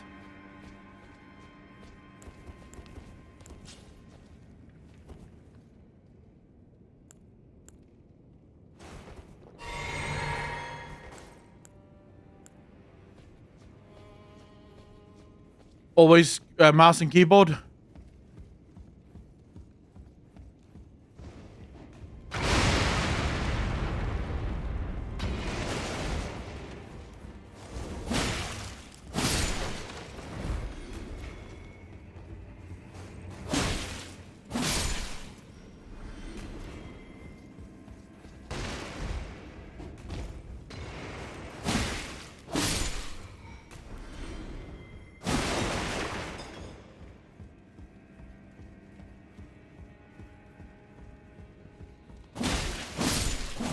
So will this, just a quick question, will this thing break his shield?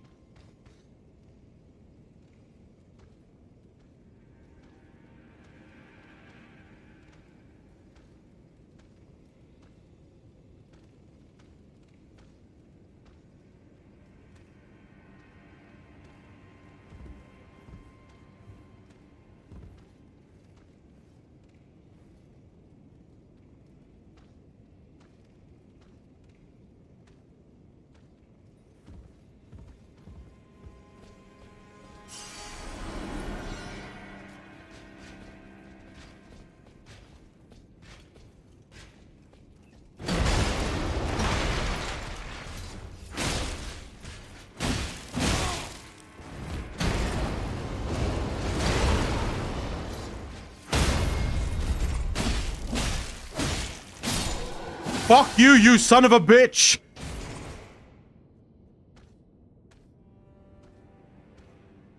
Got him, boys. Fucking got him. Oh, you asshole.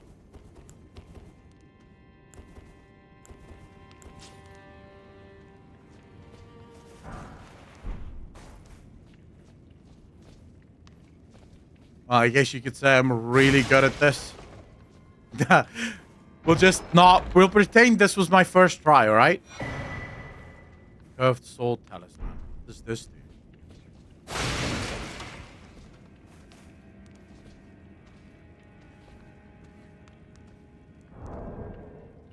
Oh, the white ghosts are the players doing their own version of this encounter. Yes, you're seeing memories of other people and how they did it.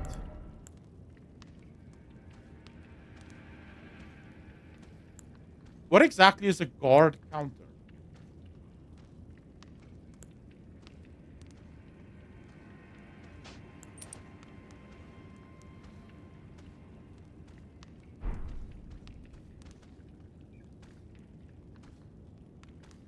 Can anyone, like, what's a guard counter? Is this a guard counter?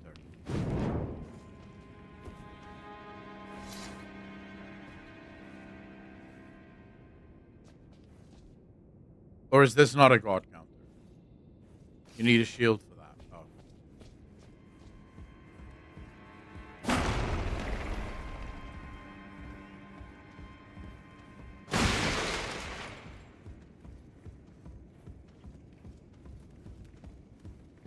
Okay, but then why the fuck am I...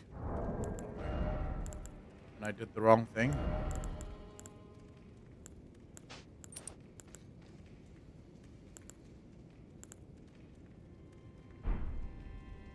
If I fight a boss, I will make sure to level either by popping runes or grinding on any easy enemies. For me personally, it removes part of the stress. Reality, I can see that because it is pretty stressful fighting things when you have shit tons of runes and then losing those runes like I just have.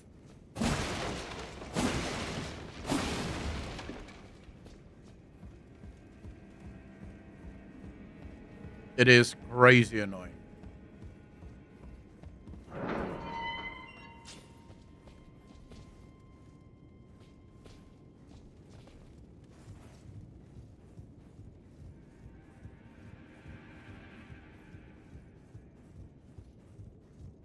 Yeah, but I don't think I have the runes for it.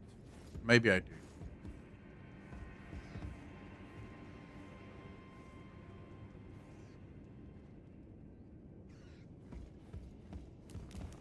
Oh my fuck. Wow. That fucker came out of nowhere, bro. Like, what?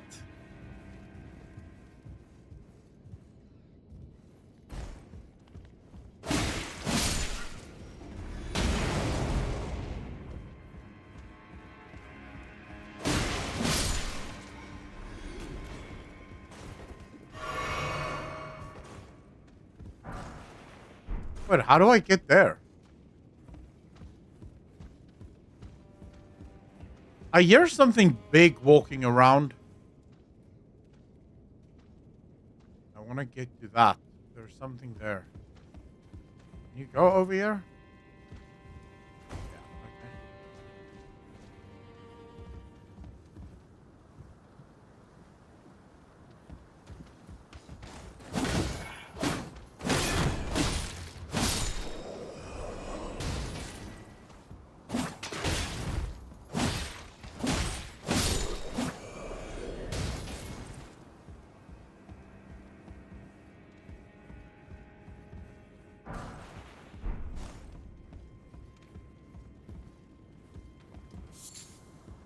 Alright, wait, but this isn't quite right, is it? No jumping aid. So you can't jump to there. Then how the fuck are you supposed to get there?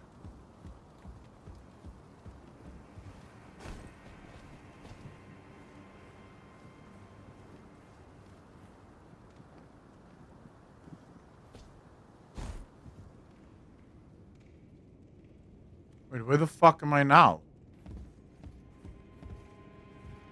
Oh. Off to work. Good morning from the States. Marissa, enjoy, bro. Thanks so much for hanging out. Really appreciate you. Oh, that would have been epic.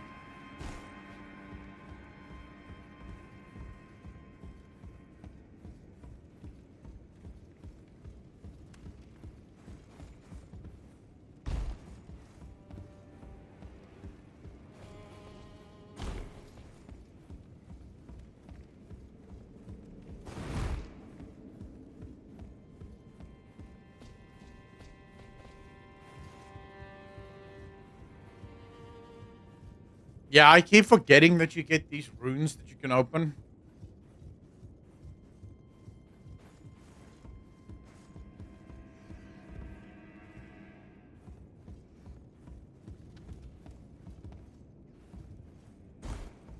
How in the fuck do you think you can do?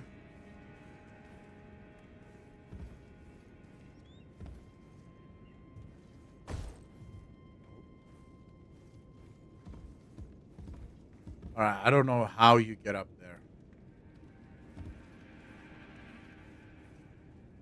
I think it's impossible.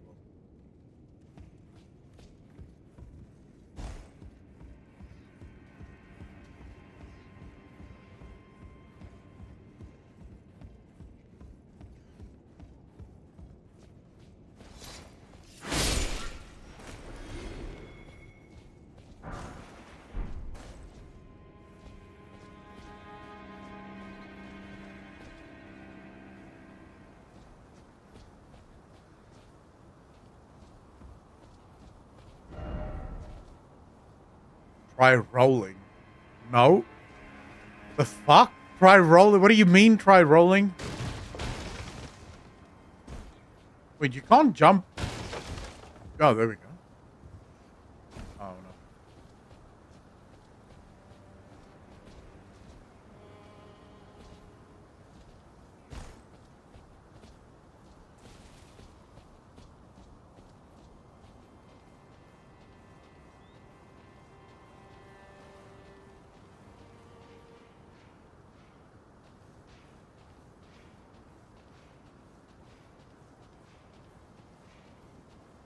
Where does this lead?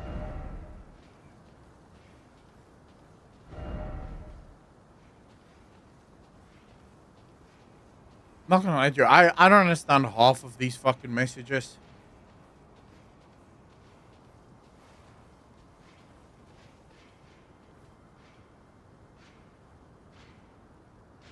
Another big boy.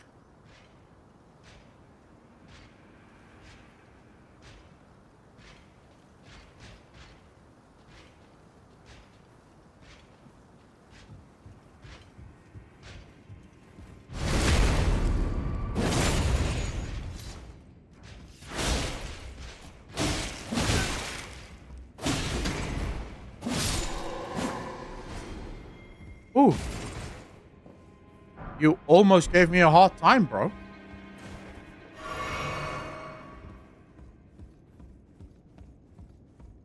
You're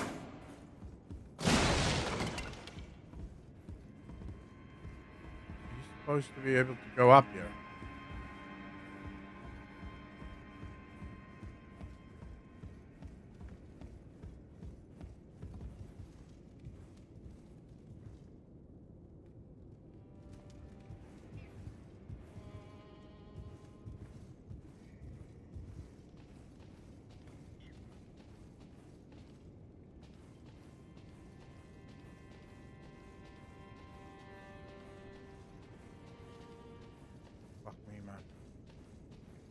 Oh, Grace.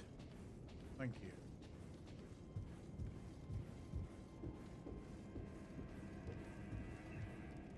Wait. Before we go touching Graces. So it's just... I don't remember anything about this game. I'll just one-tap this guy that most new players look for ways to cheese real quick. Really? I mean, he's not... He wasn't that hard. Although, to be fair, I did sort of just... I did cheese him, though. I mean, I didn't take him on one by, single-handedly.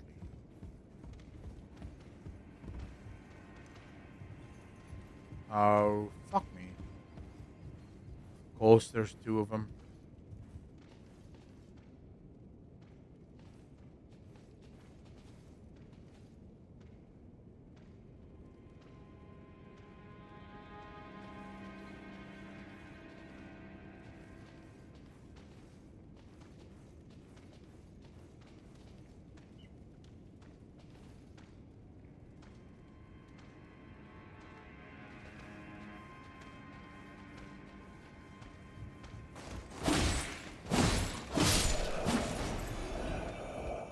Alright, peace out, bitch. Now, where's your friend? How do I get to him?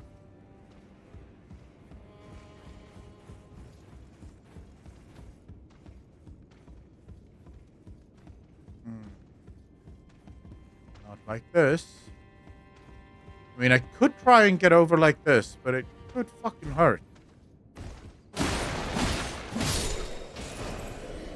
There we go. You did good, fam. You did very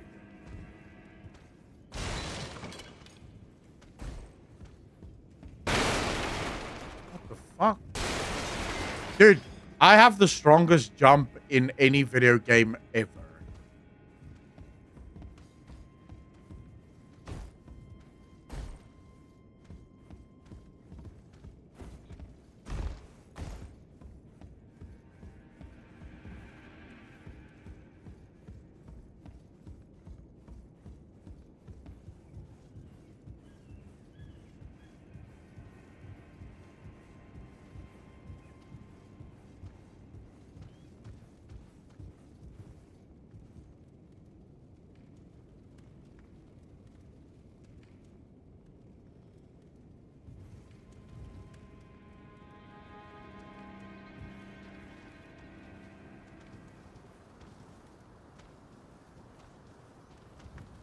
I need to go to the fucking Grace site.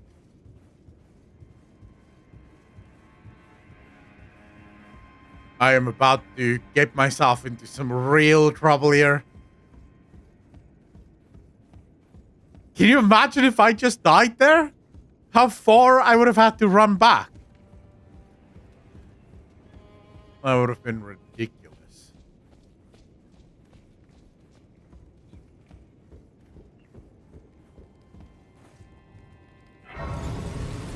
Oh, okay. I need to go pee. I'll be right back.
Alright, I'm back, boys.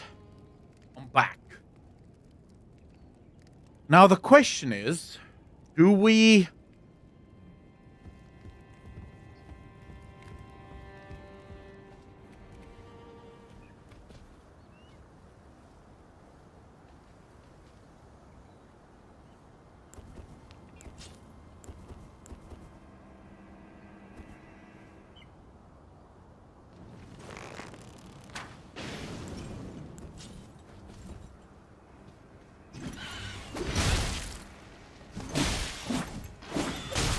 Oh, fuck you, man!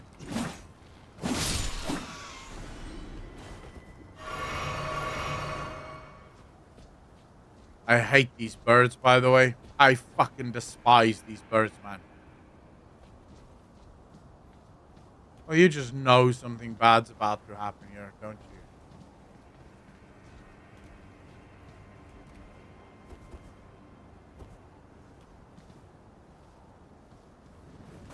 Oh, I didn't even see this one.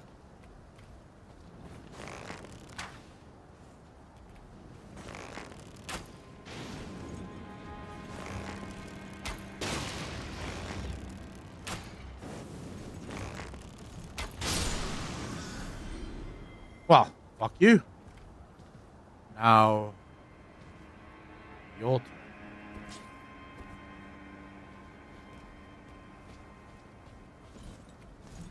Oh, what the fuck is that?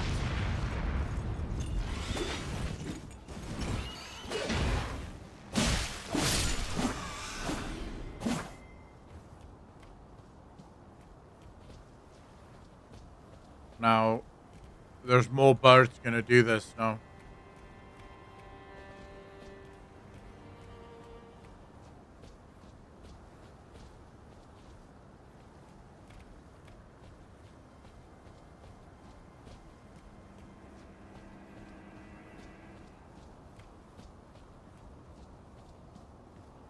The bad news is you're at one of them. Guess who was Camille top?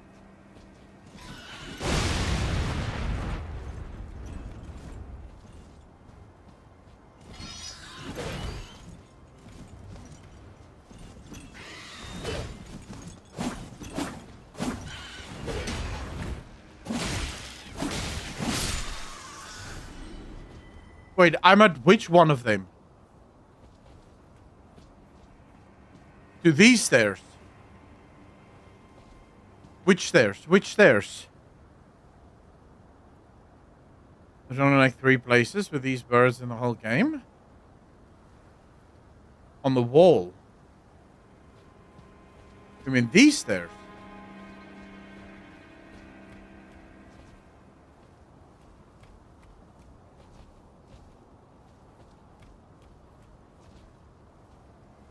Look down where? Oh, wait.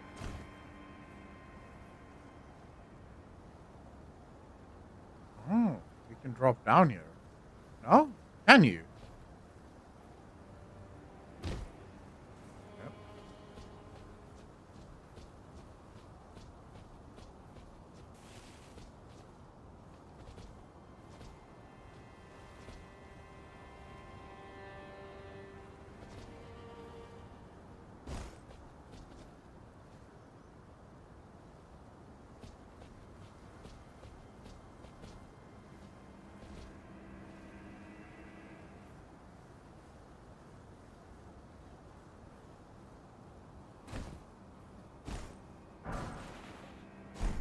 Art shield.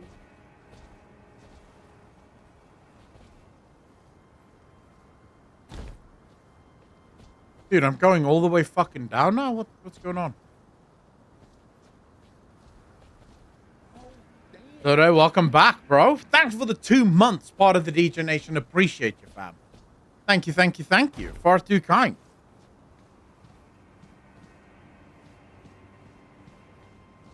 Alright, so I have literally just gone right down to the fucking very bottom of this bitch. Where does this go? I wonder.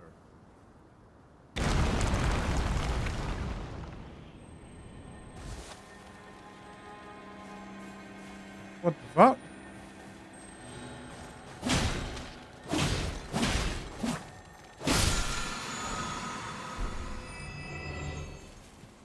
I didn't die?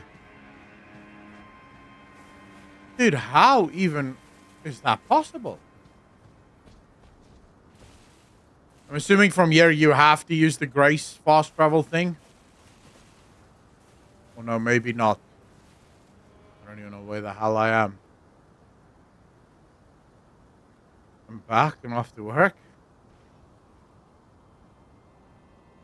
Breakable parts like that allows you to fall. Oh, okay. That guy up front looks quite dangerous, actually.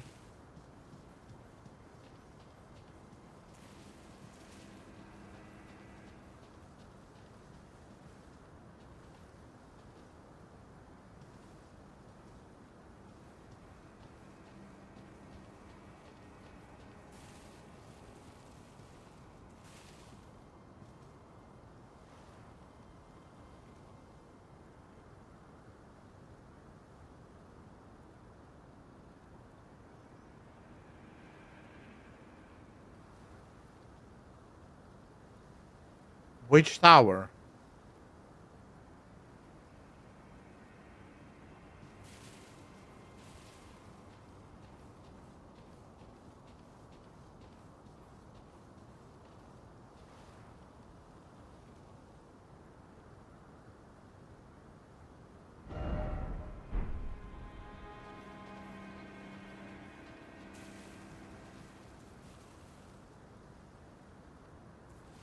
Or is there Grace here?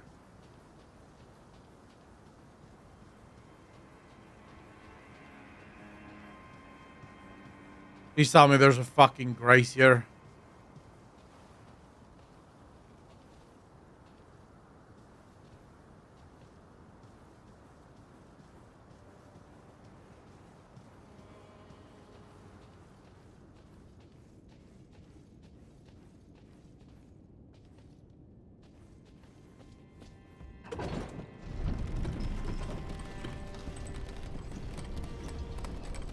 Oh shit.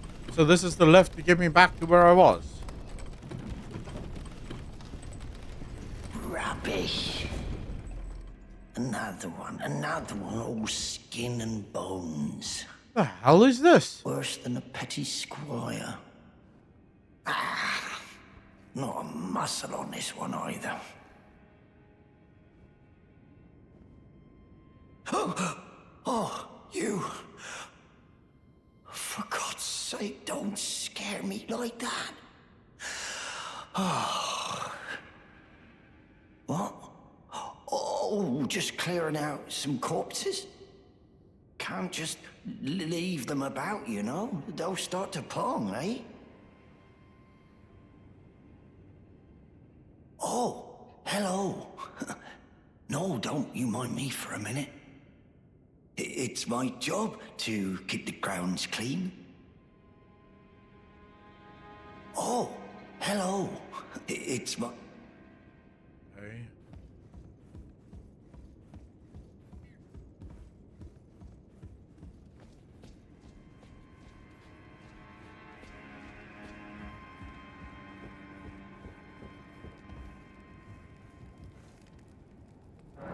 Bro, fuck my life, man. I can't level up.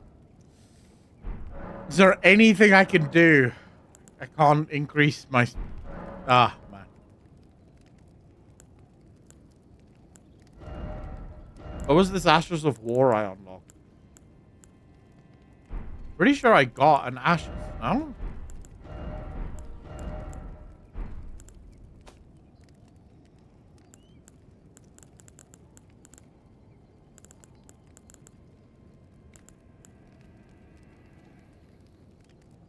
All right.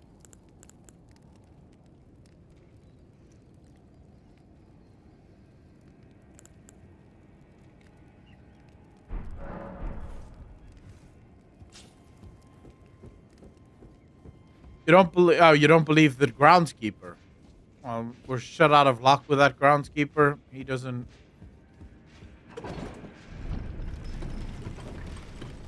Sup, boy?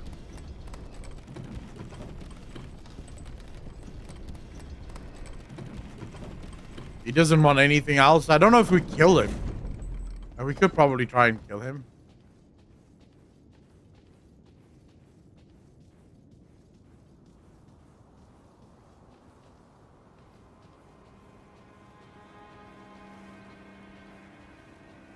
Man, this guy looks so fucking dangerous.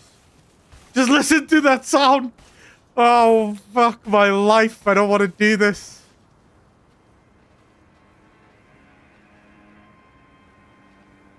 The problem is I don't know how to parry.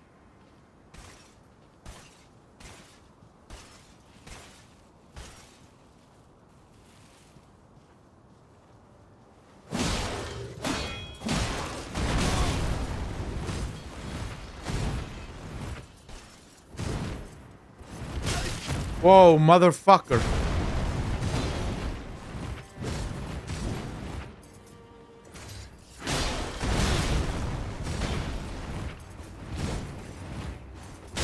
Oh, you fucker. Okay, so his attacks are pretty annoying. His attacks are pretty annoying, but I should be able to do this. Alright, off we go. Chads of Elden Ring. Dude, do you know how you know someone is dangerous?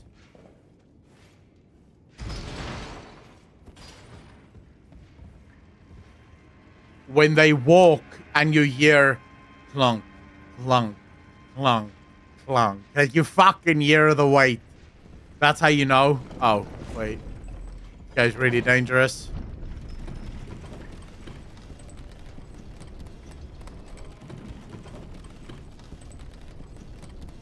But now, not even my unsheath basically did no fucking damage to this guy.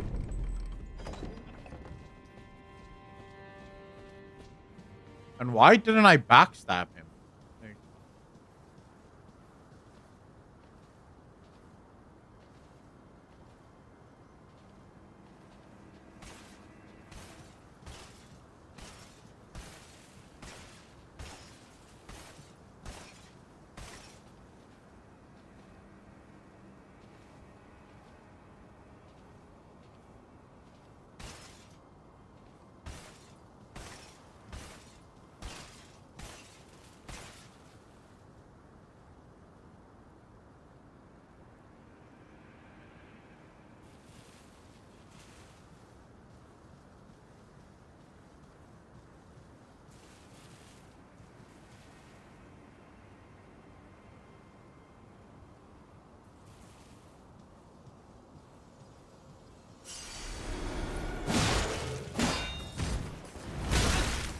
Mother of fuck.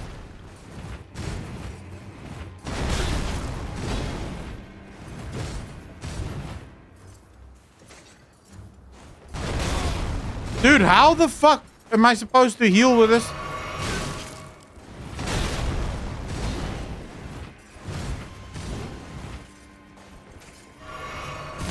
I can't fucking heal with this. Fuck.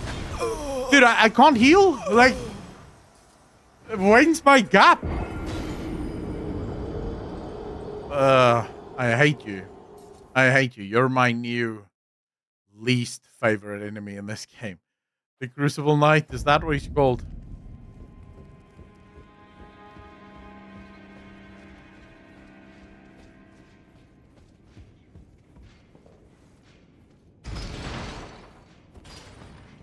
No, you can't say that's the fun part. Like, how the fuck can you not heal once? That's bullshit, that is.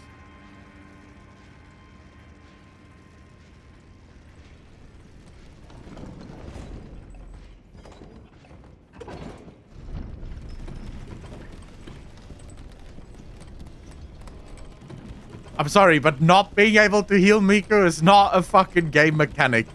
That is a bunch of bullshit.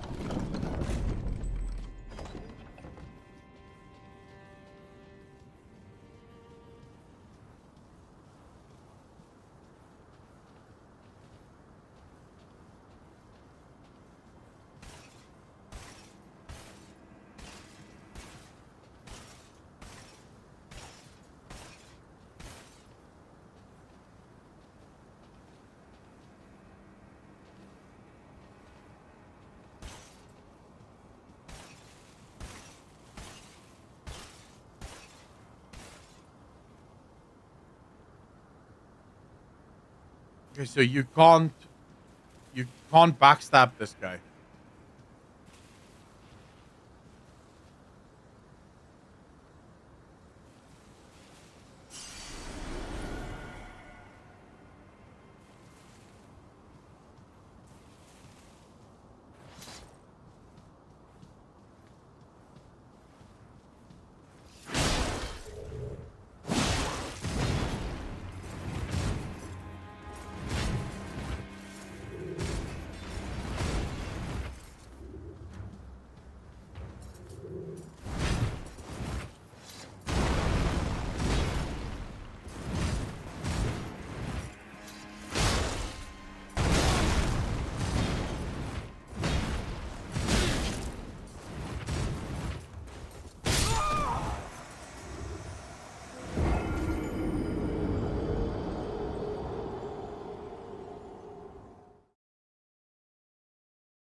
I would like to know, where did my 3,000 runes go?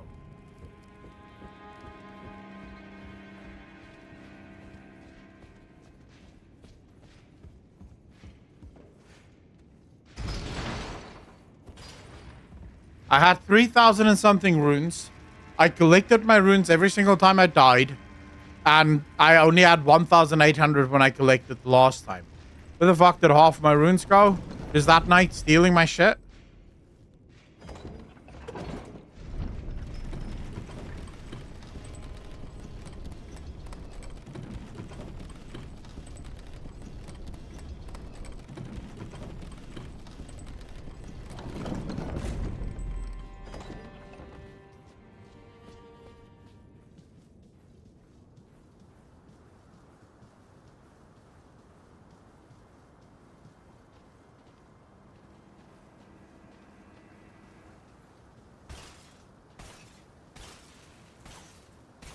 Idleness behavior.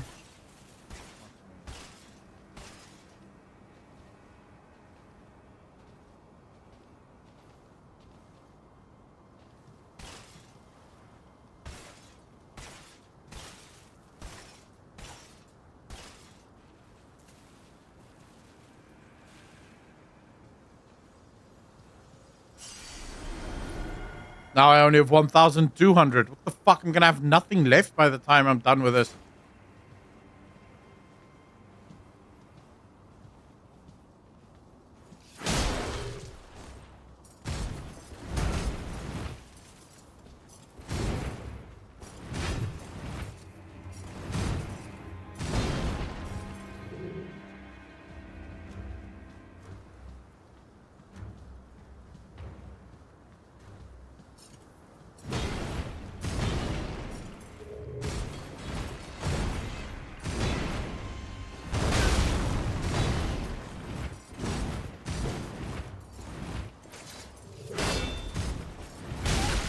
Whoa, bro.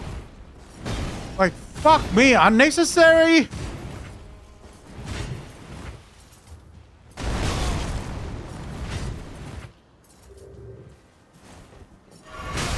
Of course, why wouldn't you? Why wouldn't you attack me right as I tried to fucking heal?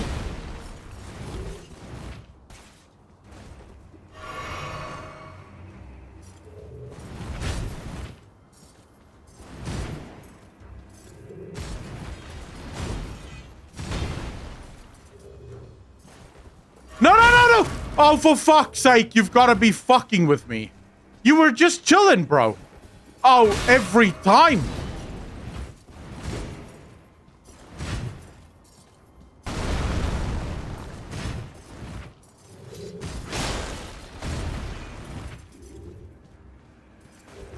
No. Oh, for the love of fuck, I can't do this, man. Every time, you fuckers. Every time. Like, he'll just be walking. He'll just be chilling. He's just smelling his own dick. Just having a good fucking time. And as soon as I go, oh, let me drink a little, he's like, oh, shit, here we go. It's attack time. Let's go, motherfucker. Like, what the fuck are you supposed to do in this scenario? Camilla, 14 months part of the DJ Nation. Appreciate you. Thank you. You're far too kind. This is bullshit, this is.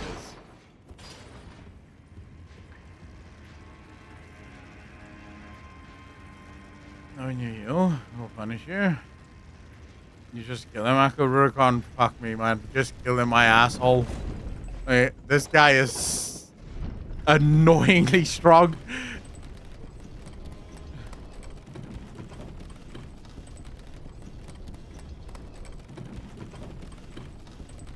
Camilla, how's life been?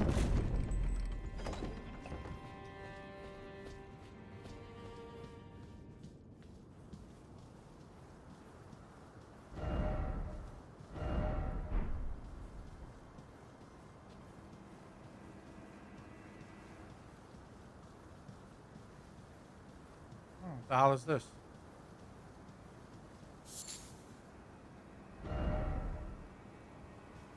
Trina's Lily. The hell is Trina's Lily?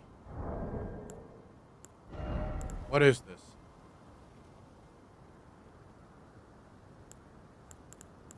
Nothing of value. don't trust URL shorteners. There's always a 50-50 chance you get smossed. Isn't tiny URL like pretty trustworthy?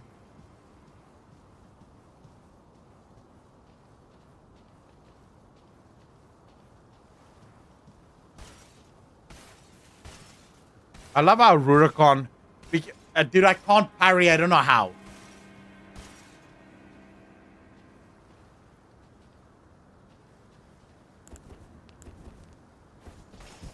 Do you parry just by doing this? Blocking at the right time with a parry shield? Or is there something I'm missing? Like, how do you parry? Then how do you parry? Oh. Parrying is an ash of war. Fuck me. Now watch me not have that.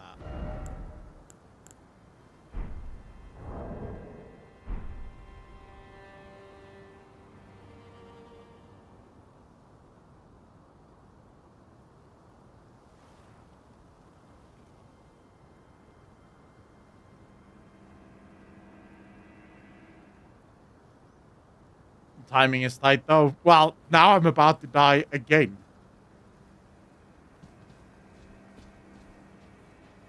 Like, guaranteed gonna die again. Because I've never parried in my fucking life, man.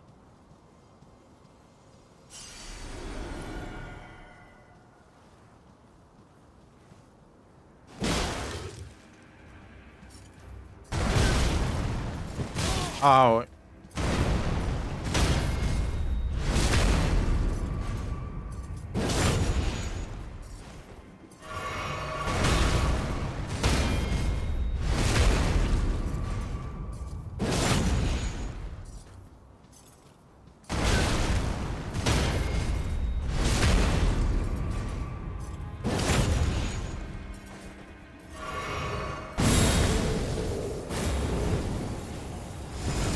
Oh my fuck.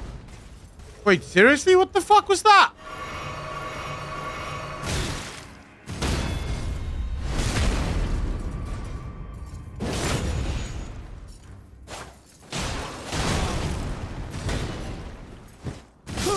Oh, fuck. Dude, what the hell is this?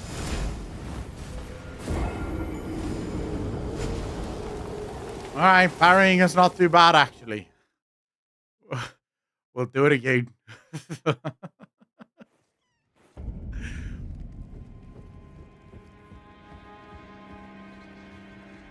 Dude, but that seems to be fucking game breaking. Holy shit.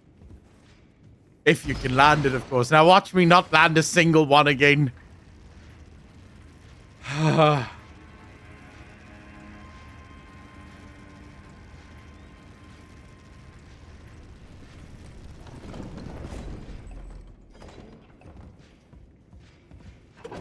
Can you parry any attack? I mean, are there certain types of attacks that is just not yellow glowing attacks from you? Okay.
See that?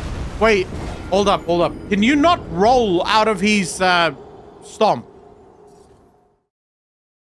Can you not dodge the stomp? Do you have to jump in order to do it, or is it just a very tight timing thing? All right. I've not ever incorporated jump into my attack fucking style, so that would take a little bit of time to get used to.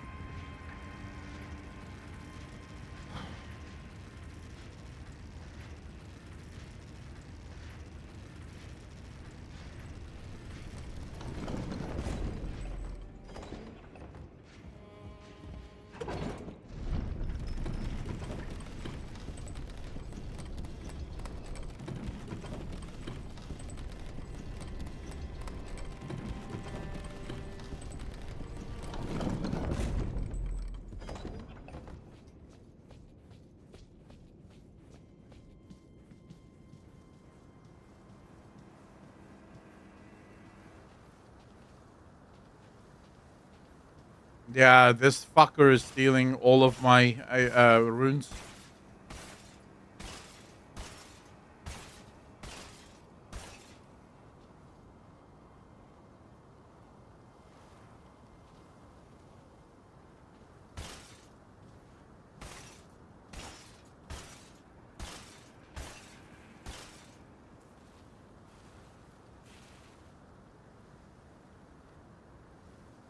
I disagree.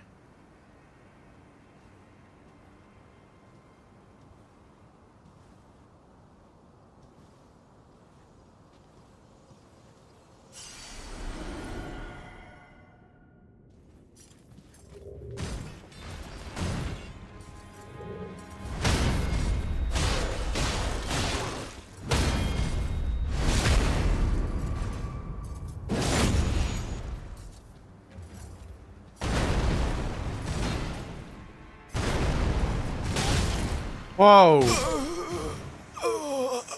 I fucked up twice there on his stomp.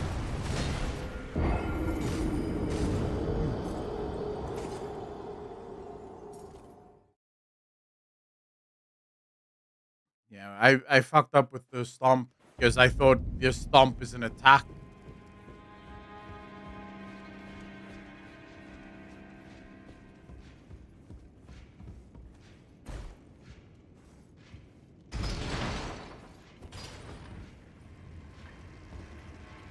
This is so annoying, bro.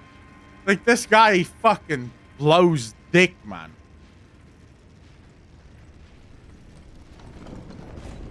Wait a second. Do I have...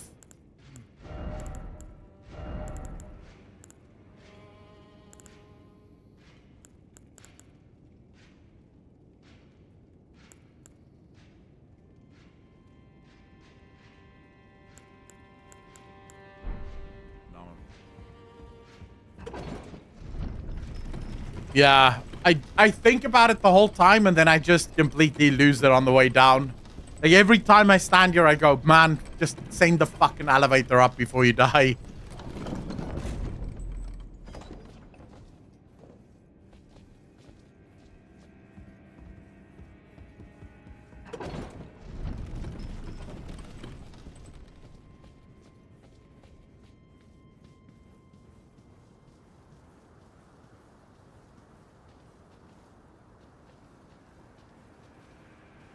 So he steals all, like, do you get them back when you kill him, or is it just gone forever?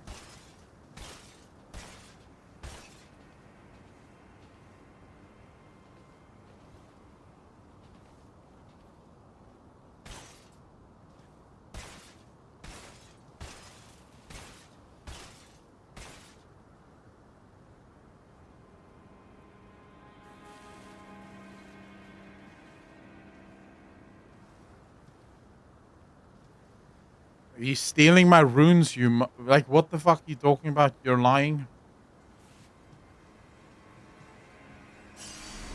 Look at that, I only have 300 of these fuckers left, and I had a lot more.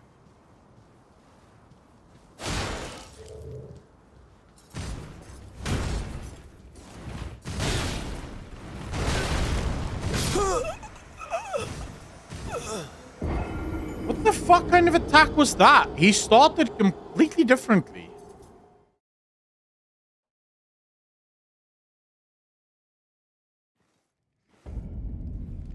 I was not ready for that. Did I block that first one, or I don't even know what the fuck I did.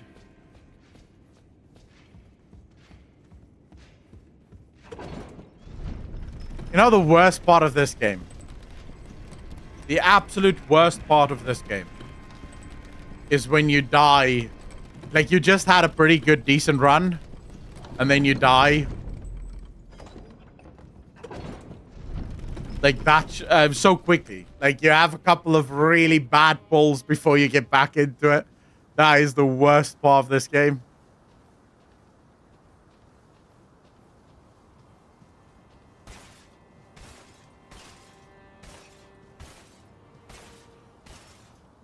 He's not robbing you? Well, something's eating my fucking runes. And it's not me. I didn't buy anything with it, but I'm running out of runes at this point.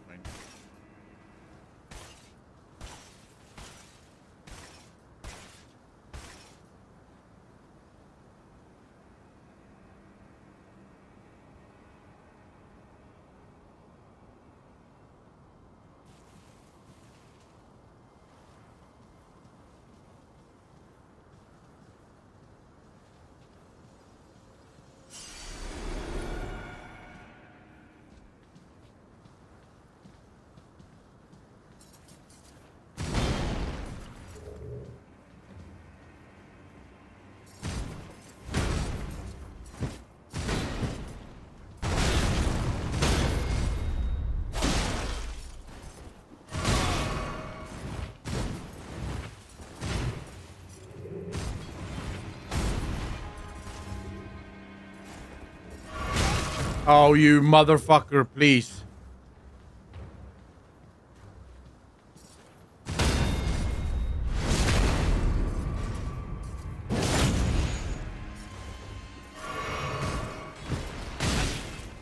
What the?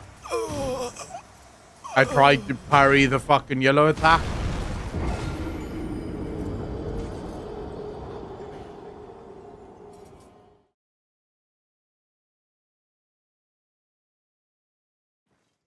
Yeah, but what I would like to know is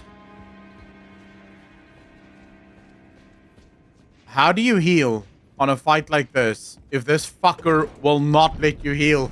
Is it just part of the game? Don't heal here. Don't even fucking try.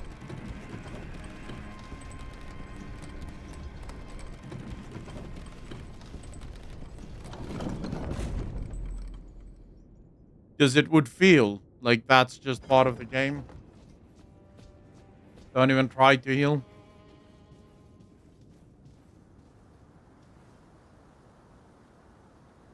Heal whenever you would have attacked. You can go fuck yourself, bro. I don't know when to attack. If I'm not parrying his fucking attacks, he just keeps attacking. He never breaks. He never stops. He never goes, oh, never mind. I think I should take a break. I'm getting a little tired of swinging around this giant fucking sword. No. I can swing this forever. Literally forever. My arm, I've never missed an arm day in my fucking life. Let's go, bro. I can swing this forever. Say, well, fuck me then. I'll just never heal. You know, please. Keep hitting me. This is super fun.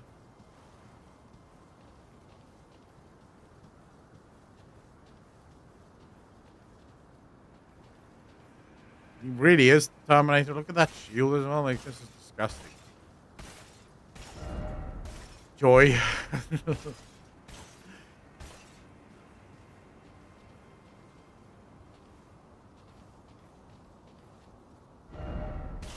Oh, well done.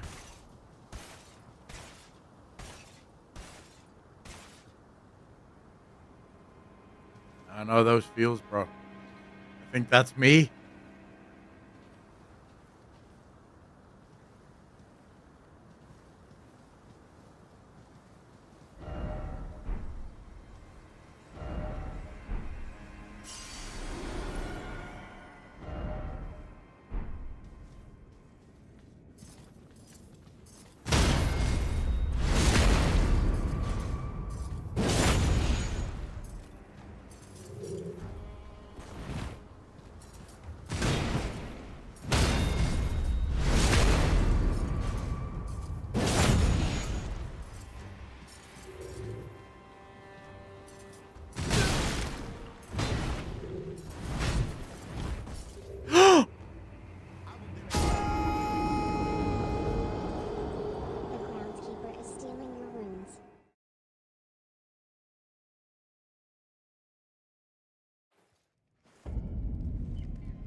Fucking kill me now, please. Kill me now. I don't want to do this anymore. This is bullshit, man. Oh, wow. Reality Trips, thanks for the $2, man. Really appreciate you. The groundskeeper is stealing it. Wait, fucking really? Wait, what? Oi, you son of a bitch. Why are you taking my shit?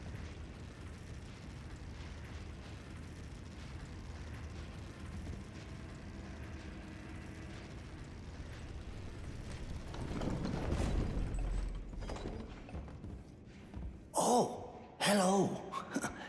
No, don't you mind me. It's... Oi, blast! What's it to you? Step back, you wretched tarnished.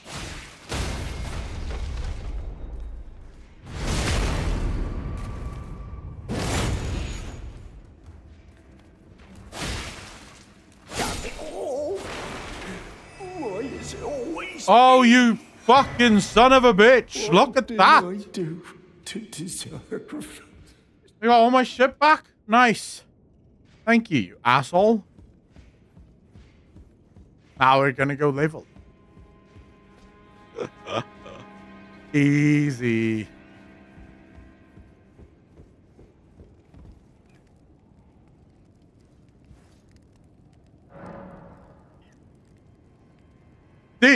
Dude, I thank my viewers for being honest with me.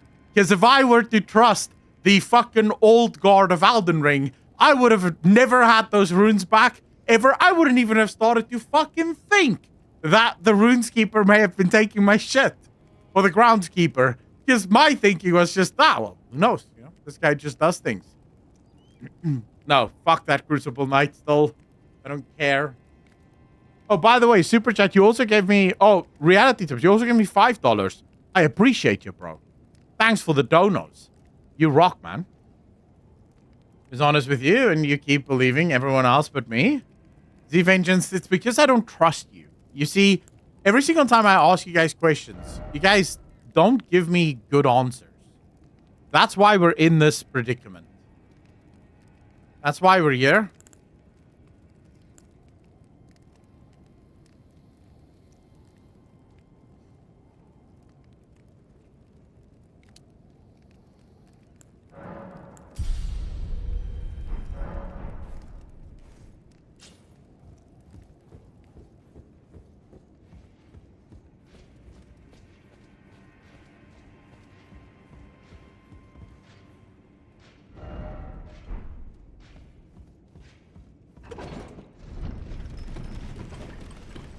Alright, I kicked that groundskeeper right in the cunt.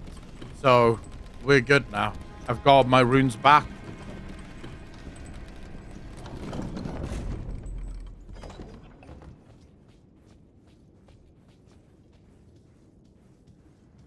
Alright, now let's go.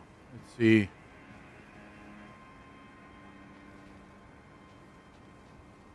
I turn him in the literal parry guard and he says he can't trust me.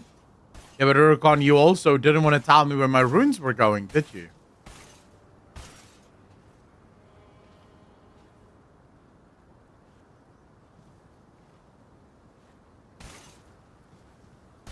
Man, I have so many... This guy is my D-Day, just by the way. Like, D-Day has fuck all on this guy.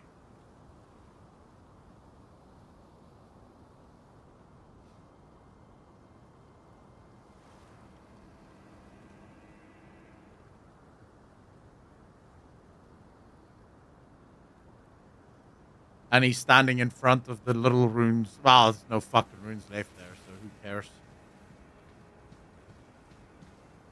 Alright, come on, bitch. Oi, turn around. What the fuck?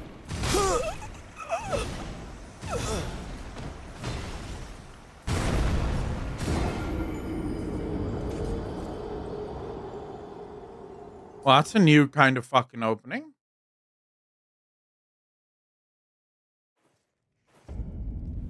So now, well, you know, The fuck do I know? You're not going to win until you apologize? To who? The Crucible Knight. He can fuck himself. I will not say anything to him.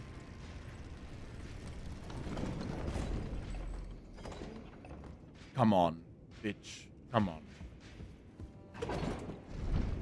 Come on, Akko. Focus now. Focus and watch. Look at what's happening. Look. Pay attention.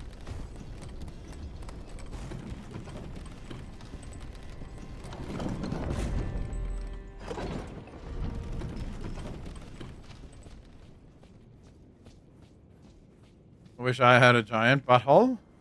But actually, I mean, you could always, you know, go do some porn for a few years. I'm sure it will open right the fuck up.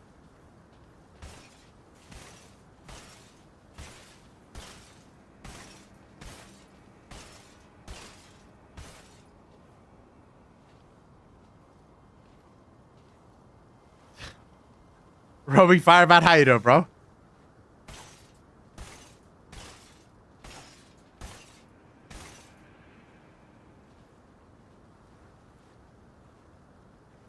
What I would like to know is, why do these people hate me so much? Like, what did I ever do to him?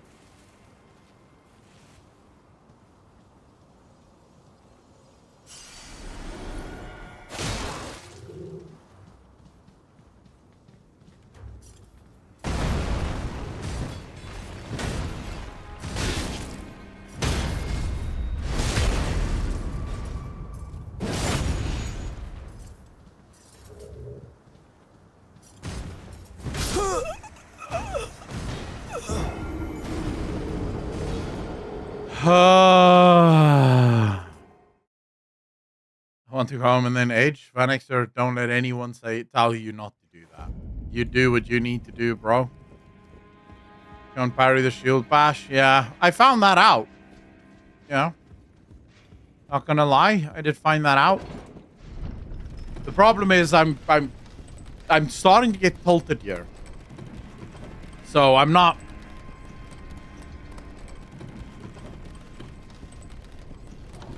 I'm not really focused on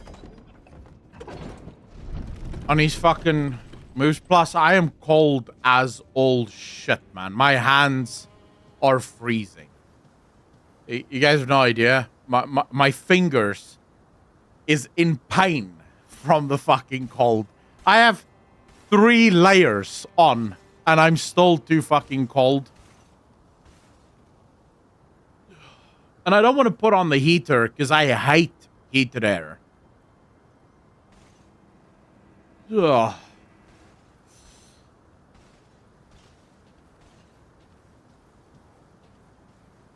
Go on.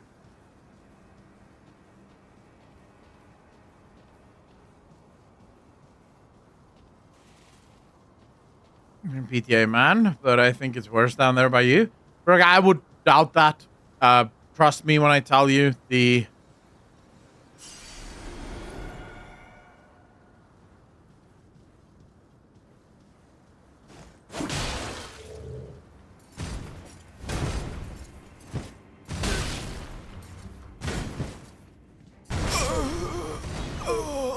I'm just dodging all the wrong things. Like... Although, I'm pretty sure one of those was pretty spot on. But never mind. Someone else? Get your groove back? Something else? Get your groove back? Yeah. No. I want to kill this fucker.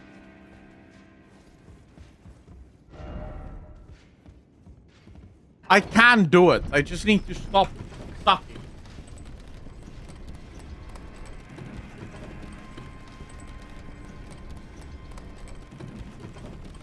I just need to stop blowing ass. You'll see. We'll do it. We'll do it. I've got it. I've got it, boys.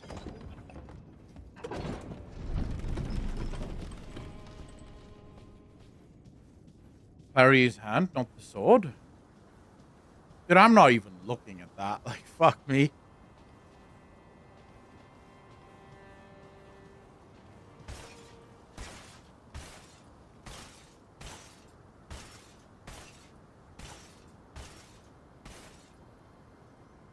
I tend to actually play worse when I'm standing, but my back's fucking killing me, so sitting is not an option.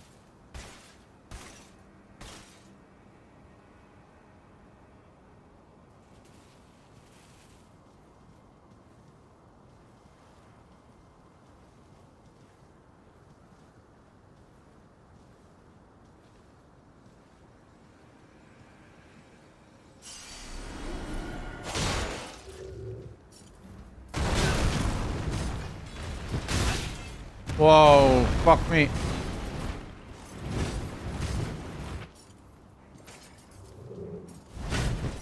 What the fuck? Dude! Okay, now all my timings are off. I suck so much, man. I suck so much. I just messed everything. Like, all my timings were off. I didn't need a single thing. Let's fucking run back, shall we?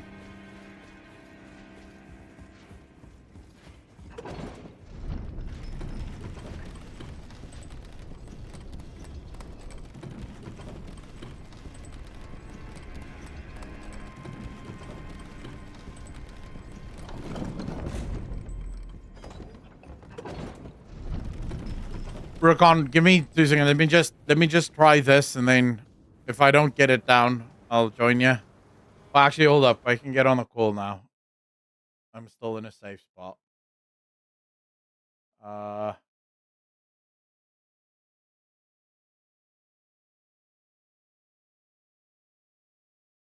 Listen. Yo. Here's what you're gonna do. Yeah? We'll pick up your runes, and then you're gonna teleport back to the round table hold. Dude, what the fuck? Why can't I get into the game? What? Did I break the game for? Oh, careful, careful. Don't yeet yourself off the cliff now. Oh my fuck. No! Run away! No! I couldn't I'm not even playing. I couldn't get into the game. I literally couldn't. It wouldn't open the game back up. Windows 11. Windows 11 is lovely, by the way. I love Windows fucking 11. Ever since I installed, yeah, it's all gone. This is not the first time it's happened, so it's fucking who cares. No, but listen, go to the round table hold. I don't have runes. What's the fucking point? Oh wait, I may have actually. You should have some hard runes on you. Yeah, I think so. Oh yeah, I have some. Okay, go to round table hold. Before you spend any, go to round. Don't fucking use them. Just go to round table hold. Man, what are we doing now? Wait, am I going to the right place? Yeah. Yeah. So you know that statue of the 2 old ladies? Yeah. Go to the statue of the 2 old ladies. Wait, isn't it an NPC? Yes, it is. Okay. And once you get there, say give ball bearing and give it Gostok's ball bearing. Offer a ball bearing, offer Gostok's ball bearing. Yes. All right. Okay. Now see how much it costs to buy a buckler. Oh, this one. Yeah. And now use however many runes you need to be able to buy that and buy that thing. But wait, why? What makes this better than mine? Because the parry on that one has more frames of parrying. It's easier to parry with that one than with the one you have right now. Oh. If you notice the description of the Ash of War, on the one you have right now, it just says parry. On that one, it says buckler parry. It's a different parry animation. Oh, okay. Now I have to get used to it. Ah, fuck me, man. This game. What do you mean get used to? Get used to what? It's the same thing you're already doing. Yeah, but you have to get used to the new frames. It's not like you were doing that much better in your last couple of attempts with the other one. You'll be fine. I don't know about that.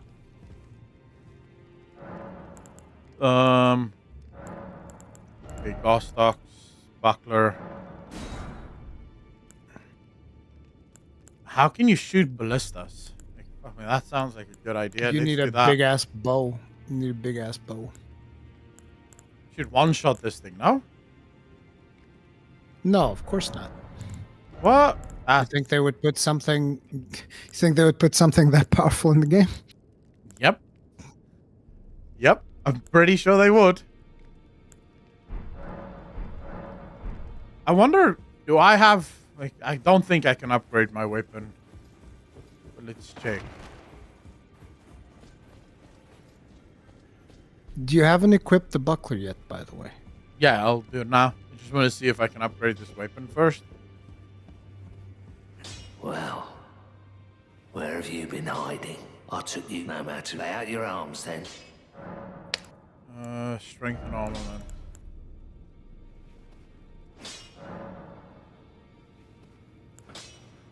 Wait. You have more than enough, yeah. Oh, shit. Oh, it's a Kinuchi katana. You're going for that dex scaling. How much? What are your stats right now? I'm trying you can to still get upgrade into... one more. I'm trying to you can get still into... Yeah, I'm gonna now. I just need to grab more. I'm trying to get into... What's it called? Arcane? But I don't have the right katana thing for that. Oh, did nobody tell you that Arcane is broken? Yeah, but I want you can't do that. You can't do that. It's broken. Back already. Yeah. Dude, if I could install cheats in this game, I fucking would. Like, let's not kid ourselves. Oh man, really? Jesus. Yeah. Right. Damn it, it's getting very expensive. Have you been now. summoning then? Yeah, of course. I killed Market all by my lonesome without doing a fucking thing, by the way. I just summoned everything the game had to offer on Market, and I stood there and watched everyone kill him. What a fun. boss. That's how you fucking get it done. It was fun. Listen, let me tell you something. If you follow the whole crowd thing that people have the thing that they say, oh, you can't use summons. It's cheating. Because people were saying you can't use summons because that's cheating. I was like, okay. And then I killed the boss with a great shield. And then they're like, you can't use great shields. That's cheating too. Okay. So yesterday I killed the final boss with a big fucking hammer. I just hammered his fucking face into the dirt until he died. And then people said, oh, you're cheating. You're dealing too much damage. I'm so sorry. They said my build broke the poor game design. I was like, what? All right. Fair enough. I'll be sure not to deal as much damage next time. So, Buckler parry. Marred leather shield can't parry. How? I mean... You can parry. You can equip the parry art on it if you want to. But for parrying right now, if you want to learn, you should use Buckler. Buckler is what all the pros use to parry. Probably not, but alright. Chat, fact check me.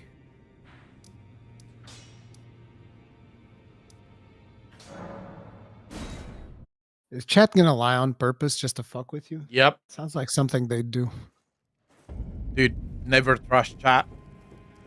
No, pros use the parrying dagger. Not true. Pros use the shield because the parrying dagger doesn't get like a...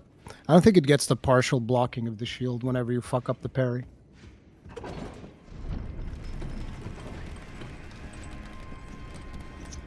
Buckler parry based goals.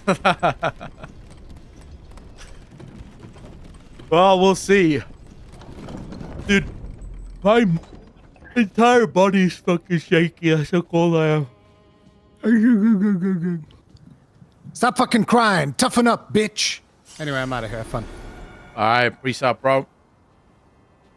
How did he see me, though? Like, fuck me.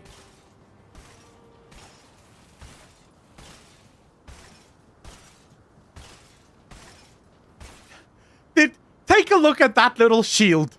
You're telling me that tiny little thing is stopping that giant fucking sword of his? in real life, you use that little piece of shit to try and block that sword, it breaks that little piece of shit and your arm all in one go. Like, there's no fucking way.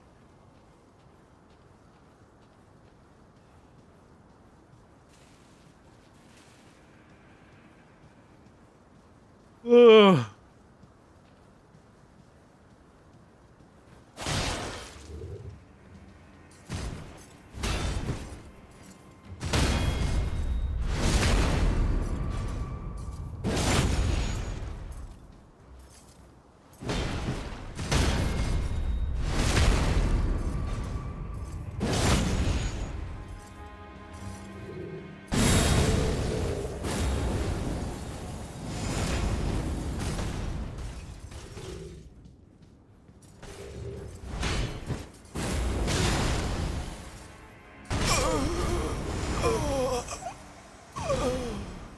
Oh.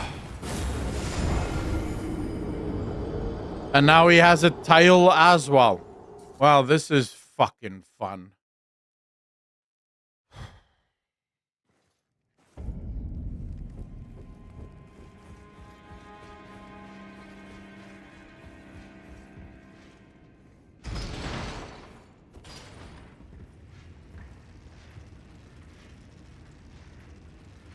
Golden parry plus small medium shield has most parry frames of 14.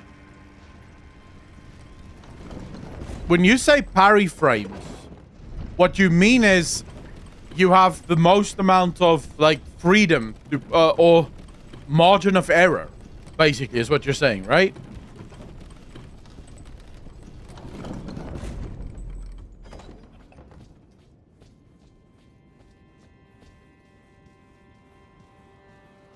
Ah, okay. Okay.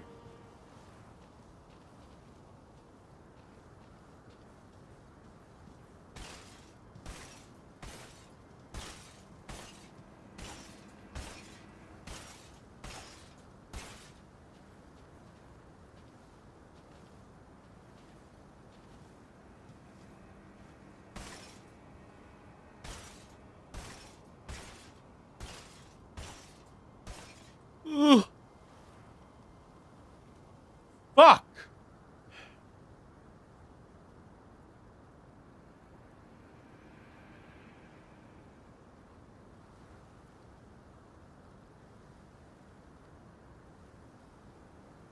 Come on, fucking hell.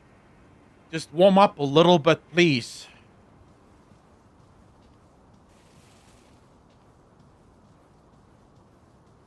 I don't think that's gonna help a minute. I had coffee already and it didn't do shit.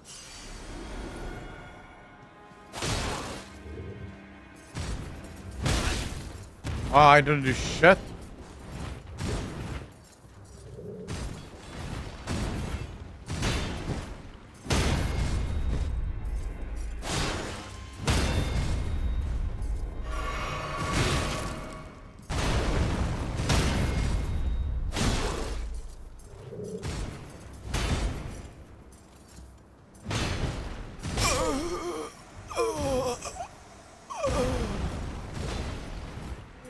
I didn't.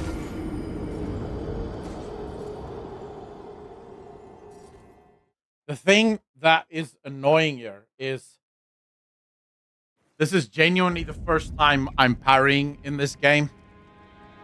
So now I'm trying to keep track of everything that I would normally do, but I'm so not used to parry, you know?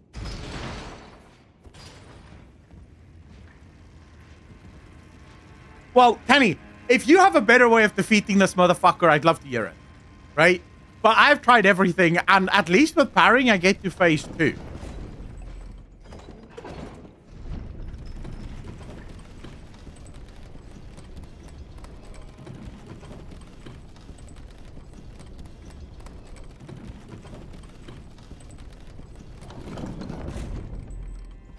My stats.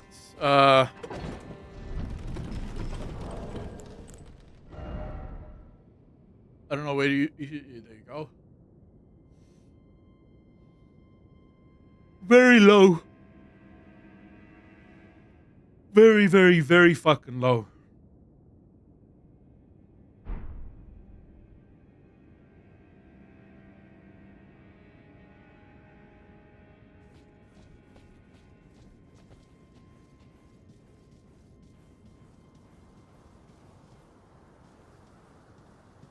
How do you swap to...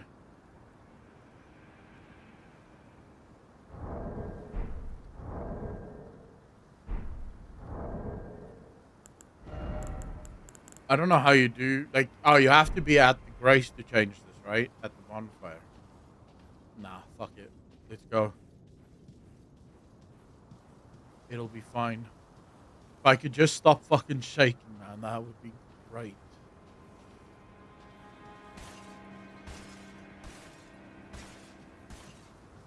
Oh.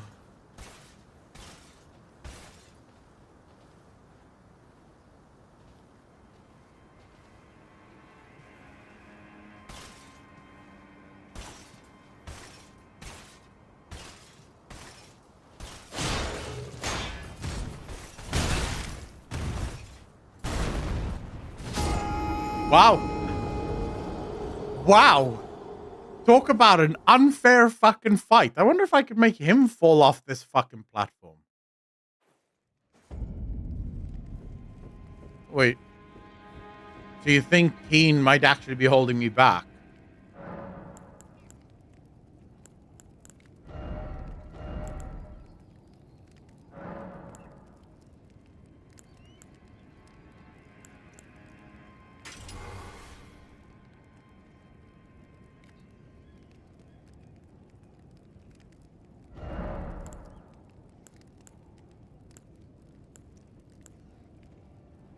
So what? That is 160, 169, 177 damage.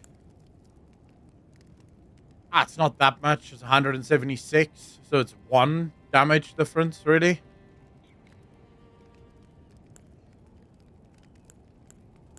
It's fucking 1 damage. So basically not that much.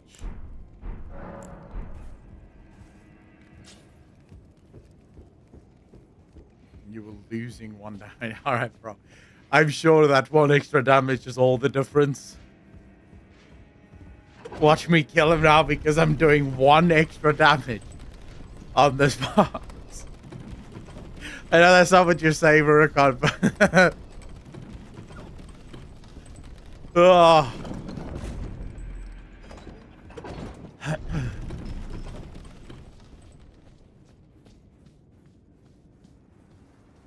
Yeah, I should make him fall off the cliff. This is nonsense.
Dude, what the come on, dodge, you bastard.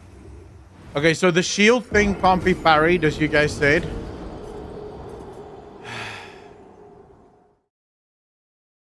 So fighting the trash can. Went off my ass off when he face planted off that elevator. Wait, so he will actually jump off the elevator.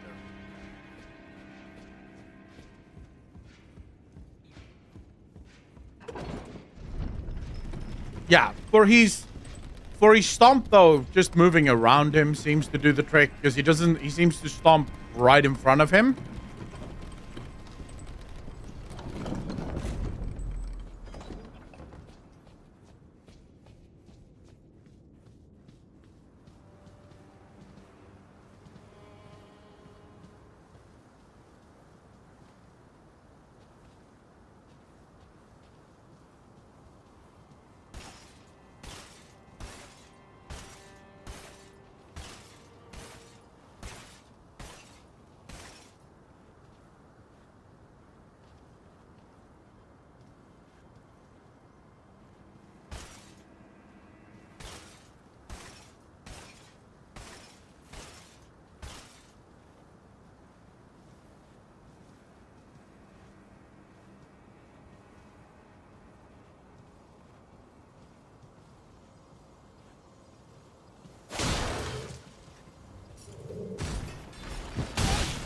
Oh my fuck.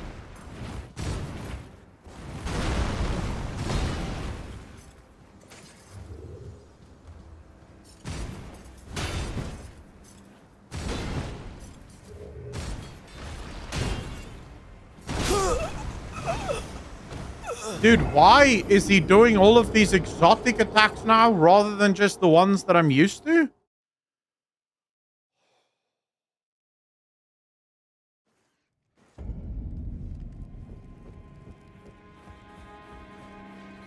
Vanixer, because healing is a fuck up in this game. Don't try to heal this guy. Never heal. Never heal. The only time you can heal... The thing is, I got panicked there. Because I kept thinking about the fact that I need to heal. But the only way to heal is to parry him. Like, you can't heal unless you're parrying. Trust me. The second this guy sees a flask, he fucking sees red.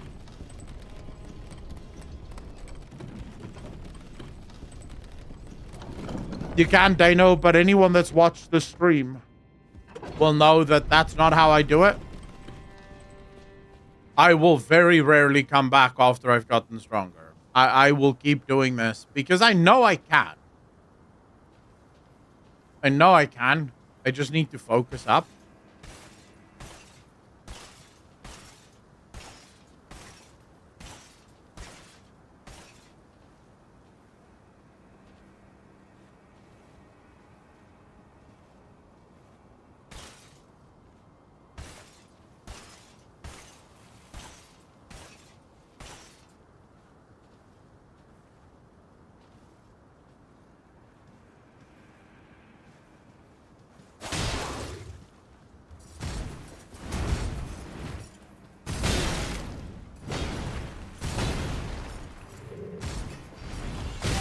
Oh, for the love of fuck!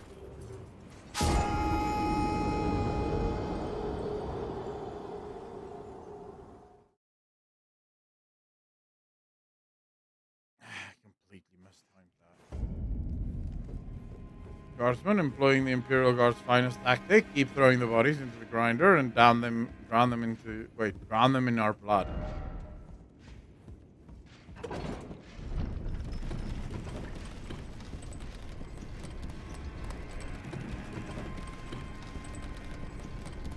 Unironically, the elevator room might actually be easier.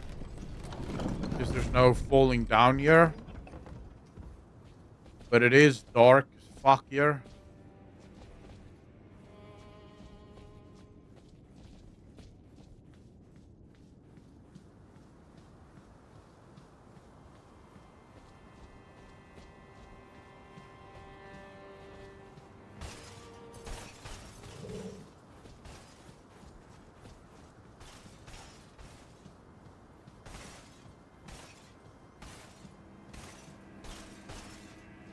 Come on, bitch. Whoa, whoa, whoa, whoa, whoa, whoa, whoa.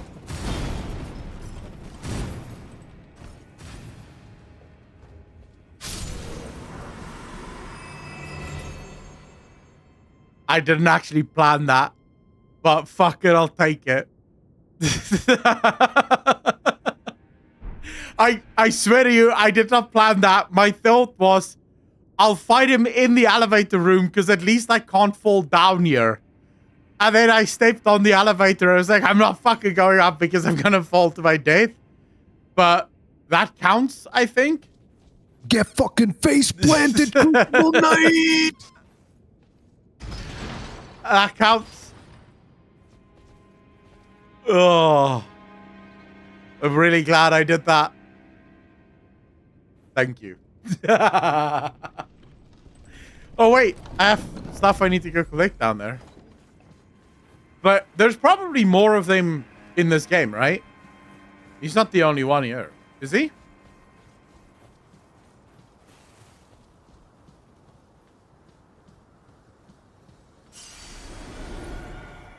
So at some point, I am going to have to learn how to do this.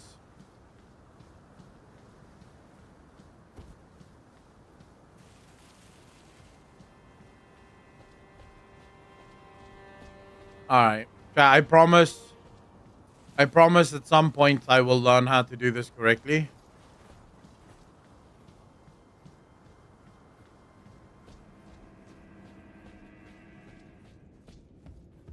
No.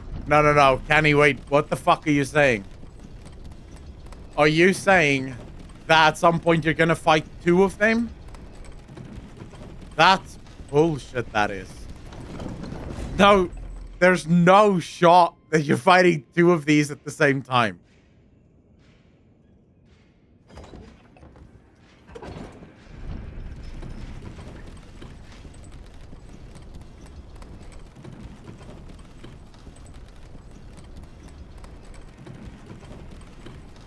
Oh no, there's nothing up there. Never mind.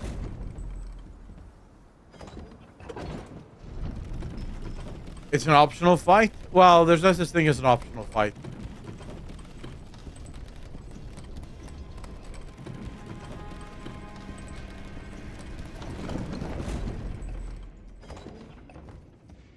All fights are required.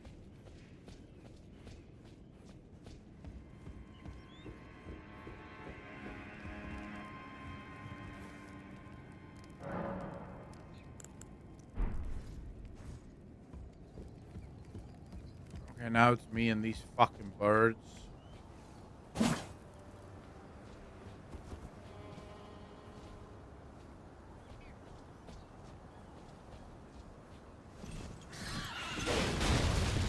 Oh, of course.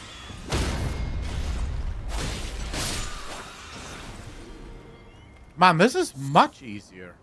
Except, of course, for the barrels. Fuck those barrels.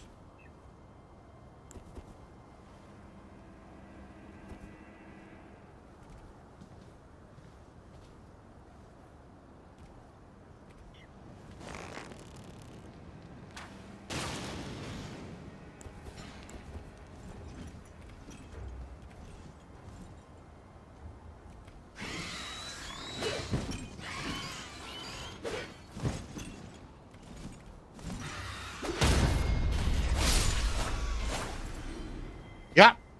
Fuck it. Parrying is the only real option in this game.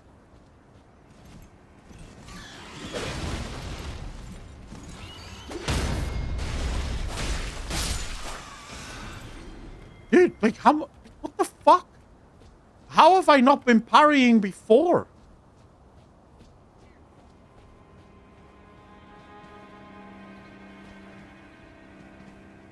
I know there's another bird here. No?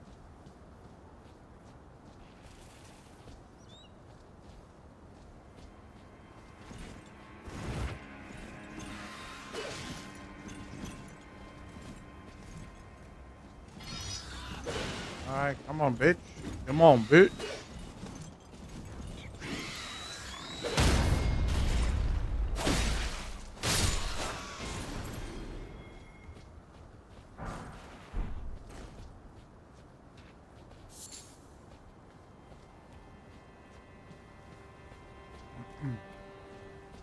Man, they really updated the graphics on Mist of Pandaria Remix. Instead of wait, you didn't want to use a shield? Parry is fun and satisfying, like, you know, anything that. It is fun. Like, you're not wrong. It is fun.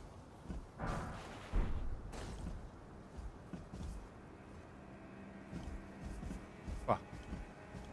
This is scary as shit.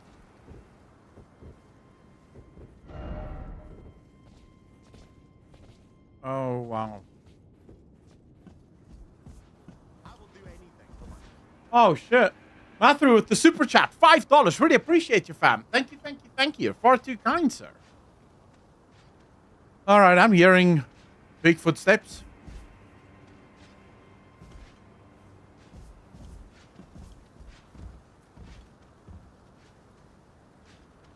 Wait, that's a boss room. Oh, that's not scary at all.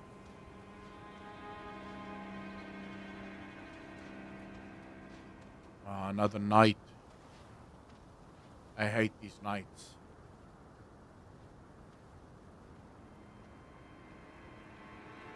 Can you parry no shield bashes in this game, or is it only this guy's like the big guy's shield bash that you couldn't parry? the hours of entertainment, Matthew. It is my absolute pleasure. Thanks for the support.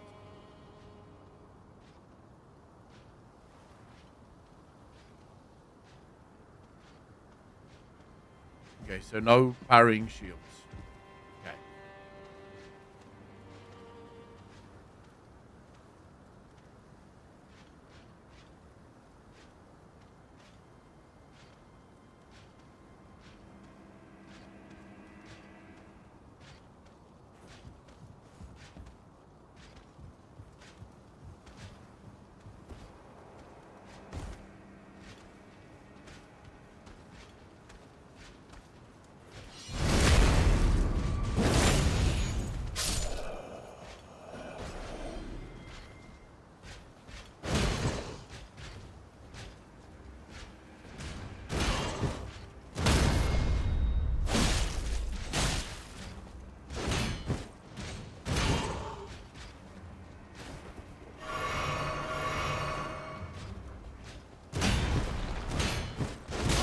Dude, how can I not fucking... Okay, this is ridiculous. I'm pretty sure I did dodge a lot of the shit that he was throwing at me.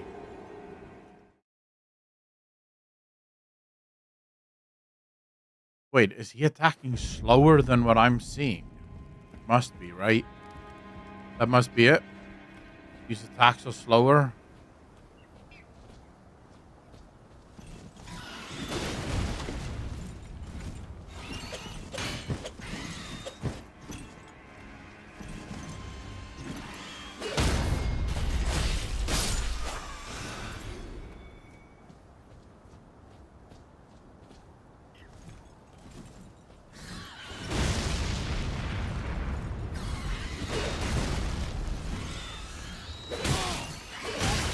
Oh, fuck me.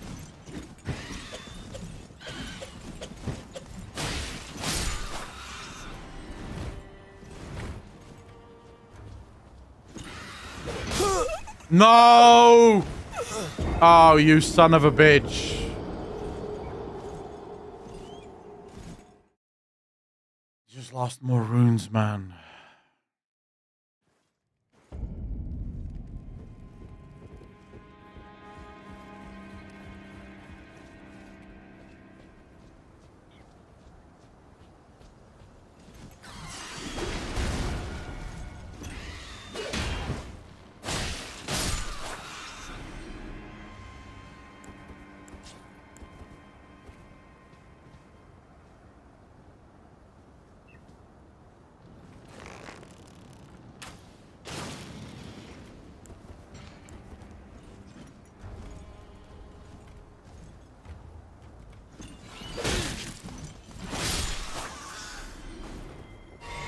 Well, that was a bunch of shit, but alright.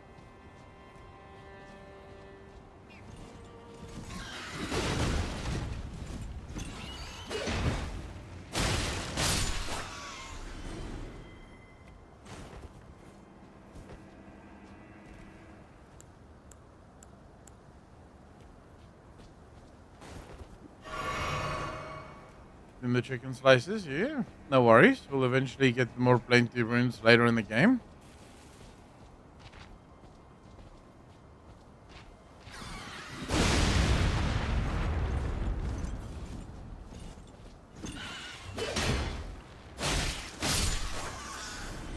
Yeah, it's not so much that I'm worried about it. It's more a case of, I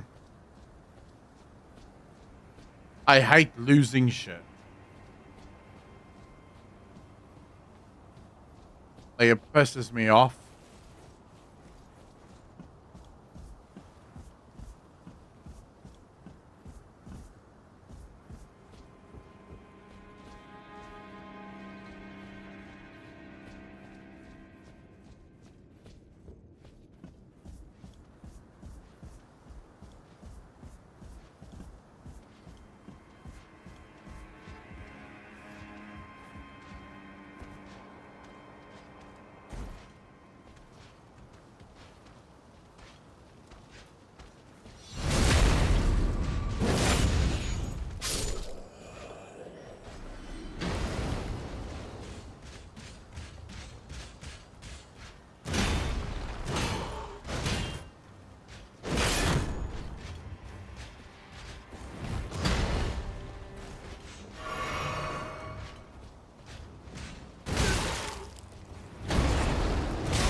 Oh, fuck off!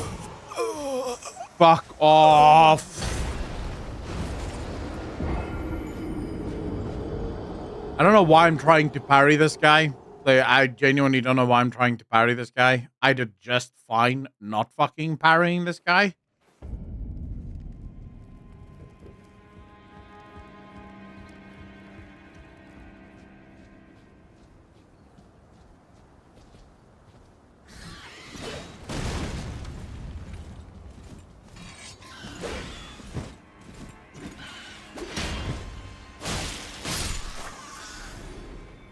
All of my timings are off now, man. Like, every last one of them.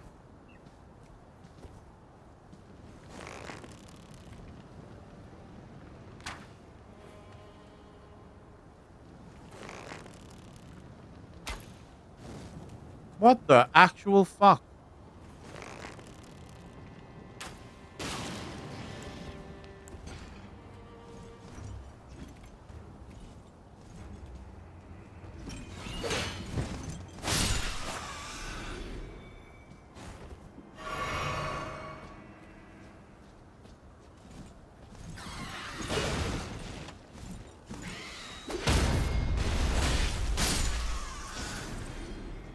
Alright, that worked a little, at least.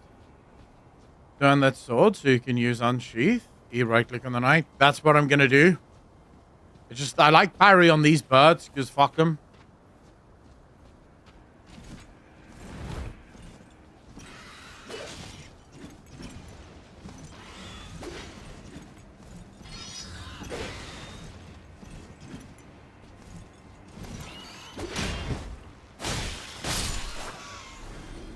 I'm not entirely sure why that wouldn't parry, but alright.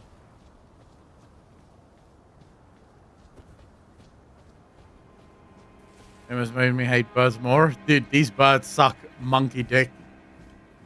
Plus, I'm not entirely sure what's wrong with their attack. Like, why their attack doesn't make any sense to me. But fuck it. What do I know?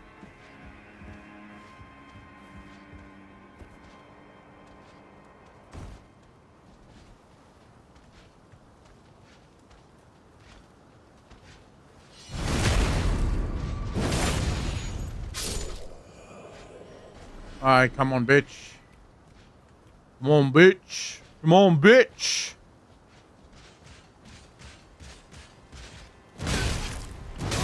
Oh my fuck!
The barrels of ale?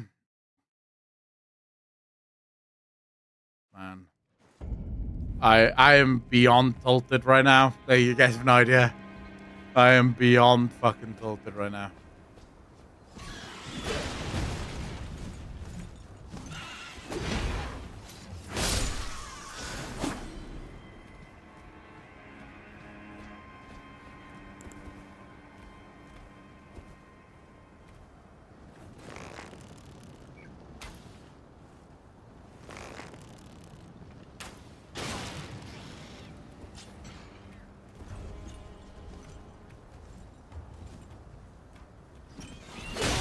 Oh my fuck. Wow, he came straight at me there?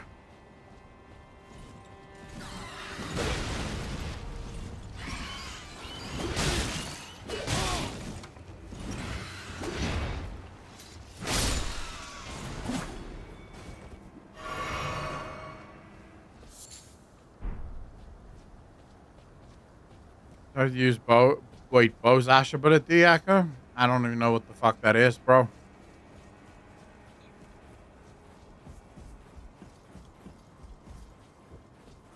What I know is that this guy sucks dick. That I know for a fact.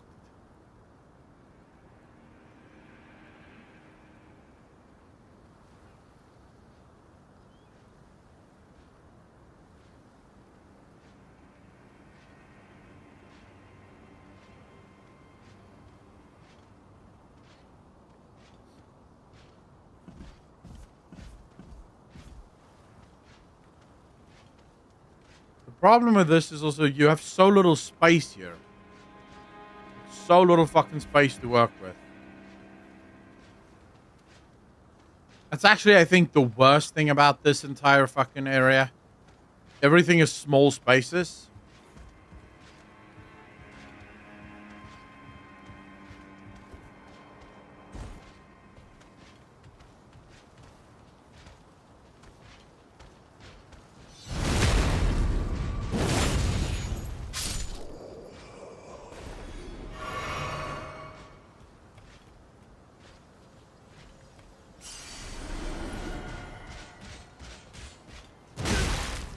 Come on.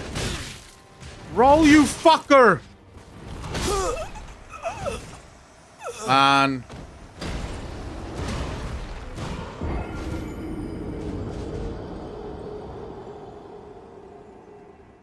Nah, I'm just getting tilted now, man. I'm just getting fucking tilted now.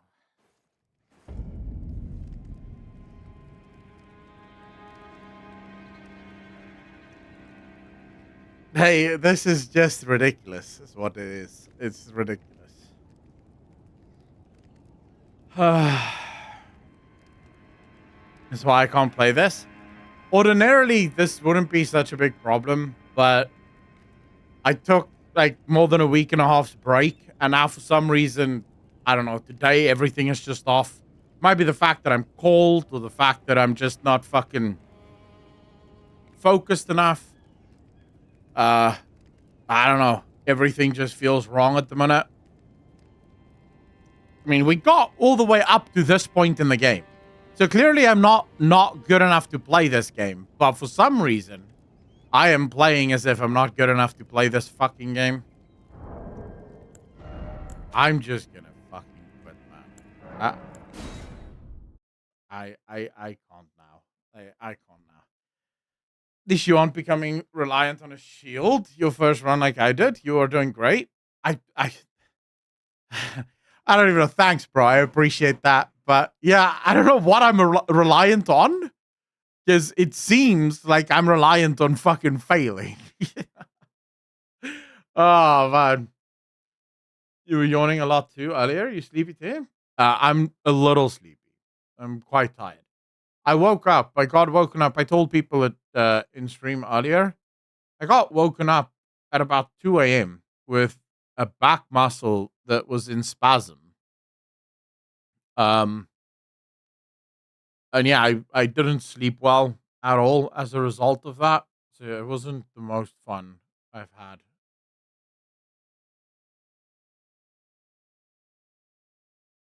Definitely not the most fun.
Oh.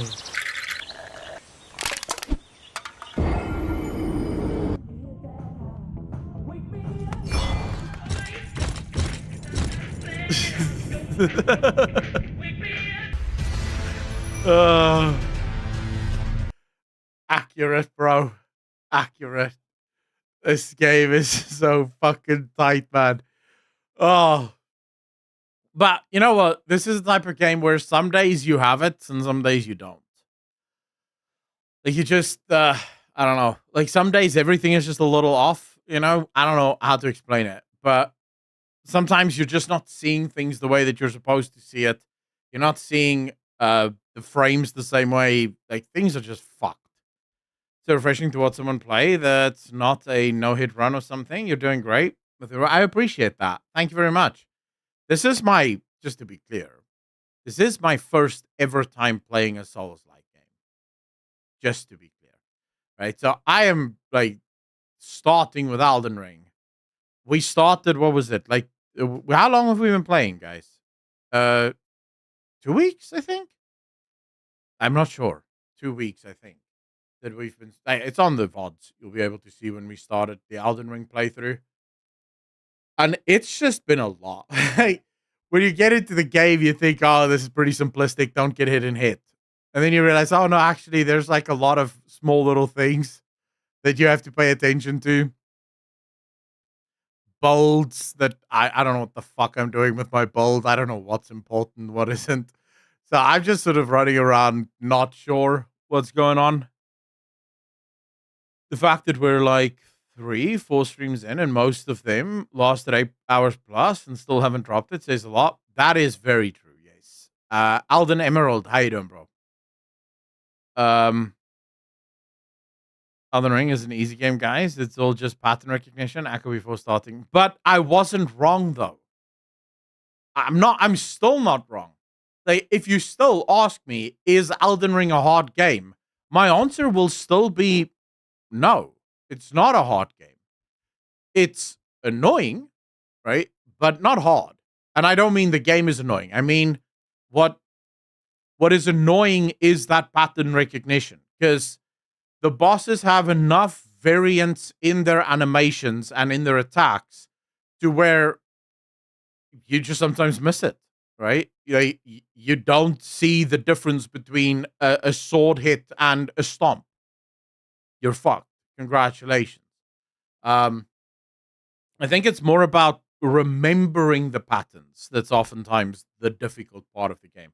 But if you were to ask me, how hard is Elden Ring as a game, just generally speaking? I would say, well, not that bad. Most bosses, let me put it this way. If a boss didn't do anything to you, right, and you could just hit the boss, how many bosses in Elden Ring could you basically kill within 10 shots or less? Or less? 10 hits or less. If the boss isn't doing any damage to you, it's just standing there and allowing you to fucking hit it. How many bosses would die in about 10 hits or less?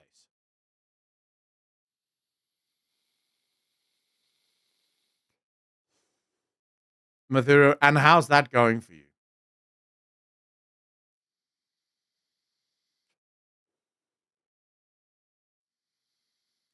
Division, that's exactly the thing, right? Almost every boss in this game can die in about 10 hits or less. And if you really level up and gear up, probably less than that. Of course, the issue is, when do you get those hits in? Like, that's the golden part of the game, but that's also the thing that makes the game so super fun. Because when you finally do, I remember when we finally took down Tree Sentinel, bro, I was out of my mind happy with that. I was so happy when I finally killed Tree Sentinel, because it's a difficult boss. The patterns is a little bit tight on that. And I did it full dodging, rolling around. Nope. I don't know if you can parry his attacks, but I didn't parry a single one. I just dodged everything. It was the greatest feeling ever. And I think that's why people keep playing this game. It's for that feeling when you finally kill something. Like when you finally kill something that's really difficult. Oh man. That hits you right in the feels. Like that's such an amazing experience.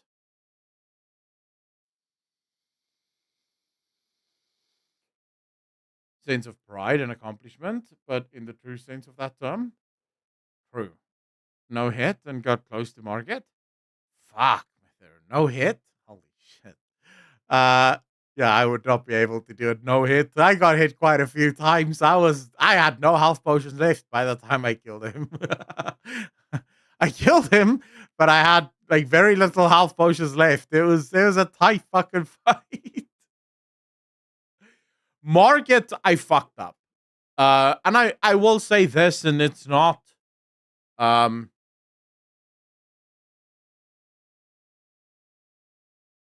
I don't mean this as like I don't want to be one of those the gatekeepers of Elden Ring. The guys that tell you, oh, you're only allowed to play the game this way, and this is wrong, and that is wrong, and this and that, and so on and so forth.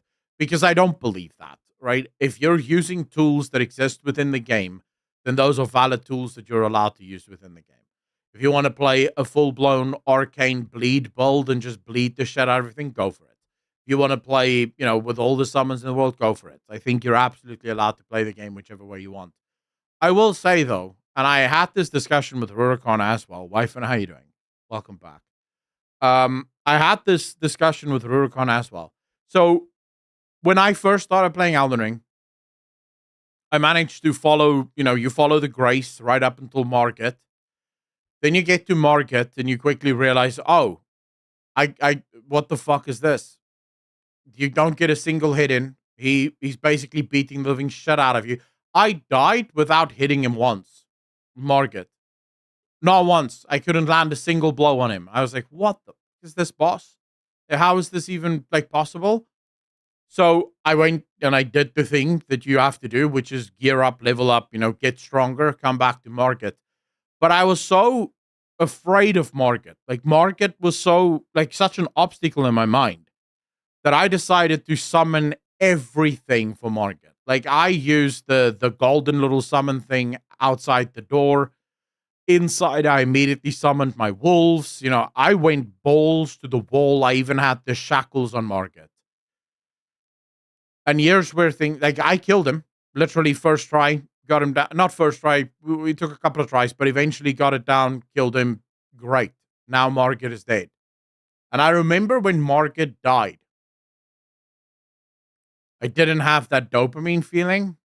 You know the feeling, right? When you kill a boss after you struggled for a bit. I didn't get that. So I will say that if you are going to play Elden Ring, do a few attempts first with no summons. And then add the summons one by one over the course. Say, do 10 attempts with no summons. Then do another 10 attempts with one summon. Then do another 10 attempts with another summon.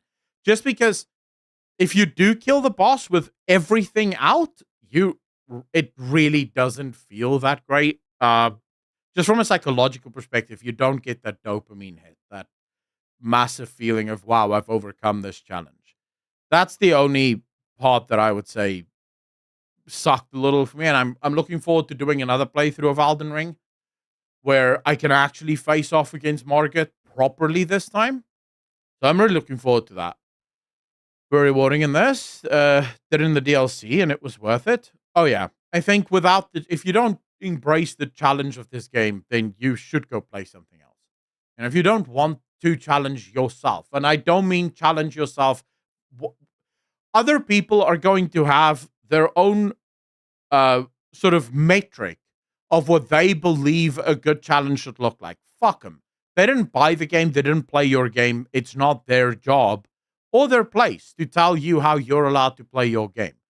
If you want to be able to tell me how to play my game, then buy the fucking thing for me. Right? If you bought it for me as a gift and you want to determine how I play the game, great. It's your money. I need to play the way that you want. But since I bought it with my money, I'll play the way that I want. I will say, though, give yourself a personal challenge.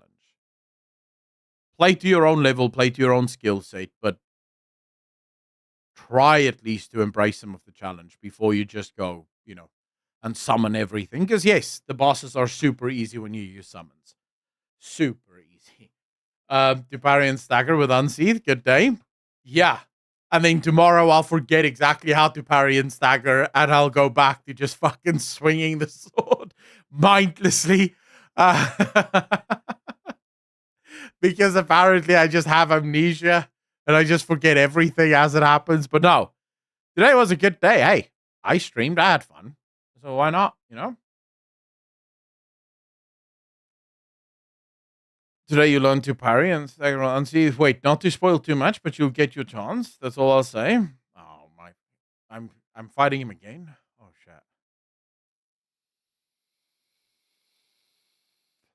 Yeah, that was a bitch.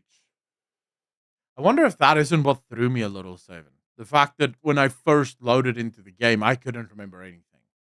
I couldn't remember which buttons do which, and that just sort of started me off on a really bad track. But we'll do more tomorrow. We'll definitely... No, wait. Tomorrow is Once Human.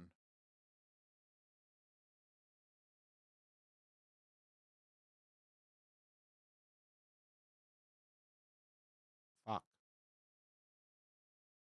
Wait, but I don't know what time Once Human launches. There's a good chance Once Human only launches late into the evening, in which case we'll just play Elden Ring.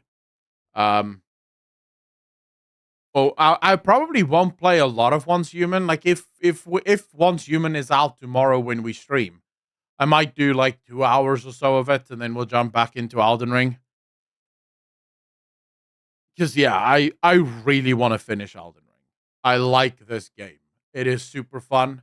Plus, I feel like I'm so invested in it now that to not finish the game where I am already would just be wrong, you know?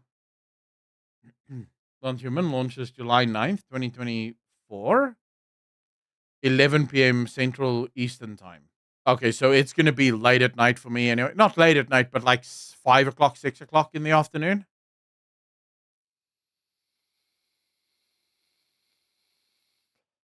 Abaddon, but you do realize it's a free-to-play game. And it is going to be fun. But yeah, we might give it a day or two. Well, I'll see. I'll see how I feel. Because it almost always comes down to feel, right? Like, what do I feel like doing? Well, what I feel like doing now is going to the pharmacy and getting some potassium tablets for my back. Because this fucking pulled muscle is going to drive me up the wall.